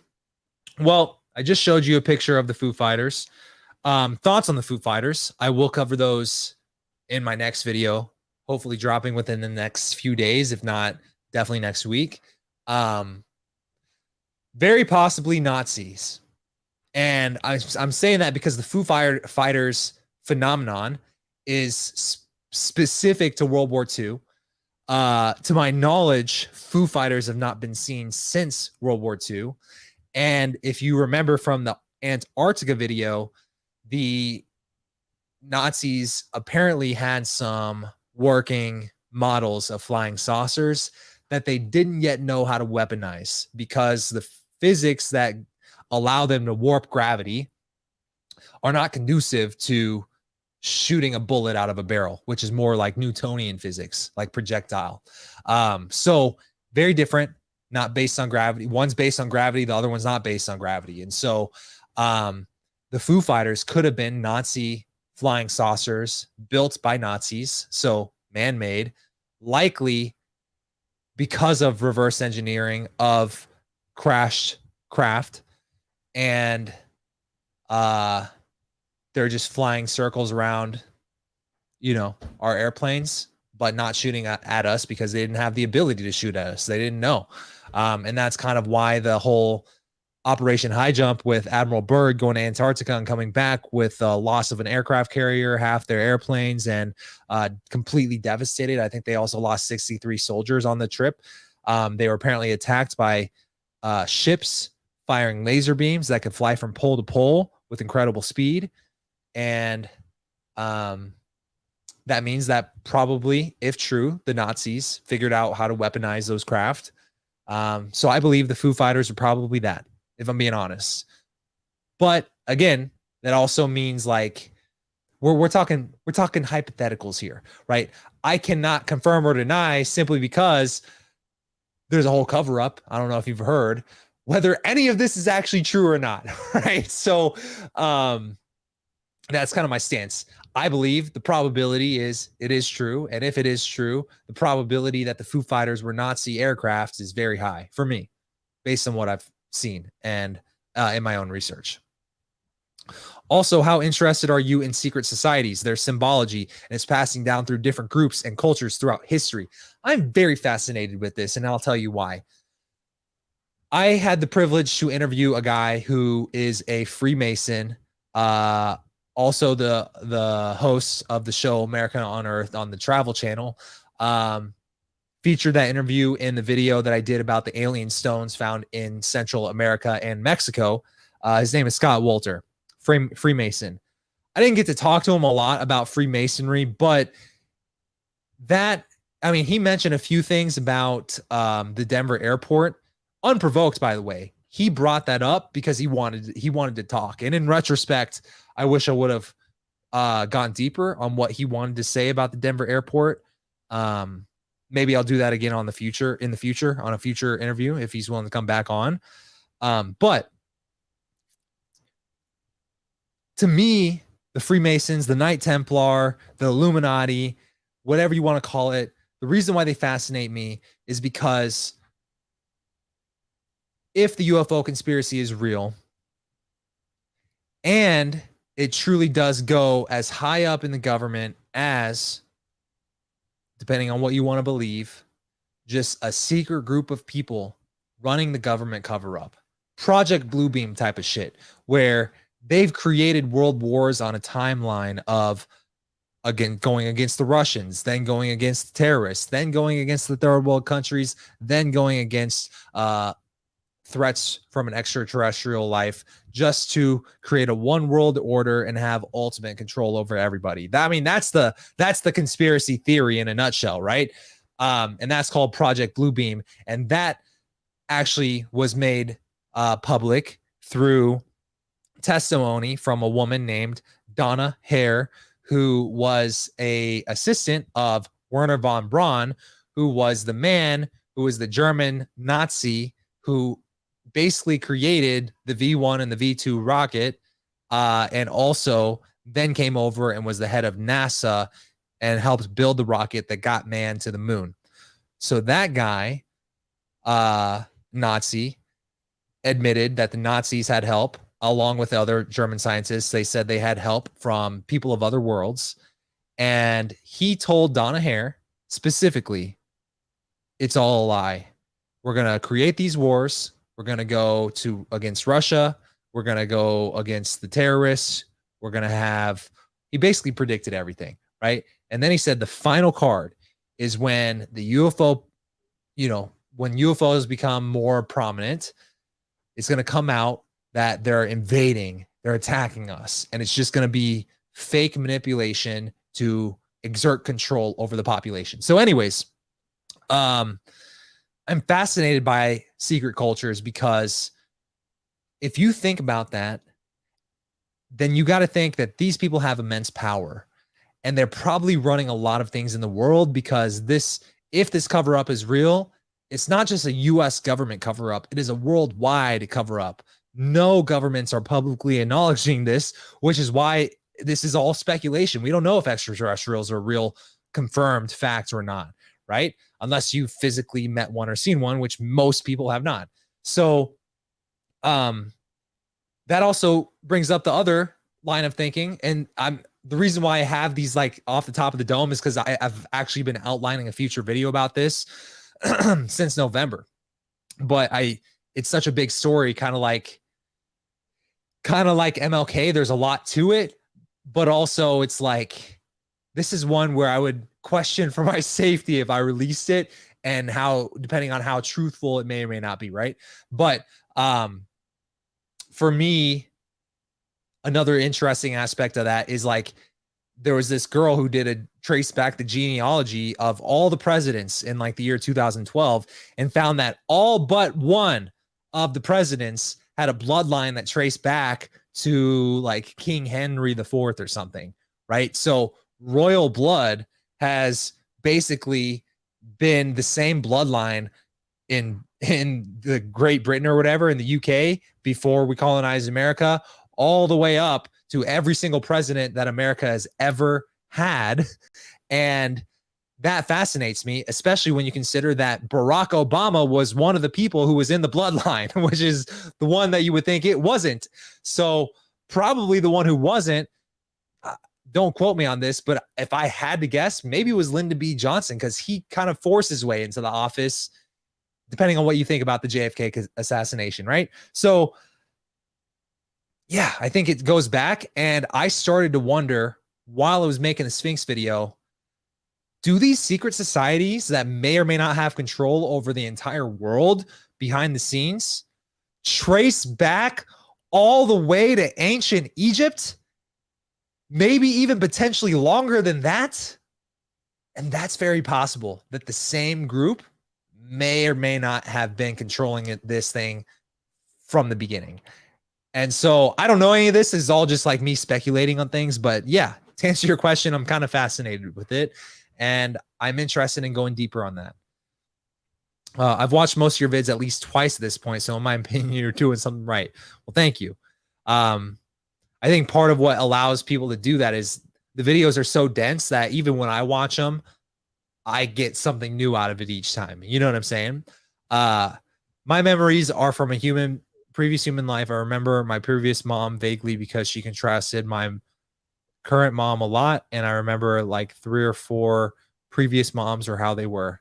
Wow, that's crazy. Here's the thing. I've had a healthy level of skepticism throughout this live stream today on a lot of things. And I feel like I also I feel like I don't show enough of that in some of my videos sometimes. So I wanted to make it known tonight, but I'm very also open-minded simply because I've had a few paranormal experiences myself. And I will never just tell you you're wrong because that contradicts my worldview. Right. So if that's the case, man, like that's crazy. And if you're curious on what those paranormal experiences are, I have 2 videos on my channel that outlines most of them.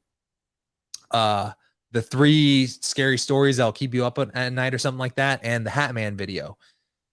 So having experienced things like that in my life, I'm very open-minded to a lot, but I'm also trying to be, not just like super gullible to everything, based on whatever bias I may or may not have. MLK video is your best video yet. Phenomenally well done. Chase your interests. Thank you. I'm glad you said that because I was, in my opinion, for me, like put yourself in my shoes for a second. Most of my audience was built up based off of UFOs and the Sphinx, which kind of goes into Atlantis, which kind of connects to UFOs. So UFOs has been like a running theme that's really built up the audience I have. So when I really had the desire to make that MLK video, knowing that it would be such a big project before I even started it because of how deep the rabbit hole goes, especially if I wanted to do the story justice, it would be a little bit of a shift in the content because it's true crime and it's not UFO. But I had faith in my ability to outline it in a way that would still interest people. So to hear that, man, that's like, that's why I create the thing, to find out that people enjoy it. And also find the story as fascinating as I did, Thoughts on Bohemian Grove? Haven't really looked into it that much, but last week, actually, a buddy of mine told me I need to watch the Alex Jones podcast he did with Patrick Bet-David. And apparently they go deep on Bohemian Grove, deeper than Alex Jones has ever done anywhere else. So I'll have to watch that podcast and report back to you and let you know. Yes, Bohemian Grove and its relation to the Eleusinian mysteries. I'm going to write that down. Not sure if you spelled that right, but I'm sure Google will tell me if it's spelled wrong. Eleusinian mysteries and Bohemian Grove. And my pen gives out right then and there. All right.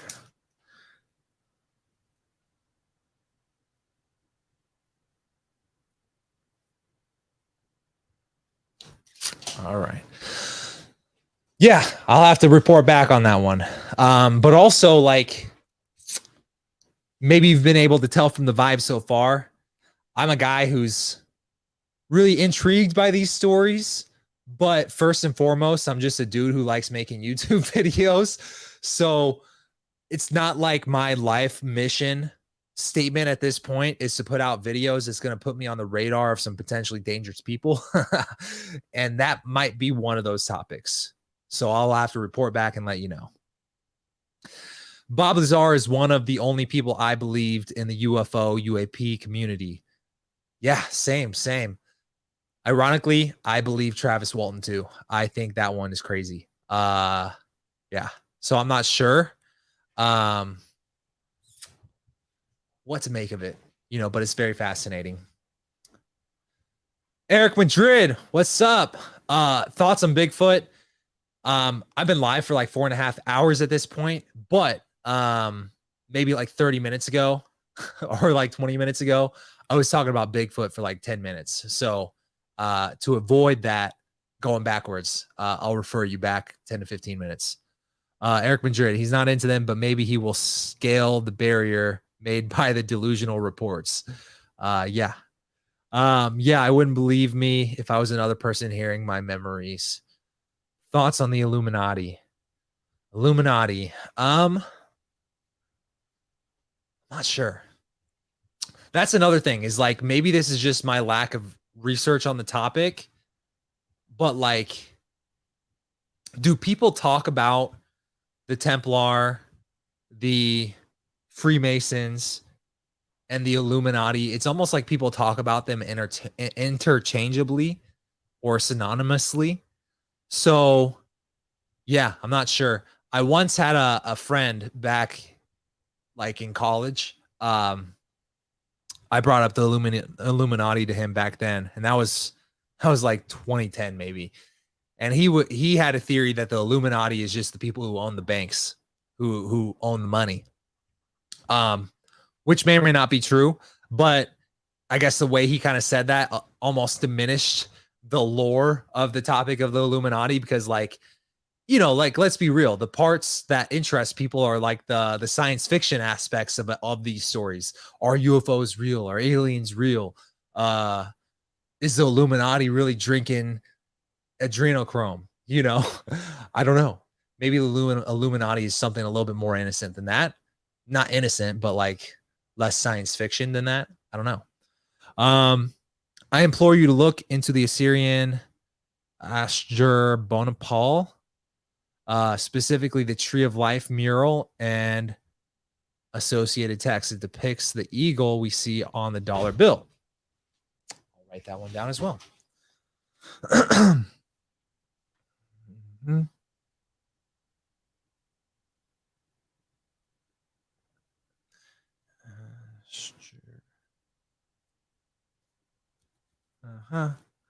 Bonaparte.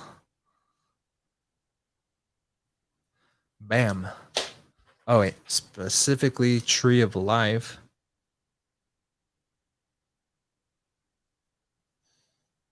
And the associated text. All right. Thoughts on Building 7 on 9/11.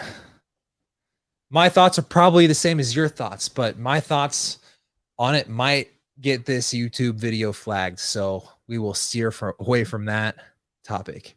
What was your first time getting stoned like? First time getting stoned. I was in 7th grade. And I couldn't stop laughing for several hours. That's what that was like. I didn't. And then after middle school, or like after a couple times when I was in 7th grade, because I had like some friends that were probably not the best friends to have when I was in 7th grade. I didn't smoke weed again until I was like 28. So like when I was 28 in my late 20s, I'm in my early 30s now, is when I started smoking more weed, exploring other states of consciousness or whatever. But yeah, I mean, at this point, it's just like, you know, people crack open a beer after work to kind of like sit back and relax and kind of like, you know, chill out for a second, right? For me, it's very similar. It's like a thing I do at the end of the day, sometimes at this point every day. And yeah, it's cool. Whatever. If you want to find Bigfoot, plot a trip between St. Louis, Missouri and Tipton in Indiana. They will be to the west. Yeah, again, maybe. I'm actually born and raised in Kansas, so I have a lot of friends out in the Midwest, Kansas, Missouri. I don't know that I have interest in like taking a week to go search for Bigfoot, specifically because I'm not I'm very confident I won't find anything. So, but if you find something, you should let me know. That would be great. What does your setup look like? What does my setup look like? In this room, let me take this camera. I can show you guys outside. This is my office that is made for camera. So it's going to be very underwhelming. I promise you. My desk is in a closet. I have a monitor, live switcher right here that kind of controls my microphone. I'm watching the stream, looking at the comments and whatnot. Got some books up there. And then I got a window right there. Got some soundproofing in the room up here. Some more soundproofing. And that is about it. This room is made for working and filming exclusively, and occasionally smoking weed. Boom.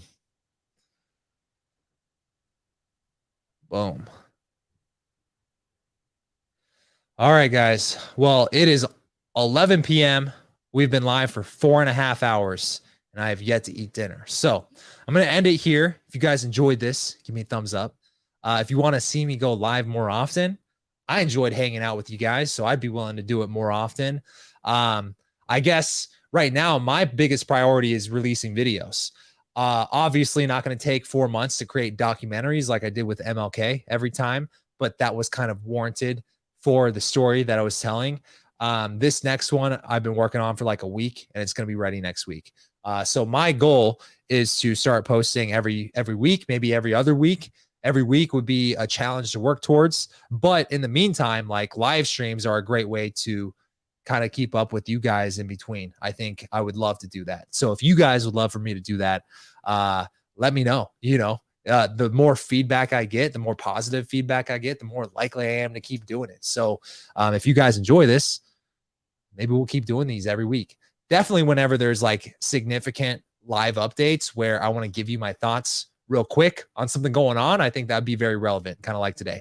But either way, guys, hope you enjoyed. Peace out.